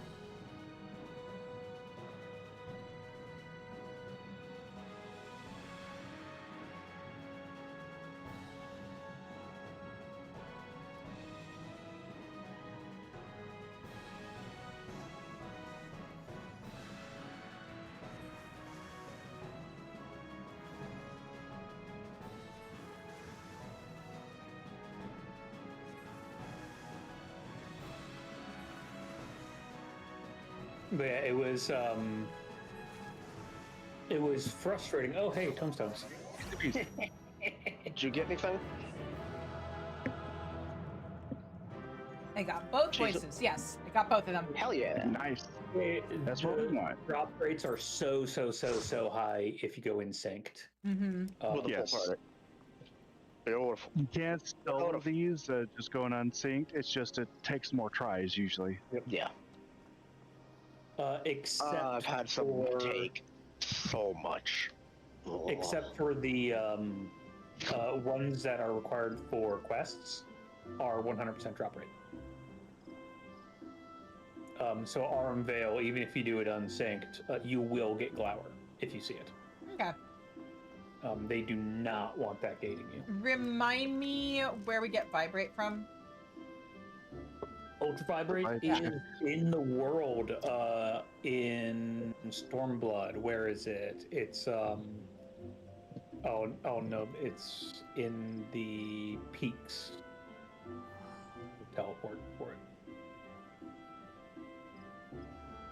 The other one that would be really, really nice to get is Hydro Pole.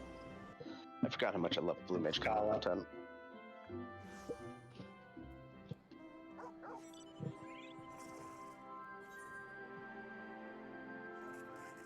Yeah, it's definitely one of those things where, like, oh god, Ash. Sorry, definitely want to get you your primal ones too. Yes. Oh yeah. Since those are all instant casts, they're just great. They're all really good. So it's these Kongmados. Okay.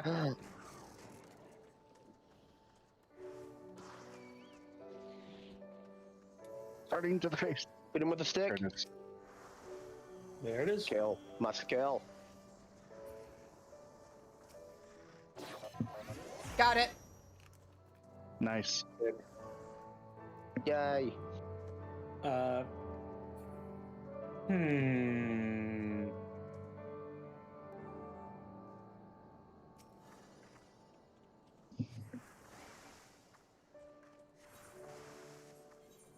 Oh, hang on.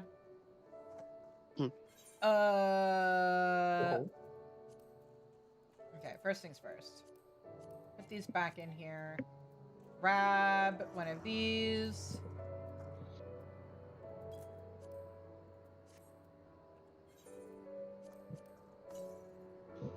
There we go.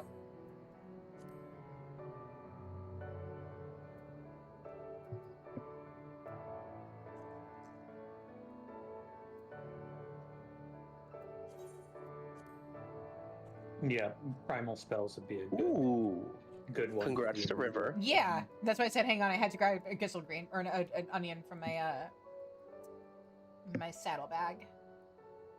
Hell yeah. 3 more ranks. We're in hour 4. Yeah. I drink, I stretch, I check my posture. You guys had better be doing the same thing. All right. So, you said hydropole. That comes from what? Hydropole is from Scala. All right. The primal spells are all from Bard, or some are only from Extreme Trials. Oh, let me also check something. So that's real a quick. little less trivial, but we could find people. We could recruit for it.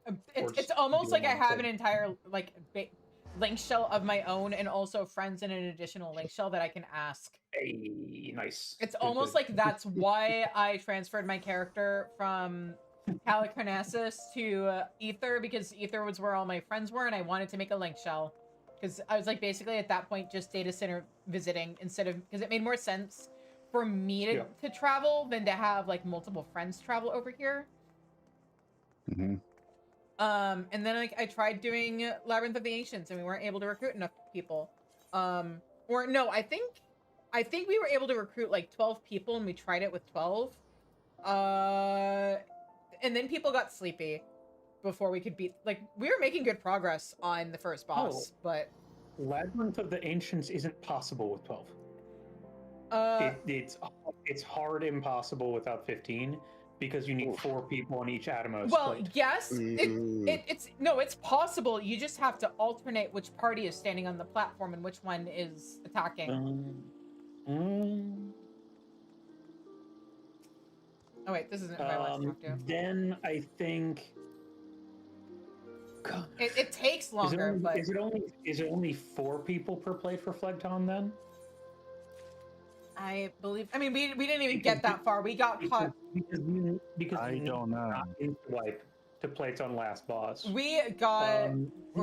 The answer is actually going to be from Wrath Games' video on that, because they went in with the minimum number of players possible. Yeah, that's right. That was the one concession to the solo only run. That, I mean, the choice was either the run ends before Heavensward, or they figure out a rule set that is going to be the most similar to solo only possible. The thing is, even if you were doing it unsynced, I think you need at least 3 people because, or you'd still need at least 4 people per party because of the platforms. But like, even if that weren't an issue, like you need 3 parties to enter alliance raids. Before we go any further, I'm going to go to the bathroom. Yeah, you're good.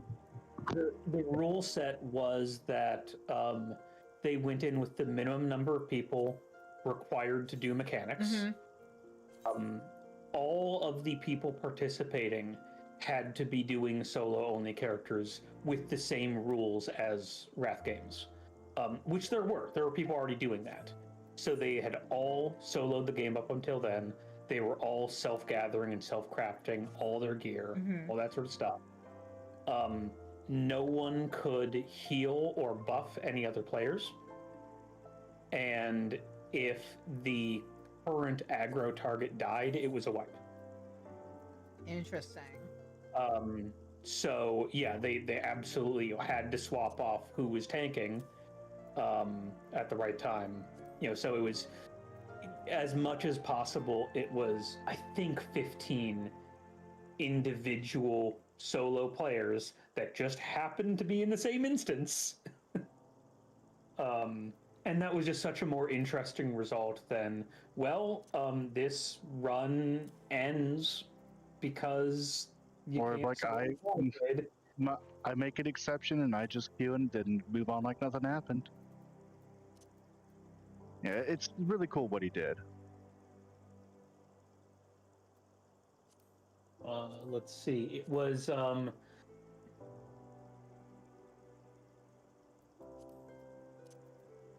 interesting. But yeah. With us, we see how low we can get away with doing things mine. Hades needs 6 people. Yep. We learned that the hard way. It was really frustrating because we made the DPS check. The problem is it body checks you. They had 15 people for Labyrinth of the Ancients. Okay. Wrath was on his own. Alliance A was just him. And then it was 7 people per the other parties. But they needed 15 to resolve the Phlegton panels. Otherwise, you just die to Ancient Flare. Okay.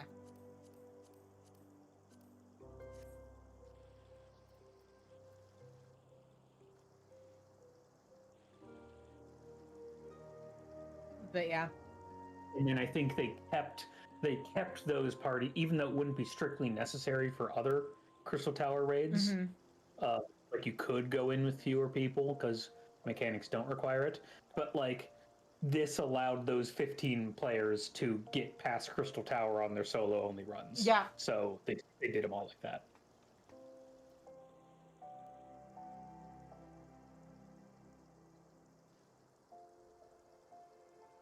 And he would have been saved from his self-imposed hell. He would have hit a hard end point.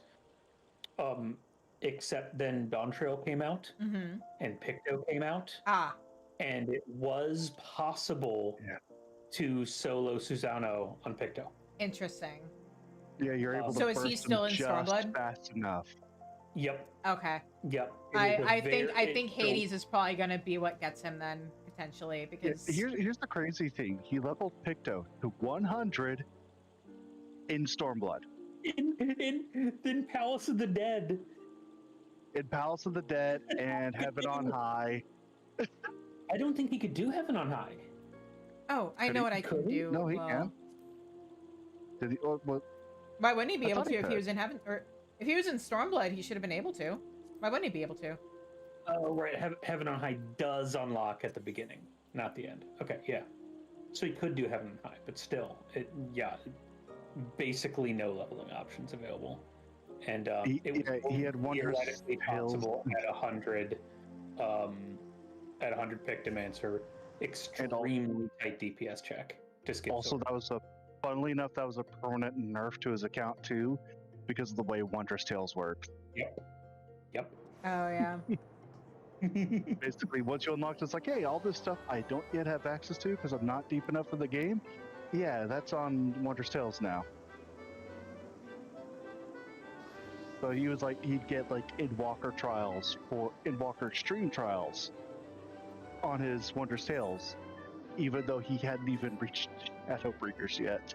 I mean, and even a lot of earlier Extreme trials would just be impossible, because like the normal versions of the trials, unsynced, were challenging enough to take like 40 hours of attempts. At the extremes, like no way, you just can't outgear them like you would expect to. Yeah, that's the thing. Is like you can outlevel them, but outleveling only helps so much. It turns out because the way armor works with level, it's percentage based. So it's in relation to your level. Is your armor gives you then subsequently a percentage reduction. So the higher level you were versus the armor gear you had, the less it did to help. not relative to the content, relative to your level. Damn. It's actually one of the things you can't quite out-level it without the gear, which the gear is inaccessible because, well, I gotta craft it. Well, I can't craft it because I don't have, like, I'm at Bismarck and I don't have access to Az's Law yet. I can't do the max level stuff. I have returned. Hi. You just missed me seemingly losing to King Elmer, and then he basically handed me the game with my final card, and I flipped a bunch of stuff and won. I will be taking that weekly challenge. Thank you very much. Right, yeah. That made literally zero sense to me, just so you know. What, me playing the game? I don't understand triple triad. Oh, well, plus is easy because you just need to make sure that when you place down your card, the matching sides add up to the same number. That's only going to make so much sense if you even know the basic rules of triple triad to begin with. I know literally nothing. Big number gives you gives you card. Okay, you carded all over them. So like with plus, what happens is, I'm just gonna use Elmer as an example. I use honestly a really shitty deck for him because it's not so much about overpowering him as it is baiting him. So the idea is you want him to place, you want to arrange cards so that, I'll put that there. It is slightly like, it's a strategy thing. So, okay, I'll place that one there.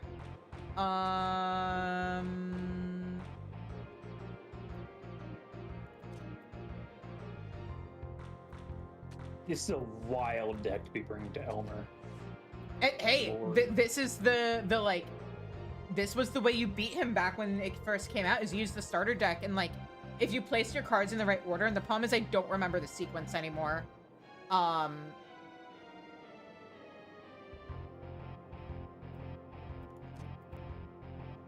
shit, he started before me, so this is gonna, okay, let's see. Well, that was a bad run, but basically the idea with him is that you bait him into making it so that you can place a card where both sides are the same number, and then when you flip your opponent's card using plus, if other cards of theirs are next to it and have a smaller number next to theirs, you basically get to steal their cards. Oh, neat. Yeah, you get to combo off, but not with more pluses or sames. Yeah. But as if you had just, it acts as if you had just played each of those cards and compares, taking anything it's higher than. So yeah.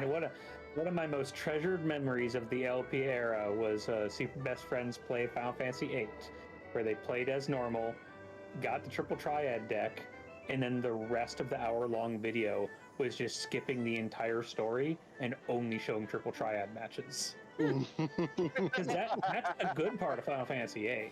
Amazing. I mean, it's the part that doesn't make me feel like I was just in a car crash anyway. It's the part that actually has, like, mechanics explained properly. Unlike Final Fantasy IX, which I love, but does not explain shit about its car game. Oh, you want mechanics explained improperly? You ever play Last Remnant? No. The launch version of that game explained its leveling system wrong and could soft lock you. Oh no. Like that game is an interesting game, where like you would have squads of characters, and so like they'd be changing formations that would emphasize, the melee characters in the squad and then the healers and whatever. It was interesting, but the enemies were on the world map, and you could chain multiple encounters together into one big encounter. Your characters had individual levels, but then you also had a battle rank overall. And the battle rank basically set the level cap for the individual characters. And chaining together multiple encounters was better for raising your battle rank. Fighting individual encounters was better for leveling your guys. the launch version of the game only explained that, hey, you should chain together big encounters. It'll make your battle rank go big up. Also, it didn't explain any of that relationship between battle rank and leveling. It's like how Final Fantasy VIII does not explain the whole level scaling thing, and it does not do a good enough job of explaining that, like, the more of a spell you have, the more powerful it is. So when I was streaming the game and a friend of mine was in chat, he told me, great, now, like, you got this spell, now get 99 of them. And I thought he was joking. Yeah.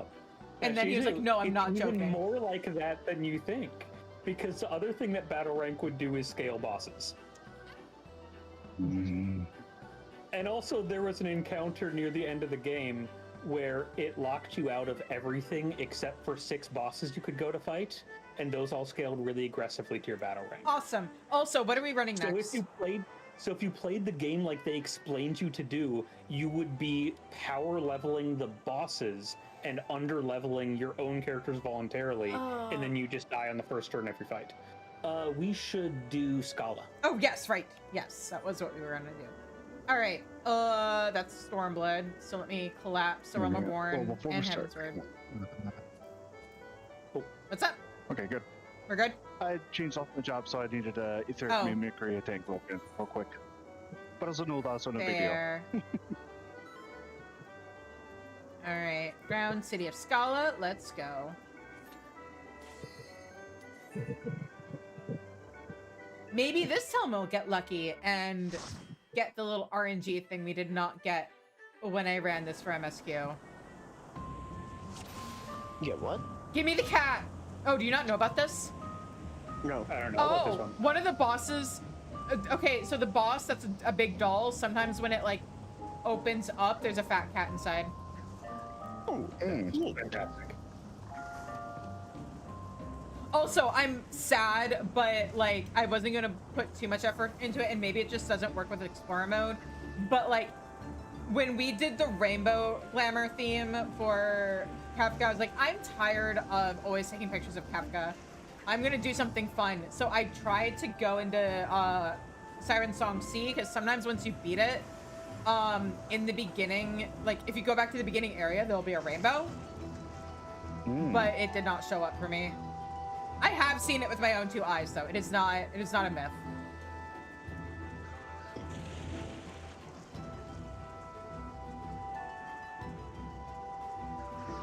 I know this is true of, like, everywhere in the game, but this place looks so much better after the graphics update.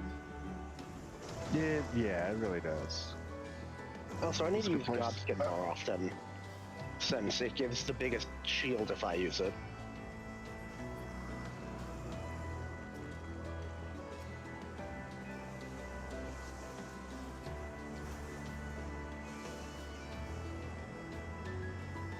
Vibration makes things go burr.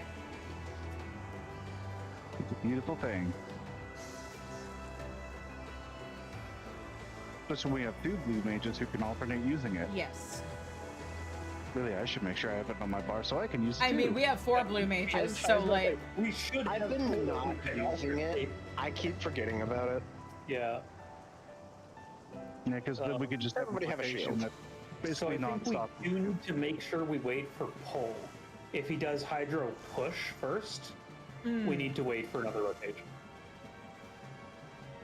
I don't know if we're going to kill him fast enough for it to matter. I mean, I'm holding DPS. Like, I'm not doing anything. Fair enough. I'm smacking him. I'll just do Sonic Boom over and over again, which won't matter too much. If you had 4 blue mages doing a DPS opener, absolutely. I didn't even have the skills for... Remember, I unlocked Blue Mage today. I don't have the skills for that. What's a Blue Mage opener? Is it Water King? Is it more Water King? It is. Oh, and then check this out. I'm gonna use Water Cannon. But what if you used Water Cannon? Well, I cast Pot of Greed, which lets me draw 3 cards, and then Wrong I game. cast Pot of Greed. Also wrong effect, it's 2 cards. Fake news. I knew it. I don't know what I do with this. We love the accusations of fake Yu-Gi-Oh fan when you don't recognize the meme. There's Hydropole. There it is. Yeah, we got Drop Seed. I mean, if everybody would cuddle up real quick, I can get rid of that. Oh, wait, never mind. I can't get rid of that, but I can keep you alive. Also, he did Hydro Pole, kill him. Yeah, murder. Yep. Off guard. Bam. Bam. Triple Trident. Bam. Triple Trident. I should put Mantra Magic on here. Serpenaka. Unfortunately, Mantra Magic is unfortunately nerfed when Oh, not right. deep yet. It's still pretty good. It's just not as incredible as it could be.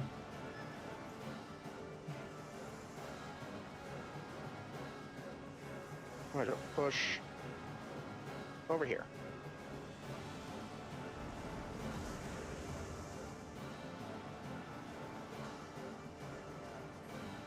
Oh, we can't stack Magic of Breath. Okay, or Breath of Magic. Got it. That'd be too broken. This is Blue Mage. That'd be Broken is too broken. job. And I need to devour. I need to remember to do that. Yeah, you should. That gives you a huge health buff. It does. That's why I need to remember to do it. Did you get it? Yep. Hell yeah. Alright, let's go murder the rest of Gee, this place. if only there was a way you could see what was going on in my game. Don't be ridiculous. Why would I that? forget that you're streaming. I have you pulled up. You So I'm getting my literally channel met me points. through my streaming. Yes, but currently we are playing a game. Yeah. I am focused on keeping you people alive. You're welcome. What do you mean, you people?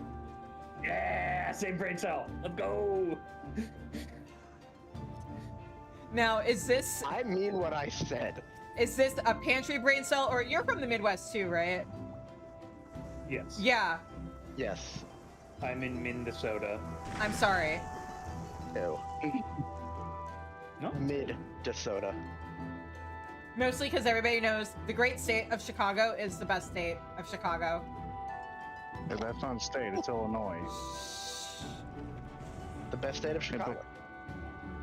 Oh, fair enough. Look, man, half the state's population, at least, is in the Chicagoland area. I can look it up and find the actual number. Why don't we pull everything and then just freeze it all? Let's keep them going. Like that. Too Well, bad. yeah, but we could have gotten these in Ultra Vibration too. Too bad. I've still got mine up, so I... We wall to wall. Oh, no, wait, no, I don't. Mine's on cooldown. If we're good wall to wall, I'll wall to wall. Yep. We are much more set up to do that now. And even more than before now, because Shizu actually has an AoE. Yay!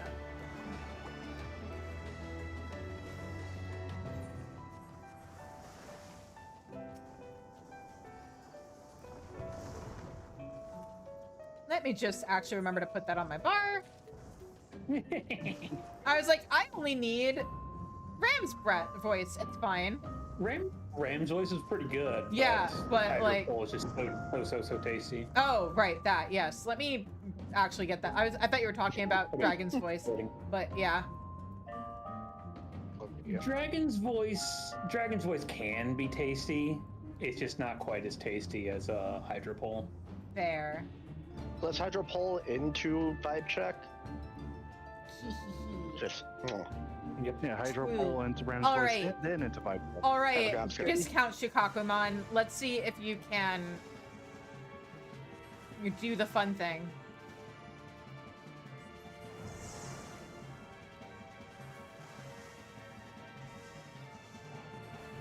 Is there a better single target spell that I can get? Sonic Boom. Sonic Boom is a bird killer. It's the same damage. It's just a faster cast. Ah, Which makes you more mobile too. That's one of the big upsides. Yeah, so Black Mages probably complain about it. yeah. Black mages complaining? Never. Don't be So ridiculous. crazy. It's almost like anything happened. I just remember back in Heaven's Word when Bard had like a 1.5 second cast time and they were complaining, and like I was just like, black mages hate us, guys. Ooh.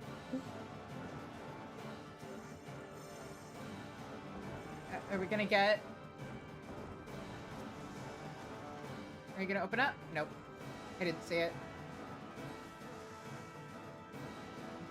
But yeah, sometimes when this thing opens up, it'll be a fat cat instead of whatever's normally in there.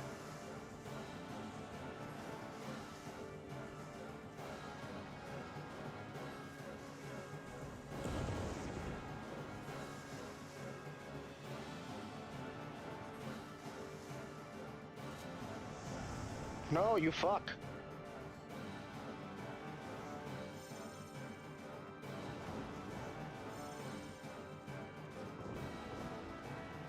This poor thing probably sees all fucking 4 of these just running at him. Yeah, we're coming for you, boy. My time has come.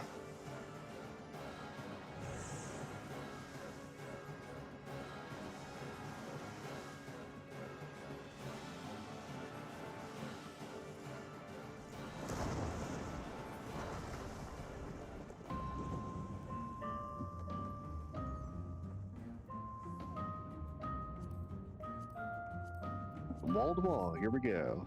I kind of can't here. As much as you can. Yeah. Wall to pit. Well, you can. The walls are just very, very close. I'm still mad they got rid of the transformation thing. I don't see any reason why NPCs would not be able to do that. Yeah. I don't buy the excuse that every change to dungeons is explicitly because of NPCs. It just doesn't track for me. Who's doing first vibration? I'm doing it. Mine. I don't want to waste it on these nerds. Well, I used the wrong skill, that's why. Never mind. And now they're not frozen. I pressed the wrong button! I pressed the wrong button! Plus side, the wrong button I hit was an AoE and not something dumb. So. Nice. But yeah, no, I mean, I wonder if it was such a long cooldown that I can't imagine it being an issue. But I wonder if the problem didn't have to do with people having their timer run out or the NPCs having their timer run out because they got stuck on geography or something and then falling into the pit. Stuck on geography. Geometry. Is probably what you mean. Yes, geometry. Shut up. No, what you said also made sense. Yeah. It worked more sense. Actually, yeah, I agree. But like, okay, so these guys are immune to Hydro Pulse, so let's just make sure we let them totally group up. Disgusting. I know, right? It's cringe. mine. Got it. Yeah. Everybody group up for Gobskin.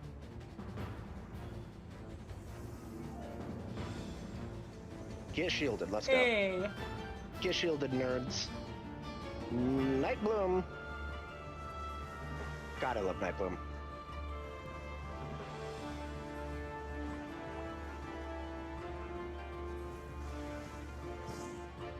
At some point, we should probably talk to Square Enix about how many of the Blue Mage spells are just us breathing on our enemies. It's an entire thing in Mass Carnival, the face spells. Mm-hmm. It's really funny. Well,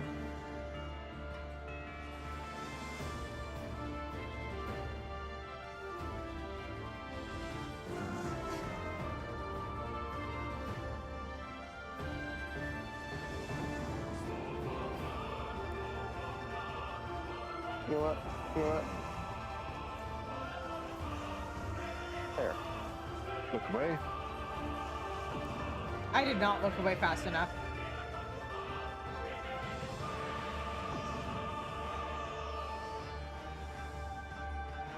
Did I manage to get rid of it?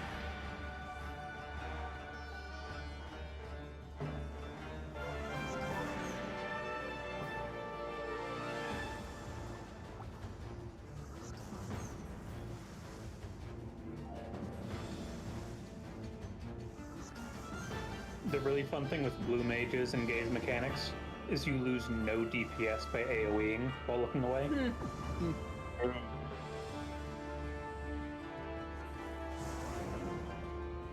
God, I remember, okay, granted, Reddit is not exactly a bastion of people who have brain cells. But I remember at one point, somebody was trying to claim that Blue Mage was bad because their DPS on the coils was like, they were doing like 600 DPS. And I was like, let me look up like what people were putting down as their DPS back in Around the Born. Okay. And like, no, I moved a little too late. that's actually good DPS. Here, I fix. Oh, no, he just died. I'm dead.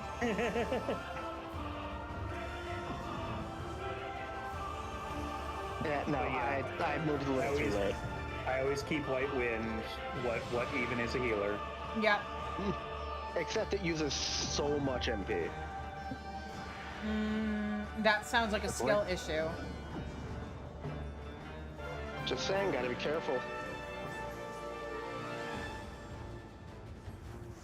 I mean, the thing is, with the nature of White Wind, as long as your HP is fine, you don't necessarily need to use it that much to get your party healed up.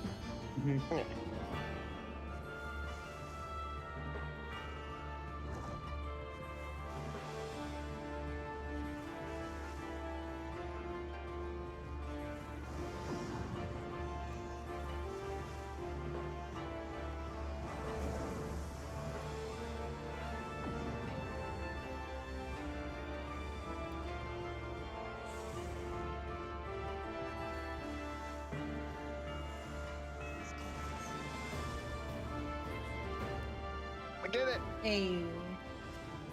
Oh, hey, a raw motion.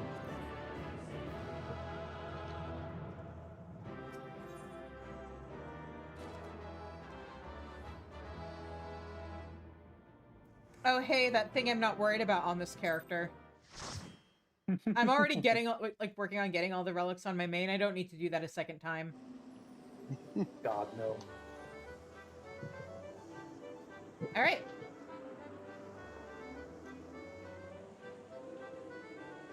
Oh, I got a card I need to immediately turn around and sell. Good thing I'm already over here. Oh, yeah, I can sell this Godbert card. What do we want to go for next?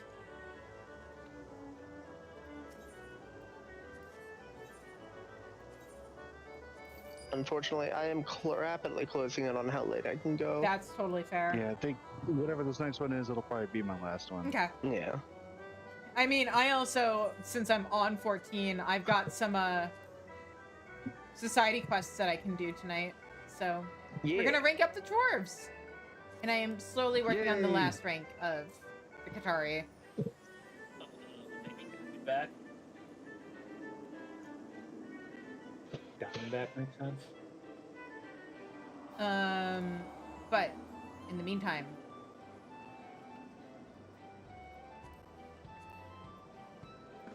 let me open this up. Yeah. Yeah, Stone Vigil Hard would get you your Inborn. Oh yeah, Stone Vigil Heart. God, I can't wait for them to add duty support to that dungeon so that they can get rid of all the awful mechanics in that fucking place. Yeah, right. Get rid of the dang old cannons. That'll make them happy. Okay, you said Stone Vigil Hard? Yeah. Unfortunately. All right. Let's get this over with. The good news is I have a plan. Let's go. You shouldn't. That's bad. Don't have plans. Just wing it. I mean, yeah, that's why I'm just checking. But winging it is a plan.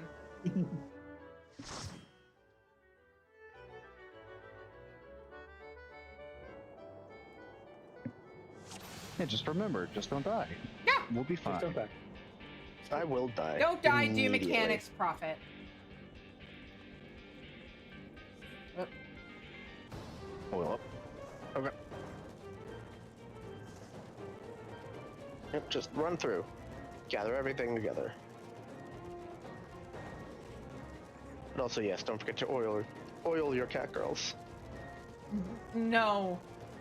We here at She's Cheese or twitch.tv/She's do not endorse oiling your cat girls.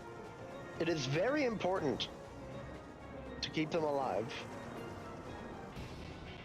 Cat girls require regular oiling. It's regular maintenance. See, and I was given grief on Friday when I asked, hey, can I get away with in this month's episode for my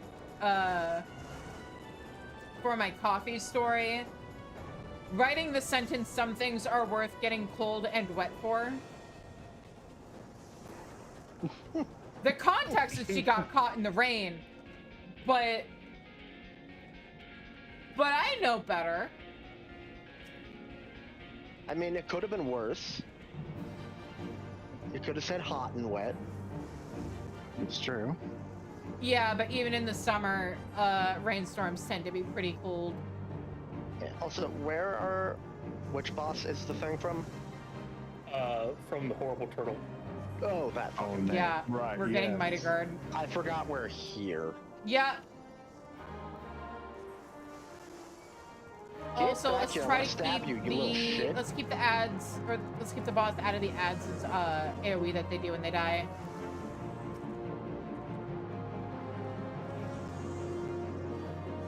And that's the mechanic for this boss, is that when the ads die, they do an AoE, and if the boss is in that AoE, it gets a buff. Don't overwrite that Breath of Magic. That's a fully buffed one. What Breath of Magic? I'm fitting my Breath of Magic into a Moonflute Bristle. Oh. So, unless you're also Moonflute Bristling as a DPS mimic, yeah. It's okay, I'm mostly Nightbloom. We love Nightbloom. True. Yeah, that spell I have. Yeah. Yes. Help. Stop dying. I can't help it. I think he was talking to me. Oh. Yeah, you ran around a corner and I couldn't heal you anymore. Yep. Oh, shielding. Fuck it. Sorry. Pulled maybe a little too much. Sorry. Ow.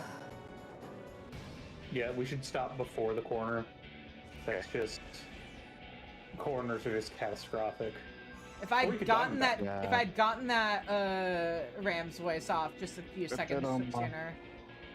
Where is it on my bar? It should be on my bar somewhere. Where is it? Re-oil. Oh, right. Okay, there it is. First coat of oil.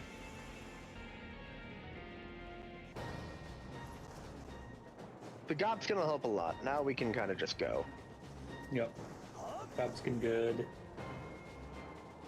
Yep, Gobskin. Okay, here we go.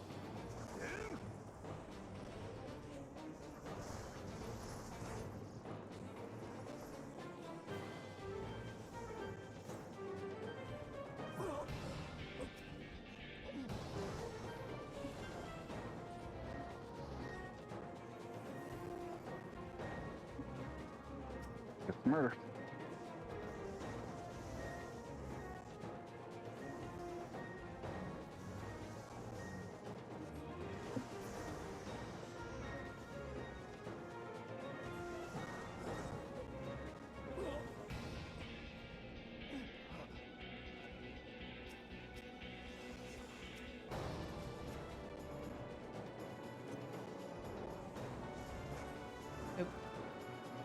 Did I not grab him? He stands in cast, and I don't know about you guys, but I don't have a thing that that interrupts. You should have Sardine. Oh, yeah, Sardine. Would that interrupt? Sardine's an interrupt. Yeah. No, but would it that's its entire specifically? point. Let me finish talking. Oh. Would it specifically? This is not the right canon. Would it specifically Don't work on think Dragon you Blood? can Because that, have those. because No. Dragon Blood but can be interrupted with stun. Yeah, so it does not stun. there's It is there's a couple other things done, but yeah, that's why I only say interrupt for this specific thing. Oh, this guy. Yeah. The best boss. Look, mechanics. Look at how much mechanics, y'all. Peak dungeon design. Look, there are mechanics. Why did Final Fantasy XIV forget how to design good dungeons like they used to? This is yeah. This is definitely a dungeon where, what I will say is I'll give them credit for experimenting with a lot of different things. I also give them credit for the fact that they never did this kind of dungeon again. Right. Good.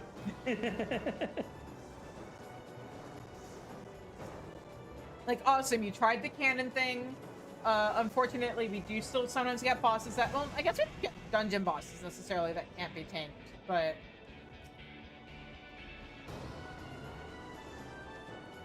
But yeah, this was their crazy college experimental years. I keep forgetting that I brought missile. Alright, are you ready for the tortoise? No. Well, we're getting it anyways. Oh. Okay. Everyone do a cannon? Well, at least this is better than that time I tried to solo this on sync. That sounds awful. It was. It is. That's bad. Remember that time I tried to solo Stone Vigil hard unsynced? Ow. Oh, I almost forgot. My special trick for this. Focus target the boss.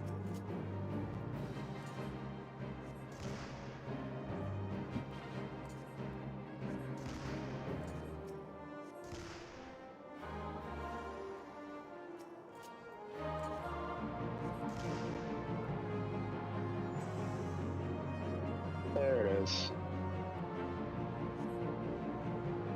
Isn't this fun? Uh-huh. It's a blast. Here's my special trick for this. Missile works. Nice. Good. Excellent.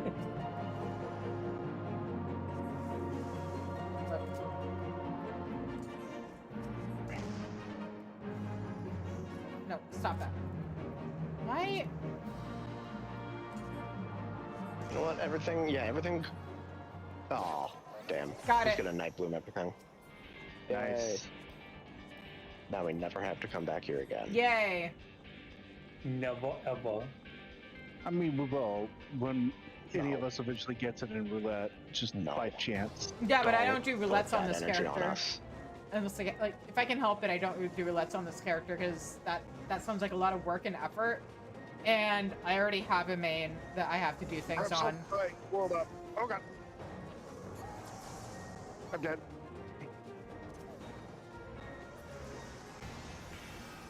Damn it. Fucking.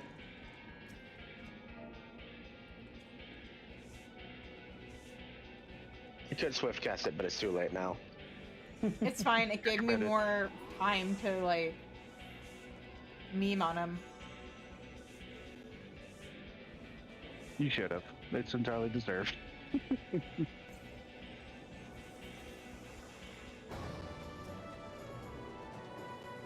Usually I try to poke or sweep at a friend who dies, but like by the time I get it set up, they've been rezzed.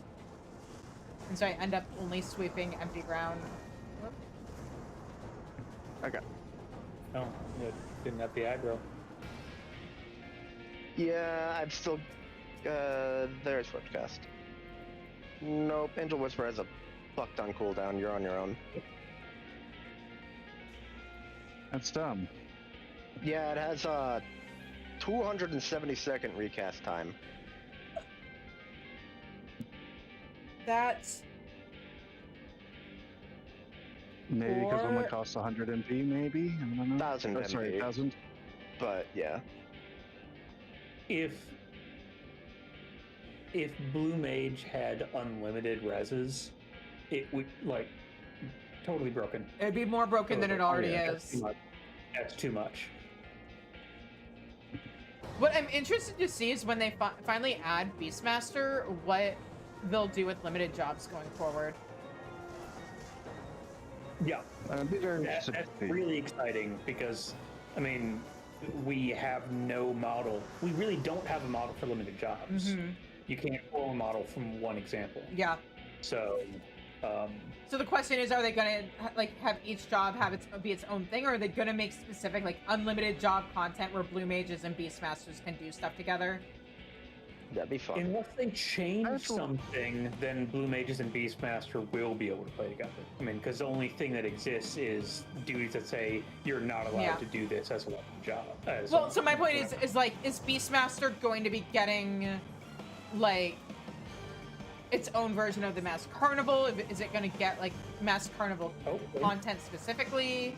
But I more meant like, are they going to make like new content that is dedicated like that? That's like what dungeons are for normal jobs, but like for limited jobs. Like, are they gonna actually like do fun shit that's like unlimited job in general specific, or is it just gonna keep being like job specific stuff? Hard to say. My gut instinct is it's probably going to be the Masked Carnival for Blue Mage, and they're going to have something else for Beastmaster. Right, but I mean, like, are we going to get like a third piece of content that like you can do in a party of like? Are they going to make like specific unlimited job party content? I don't know. I really don't. I would like to see them do that, but I don't know if they'll be able to work that into their content schedule. Yeah, I would doubt it. That's Masked Carnival is already a pretty big content island. I mean, if nothing else, like if you want party content for Blue Mage, you do what we're doing.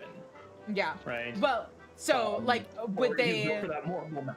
Would they take dungeons and be like, okay, you can have like, have there be a special limited job queue for dungeons or something like that? Even there's never going to be a limited job queue. That I think I can say that pretty confidently.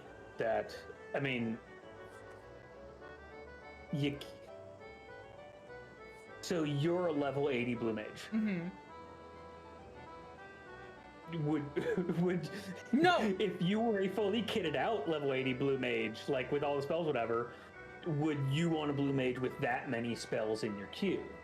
If I was queuing in with other blue mages, that's what I'm saying. Like a limited job queue where you could only end up in content with other limited jobs. Oh, for sure. But the trouble then is that that's still going to be frustrating if you get a roulette and you're the only one with any good spells. I guess, but like I feel like also when like that's not any more or less of a risk than what you get when you're doing party finder stuff with limited jobs. It's substantially more of a risk, right? Because with party like duty finder on normal jobs, you can't. No, I mean doing party finder on a limited job. Yeah, well, right. Well, sure. Well, party finder's a lot more voluntary than roulettes or duty finder.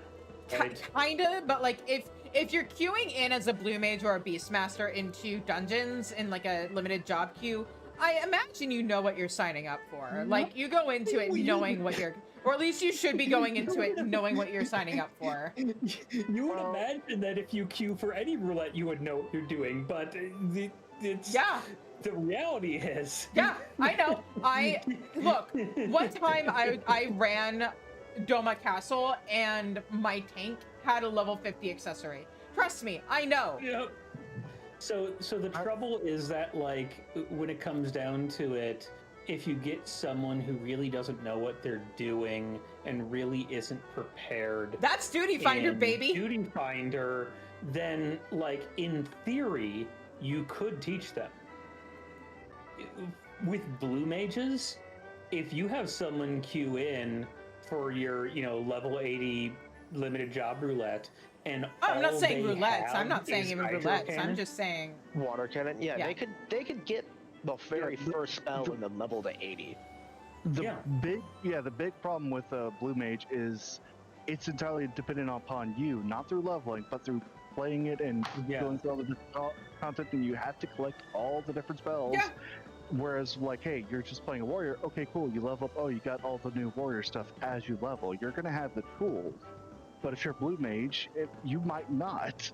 Yeah, it's not possible to matchmake and simply not have a healer or a tank. It'd be very possible to matchmake with limited jobs and not have a healer or a tank. So now good luck with your trial. That's a good point. Right. I mean, in theory, you could matchmake for blue mage, and literally everyone only has Hydra. It's unlikely, but literally everyone could only have Hydra cannon. Well, now what are you going to do? That's a harder problem to solve than explaining to tank, you have to AoE. Like, you have to AoE. You have to turn your tank stance on. No, Healer, that's fair. I get that you like pressing your damage buttons. You need to heal the Yeah, tank. oh god, yeah. Optional. No, okay, one time, god, healers who don't take personal responsibility for their actions or lack thereof are so frustrating. I have had a healer who, like, blamed the bard, and, like, like, at the time I didn't realize I should be playing faux requiem to buff DPS and stuff. That is not why we were wiping on trash, friend. Right. The reason we were wiping on trash wasn't because I wasn't debuffing our enemies. It was because you were casting holy instead of healing the tank. Yep. I've got two good stories like that. The literal first negative player interaction I ever had in Final Fantasy XIV was Aurum Vale. I was some DPS, whatever. Tank was a Dark Knight. They were pretty bad. Like, I'm not gonna lie, they were pretty bad. They weren't using mitigations. They were, running packs around. It was rough. The healer was a white mage who just kept letting tank die. And when I'm like, just heal tank, come on. Like, I know you want a DPS, but just heal tank. The actual explanation they gave is no, that I'm not at the healing in my rotation. I should be able. I do 3 holies and then a cure 2. That's the white mage rotation. The white mage rotation is you DPS when people don't need to heal. Let tank die. Look, what are you talking about? The white mage rotation is keep your party alive. It was incredible. No, they actually had, I think it was 3-1. They had a ratio of heals to holies that they would not deviate from. Insane. It's like, and the thing about healing is it's very simple. You don't DPS when the tank gets into life to tank the mobs for you and they kill you. One time, I think this was in the beginning of Shadowbringers. No, it may have been Storm. No, I think it may have been Stormblood. At one point, I was doing a roulette, and I ended up in Song C with the Machinist. And, like, they were doing single target damage on, like, trash pulls. And I explained to them how, like, like, when I explain and, like, give advice in dungeons, I explain why, or, like, the why behind the advice. Because I think that's more helpful than just being like, hey, do AoE. Like, explain the math behind the AoE of, like, hey, take your AoE, like, the potency of your AoE, multiply it by the number of things you're hitting. When that number is bigger than your single target, you should be AoEing.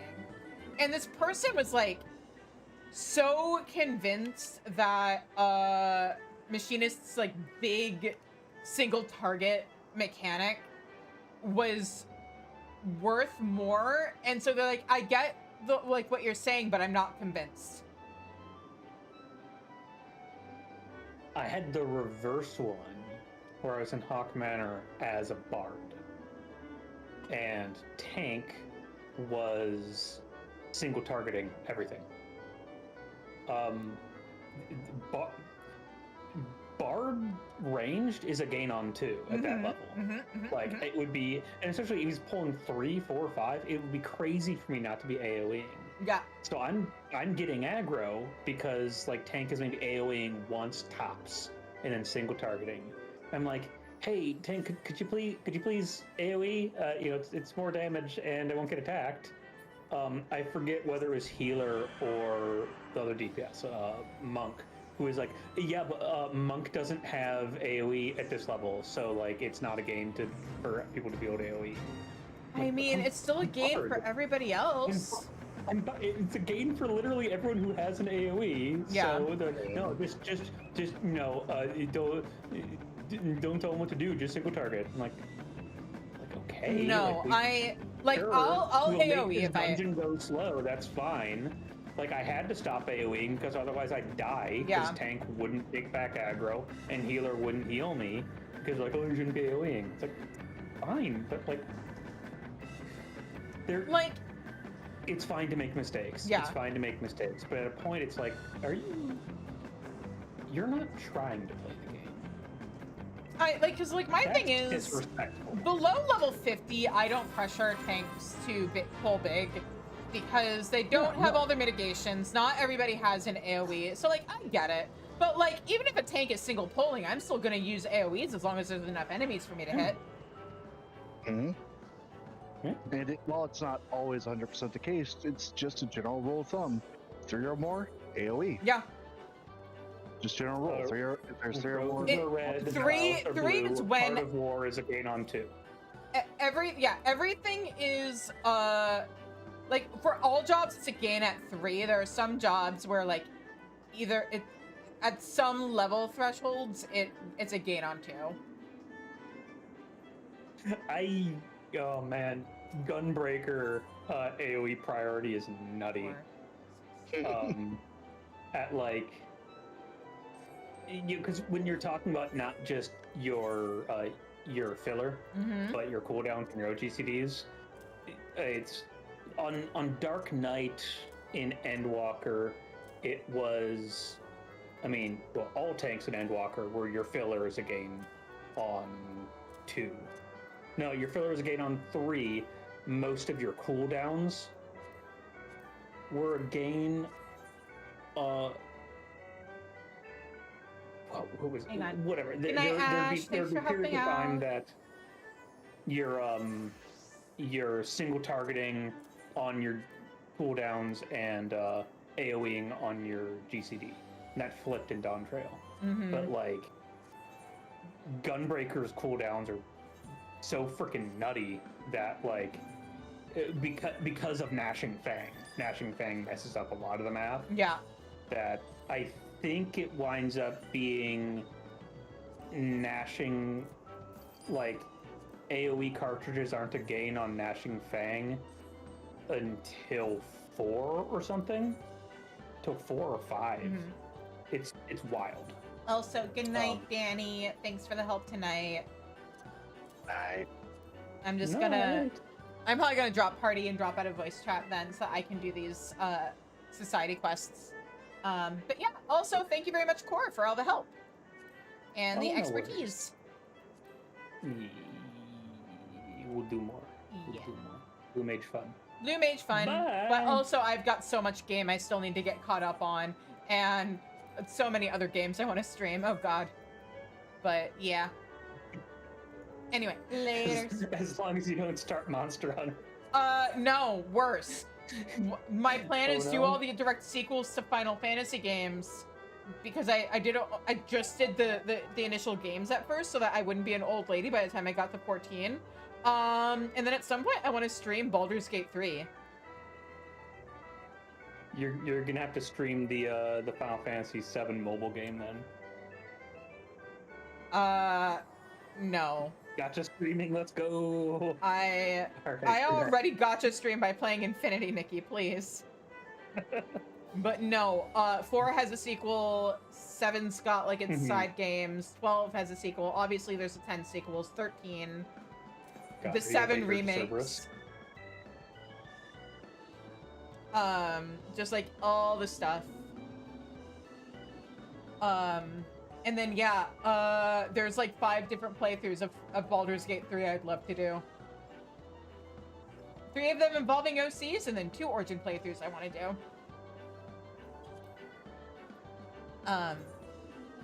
But yeah, anyway, I'm gonna drop out of voice chat. Thank you again for your help today. Bye. All right. Now, let me just finish getting stuff up on the market board. 60k sounds good. Someday I'll have my inventory back. There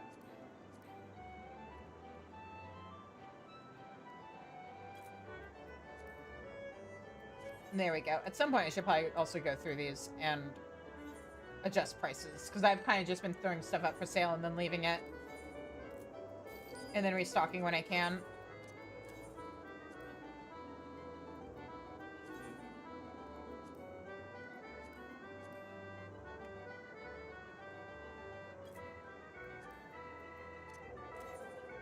Alright.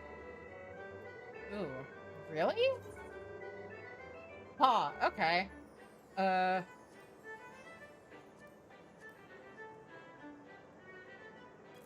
When in doubt, you check the sale history before you put something up for sale.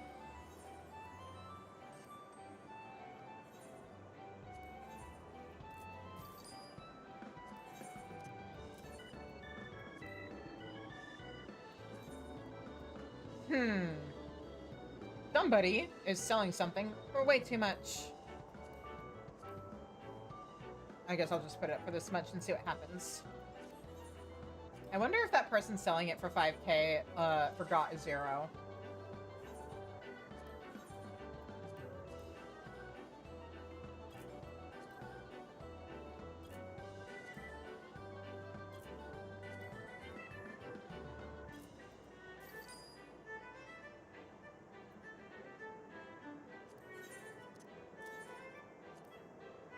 All right. Yes? Yes. Honestly, I kind of wish that they used the same interface for putting stuff up for sale in the mobile app. Like, if they changed the interface in the game to be more like that, because that's so nice. You actually, like, when you put stuff up for sale, you can actually see, like, from the same page how much other people are selling in the same item for. I think you can see the sale history too, I don't remember. But like, it's actually way less clunky than what's in the game. The problem is I'd have to swap characters, and that sounds like effort. At the same time, what else am I gonna spend Kupo nuts on, right?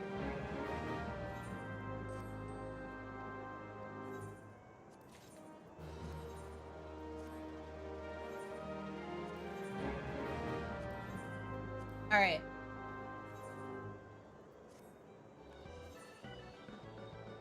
Now, let's head over to... I just want to check something. Since we're on stream and we were talking about it earlier. I don't think you can do society quests on Blue Mage, but yeah, no, we can't. All right. Red Mage it is. Am I even gonna... I don't think I'm gonna be able to get enough experience to rank it up. So, why are you...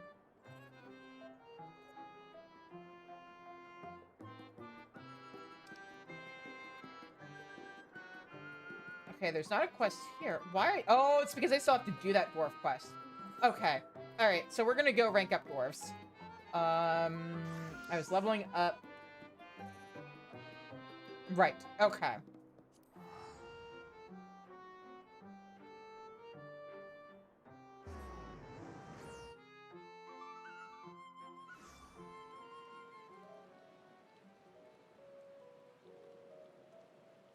Okay.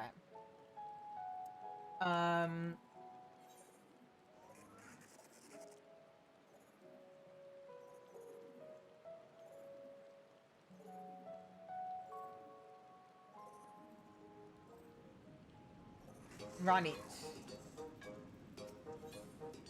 There once was a dwarf named Ronit, a boy with a bee in his bonnet. Oh, I guess that tells me how Ronit is supposed to be pronounced. There once was a dwarf named Ronit, a boy with a bee in his bonnet. He had agreed to a bet he would come to regret, unless, of course, he actually won it. I've got some bad news and some more bad news. Which do you want first? The bad one news. All right, I'll pick.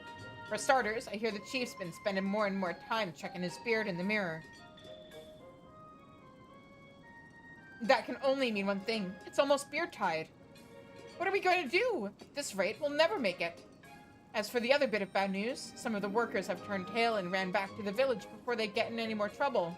Now there ain't enough people to handle the production or bring in raw materials. Regit, Cart, and the others are already at their breaking point. I even thought about asking Ozark for help, but I can't bloody find her. Think, Ronit, think. There must be a way. Maybe a nice, relaxing stroll will clear my head. Gee, if only you knew a crafter who could help you. Yeah, a quick trip to scenic Damp Soul should sort me out. And whatever you do, don't even follow me. Even if you think I might get eaten by hungry beasties, don't follow me. Yes, definitely don't do that. Don't follow Ronit. Right. Ronit definitely does not want you to follow him to Damp Soul. I'm gonna put my hoodie back on. I took it off earlier.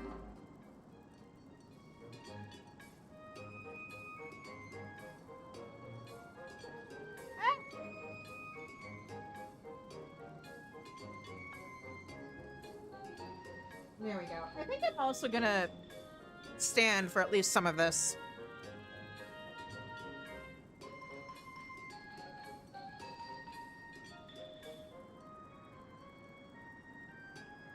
You did not go up as high as I wanted you to.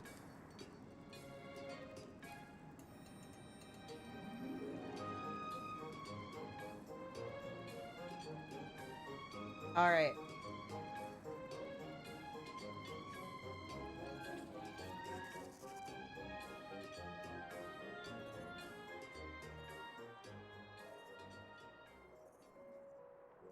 Now, let's head on over to definitely not... We're not following Ronit. We're just going on a nice little fly in the same direction because what he described sounded nice.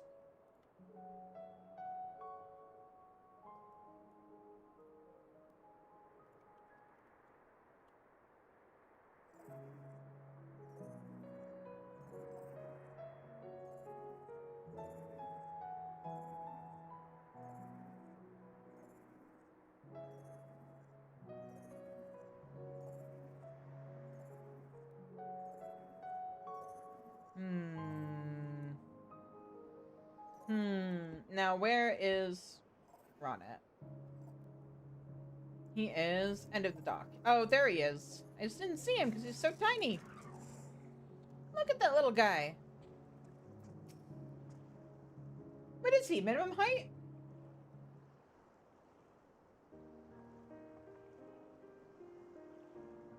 Haha! I see you understood my subtle hints. You see, I wanted a word with you, away from the others. It's a bit of a touchy subject, and I don't want him getting discouraged or nothing. You're good at keeping secrets, ain't you? I can be. Phew! Alright. Truth is, I'm finding it all a bit much. The pressure, the responsibility. I've always been a loner, and nothing I ever did made a lot of difference to anyone else. Whereas it seems to me, you're the opposite. By the sounds of it, people are always turning to you for help. Don't you ever worry you'll make some sort of horrible mistake and, I don't know, cause the end of the world or something? What's your secret? Foreshadowing. Just relax and let your talent do the work. I get by with a little help from my friends. Pressure is just another word for fear. Just relax and let your talent do the work.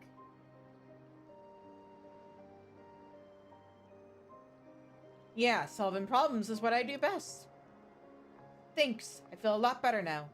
And with the great Watts' blood flowing in my veins, there ain't nothing I can't overcome.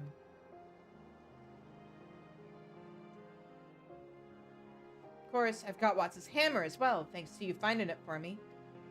Not that I ever use it, mind you. I'm keeping it safely hidden away until the day comes that I'm skilled enough to wield it myself. This thing? Just a normal everyday hammer, mate. Nothing special, but it gets the job done.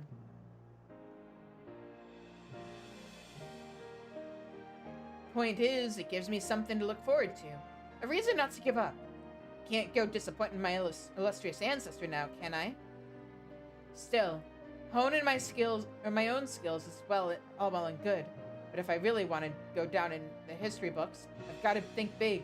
Think beyond what I'm capable of doing on my own. And with friends like you, how can I go wrong? Right. Right. I'd better get back to the workshop before I run out of steam again. I found my motivation. Now all I need is a plan. I wonder what Watts would do in a time like this. A shame his expertise was in automata and not tanks. Beep. Now all I need is a plan. Beep. Automata.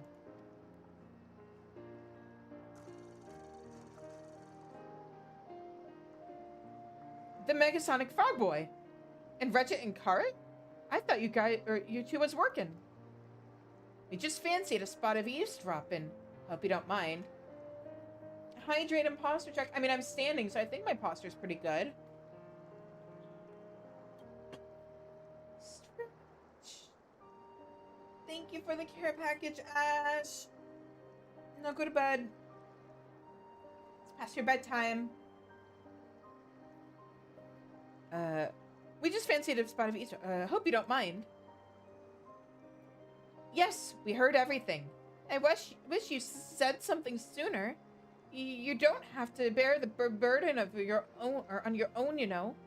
Let us share the load. Beep. Share the load. Heh. All right, but don't say I didn't warn you. Wait, what was it the Frog Boy said just now? I know it's only copying what we say, but I feel like it was hinting at something. No, now all I need is a plan. Automata. That's it! Eh? What is? Ah, I see. Actually, we thought Ozog might be here, too. But she's nowhere to be seen.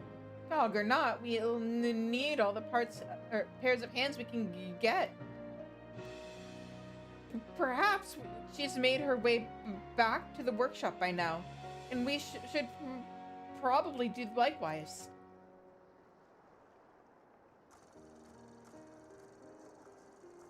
Automata, near reference? Automata? From the dwarves?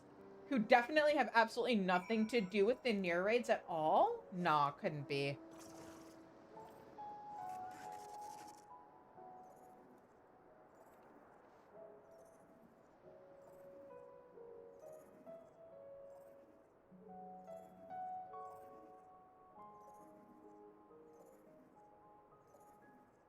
I just realized. Oh, it's fine.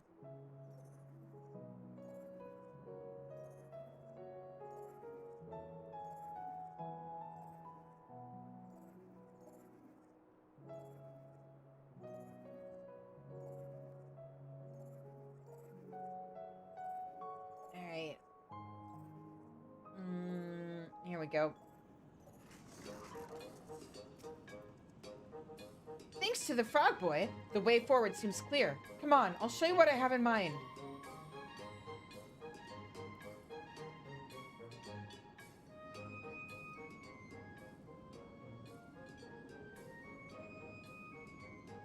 I'm gonna use this space to build something that'll speed up production, but I can't do it all on my own. That reminds me, I thought Ozog was supposed to be around here somewhere. Aw, did you miss me?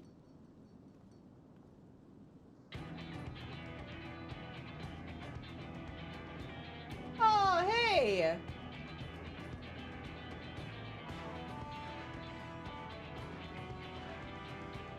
Sorry to keep you waiting. I took the liberty of inviting a few friends of yours. I knew it was only a matter of time before you needed my help. My skills don't come cheap, you know. Luke and I may not be engineers, but we're also not averse to a bit of hard work. Yes, just point out what needs doing and leave the rest to us. Really, considering all you've done for us, Master Ronnet, it would be our pleasure to assist you. You traveled all this way just to help me? Well, not you, Lorethia. You only live around the corner, but I'm grateful all the same. I'm so happy. Aw, bud. All right, There's plenty of work to be done and not much time to do it. As for you, Shizune, just because all these people have shown up doesn't mean you're off the hook.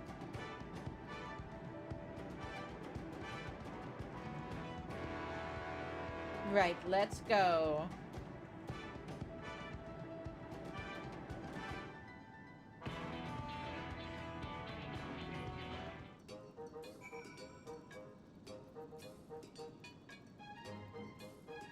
Yeah, thanks for joining us for leveling up Blue, Ash. It was fun.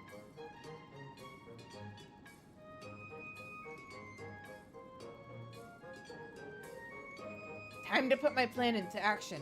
By using a load of existing automaton parts, I'll be able to upgrade the workshop and build the rest of tanks. I think it's supposed to say the rest of the tanks, even with just a small number of us. Still, there are a few things that need to be made from scratch, and I've got a whole crate's worth of solutions and chemicals I want you to mix. Anything less than perfection, and it might blow up in our faces. So bring me your finest work, all right? See, this is why I kind of want to make an alt and replay the game just to mark down all of the typos in the game. And then, like, post it on the forums or something so that just submit it so that they can fix. I mean, I'm an editor, so... The Fetch-O-Matic Mecha Toad will dish out whatever materials you might need. I'm counting on you, Shizune. That way leads madness. Ash, I'm a content creator, a writer, a streamer, and an editor. I think we're a little bit past madness at this point.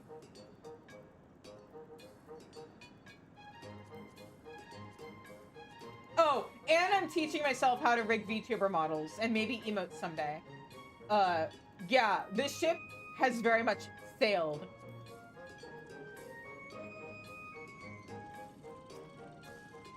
Beep. Request for ingredients acknowledged.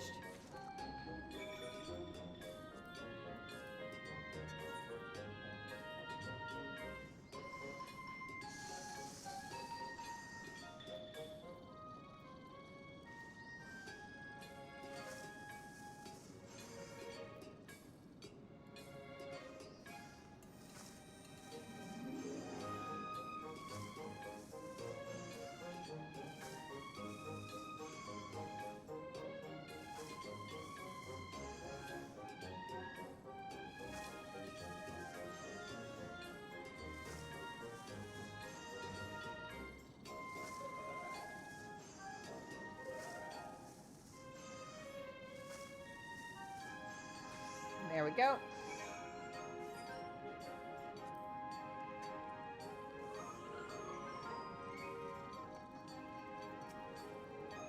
Where is it? Let me see.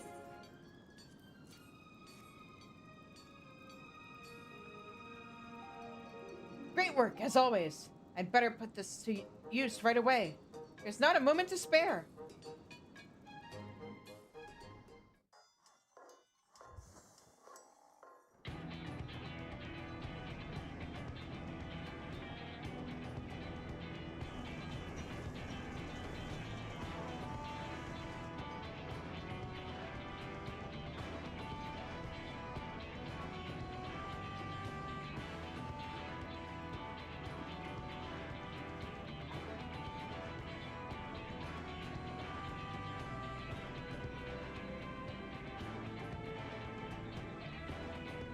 Aww.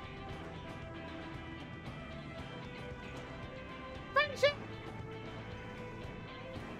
Or mayhaps more. With the day of reckoning looming over ever closer, Ronnet has decided that it would be quicker to construct an entire factory, complete with automaton workers, than build 4 tanks identical to the one he has already completed. But Ronnet's mind moves in mysterious ways. For what Ronnet lacks in effective time management, he more than makes up for with sheer stubbornness in the face of overwhelming odds. Perhaps this is what has earned him the respect and loyalty of his ragtag collection of friends.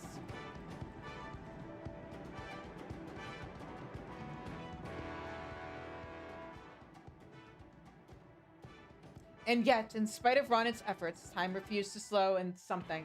Then the fateful day arrived.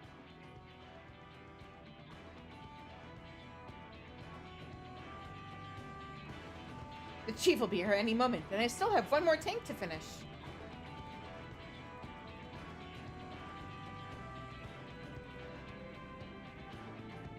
Shizune, I have an idea. Come with me.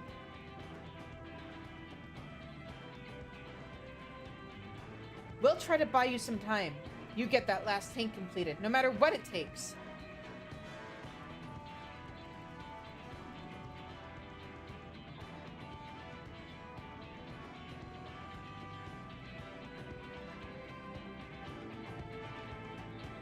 Whoa, wait, what? Ah! Thank you for the 100 bits, Ash!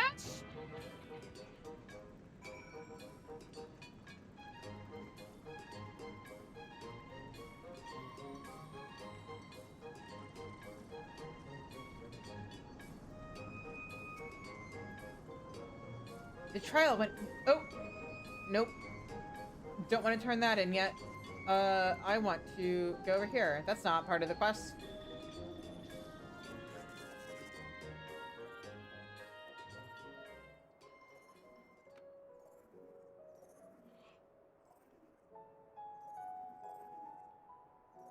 Now, what monster did you learn flying plushie from, Ash?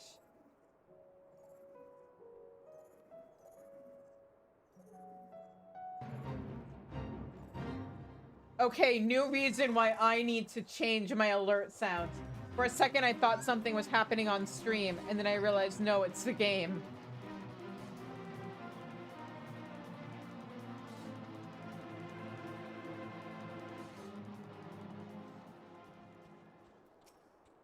Phew! I'm not used to all this running about. Here, take this.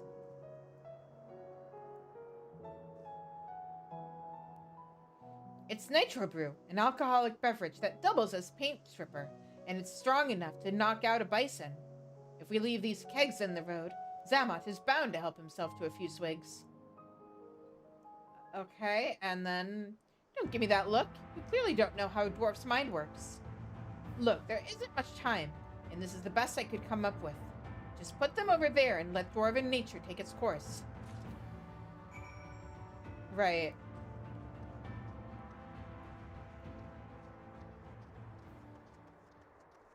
Remember, kids, alcoholism is bad.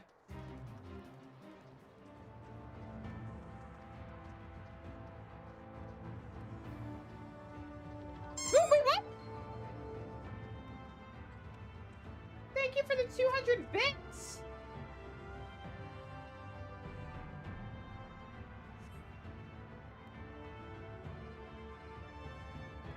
Okay. Alcohol. More alcohol. Just laying out in the middle of the road.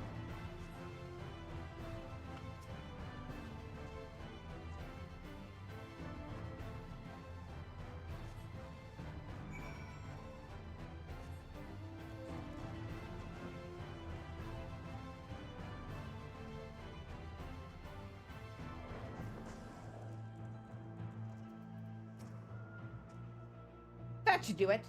And now we wait.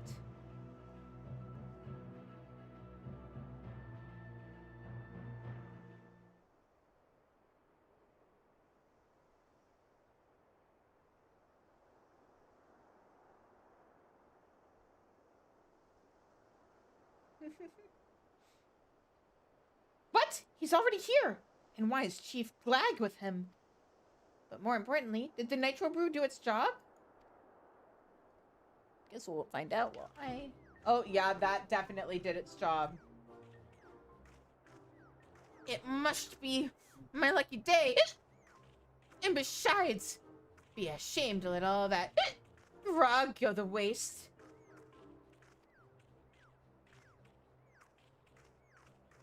For once, I agree with you, you old swine.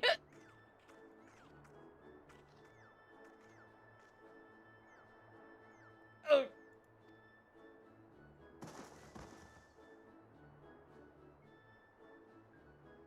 I think it worked.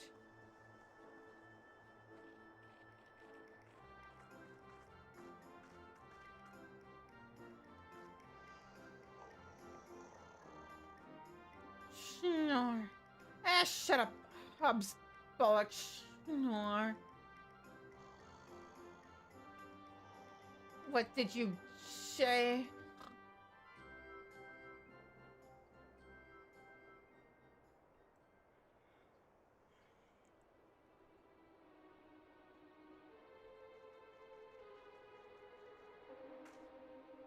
Come on, Ronit.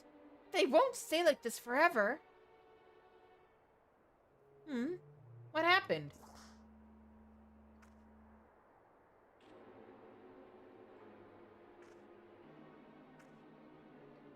Was I asleep?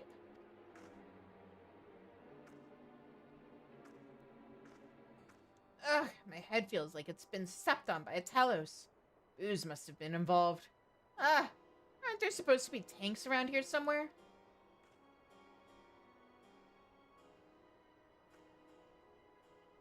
Yeah, too little too late.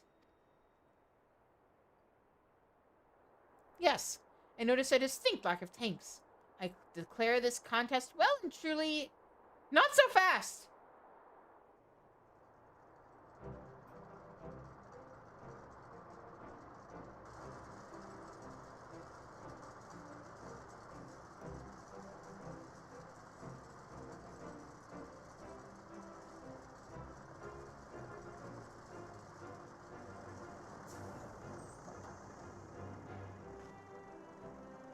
The hills are alive with the sound of tanks!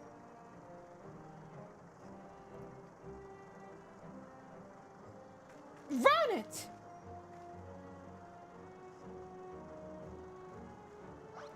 What? The bloody hells!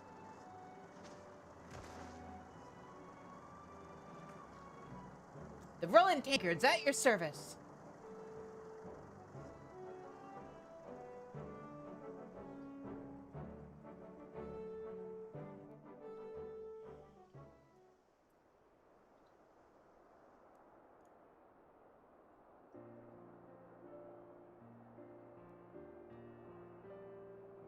What's wrong with you two? Aren't you gonna congratulate me on my hard-earned victory? Good night, Ash. You have a good sleep. No, we're bloody well not. Have you any idea what you've put us through? Did I say my hard-earned victory? Of course what I meant was our hard-earned victory. Yes, a slip of the tongue. That's all. Is that any better?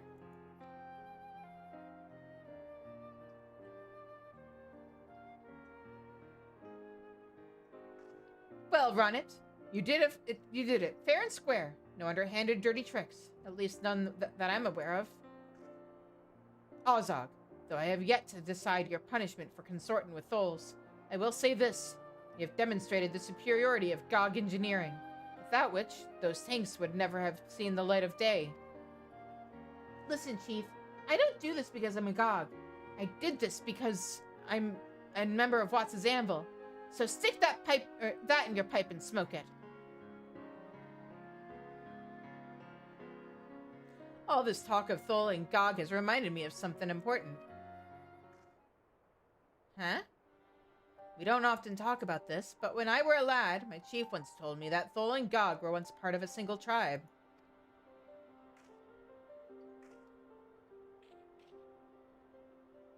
And into that one tribe was born a boy. His name was Watts. He was blessed with curiosity and imagination in abundance, and grew up to become the greatest inventor our kind has ever known. But sadly, the automata that he created caused a rift in our people. Some wanted to use them as workers, while others saw them as tools of war. Ha! And we all know how that ended. The limp-bearded Tholes content to dig their holes and till their soil, and the mighty GOGs crushing their enemies and sowing the fields with their blood. Glory to Comra! A pox on Comra. A pox? Is that the worst you Tholes can muster? Stop squabbling, the pair of you. I want to hear the rest of the story. Ah, yes, as I was saying, Watts was beside himself to think that his beloved inventions could lead to so much strife. He locked away the rest of his designs, so that they could never bring harm to his fellow dwarfs. And those designs included the tank. It all makes sense now. No wonder he didn't want no one finding them. But if I hadn't opened that safe, somebody else would have eventually. How did you open it anyway? It was locked tight. Well, it was a long time ago, so I ain't quite sure, but I remember I used a coin. One given to me by a gog, I think. Ah, that coin! It's the one I gave you. Eh? You mean you're that gog girl from all those years ago? Maybe this is how Watts planned it all along. His descendants working side by side.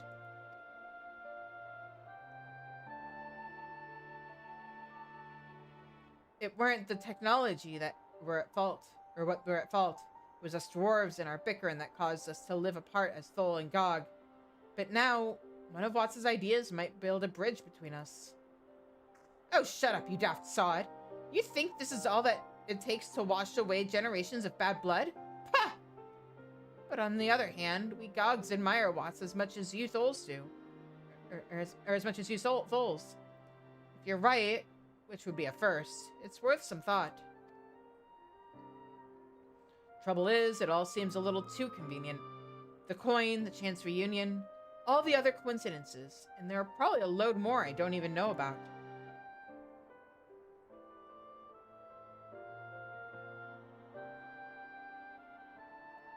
Luck is what happens when preparation meets opportunity. You see, all the coincidences in the world won't do no good if you ain't got the gumption to take them or make the most of them. Something Ronnet and Ozzy have in spades.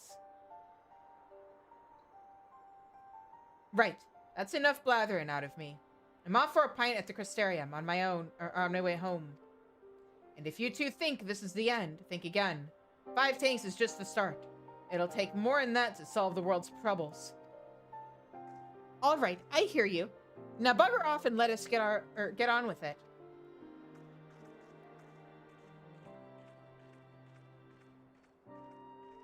That's funny.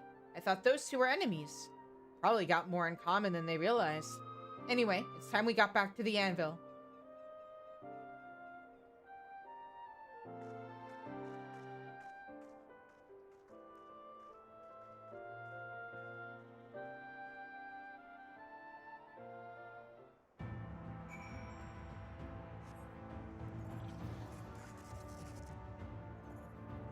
Let's go.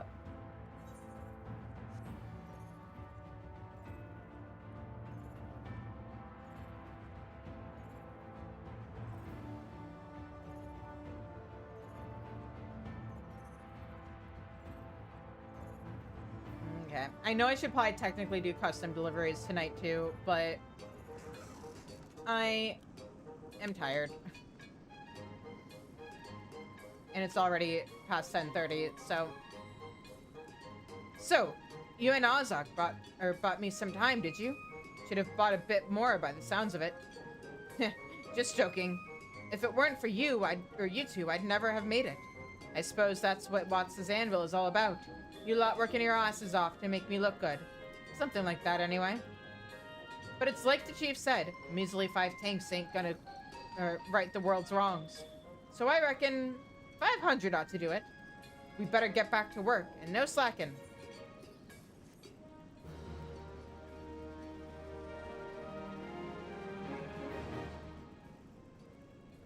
Yay! Hooray! We're at Sworn, but we're not quite at Bloodsworn. But what can I buy now? Yes! We got our mount.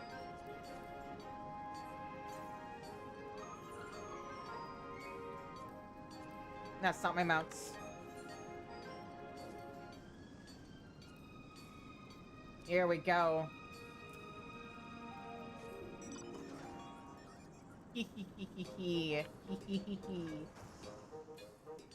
Excellent. All right. So that is where I'm gonna wrap up for tonight, because like I said, I am starting to get the big EP. So, yeah, I will be back. Now that we've done this Blue Mage quest, or Blue Mage stream, we're going back into full Infinity Nikki. We're gonna focus on the story, like I was saying, so that we can get more stuff unlocked. And then we'll do all the side quests and stuff. But at that point, I'll also be able to do the event. So yeah, I'll be back at 7:30 Central on Tuesday and Wednesday with Infinity Nikki, as well as at 4:30 on Sunday. 8 o'clock. No, wait, I forgot. This week is no good. There won't be a Friday Night Rights this week, which is March 21st, because that's Mama Cheese's birthday, and I want to spend the day with her.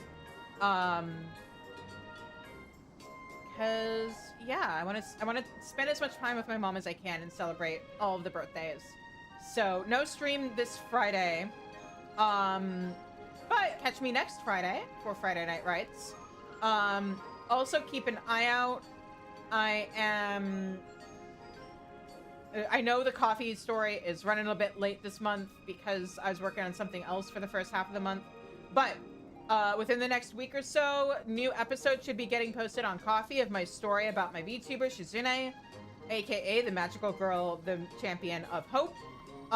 If you like Sailor Moon or Pretty Cure or Cardcaptor Sakura or any other like old school 90s magical girls like that, definitely check it out because those are all big inspirations for me. I'm toying with some ideas. I might slightly change the direction I was planning on going with it, but not significantly, not like overarching story, but you know, keep an eye out. And yeah. In the meantime, let's find somebody for us to raid on Twitch. Also, if you're watching on YouTube, thank you very much. If I have a VOD gang, hello VOD gang. I appreciate you guys. But in the meantime, who can we raid?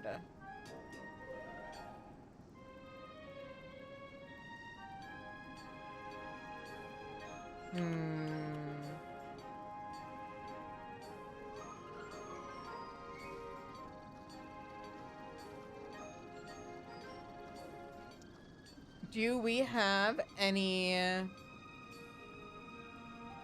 sprouts we can water?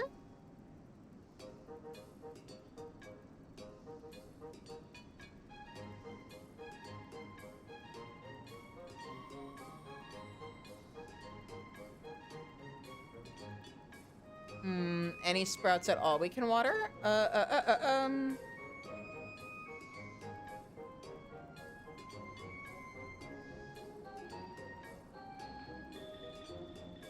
Let's see.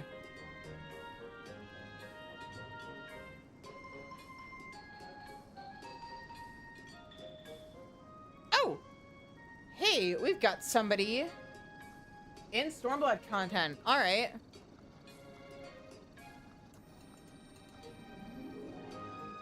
Let us raid. It's me, Mordred. Looks like they're in Stormblood patch content, so yeah.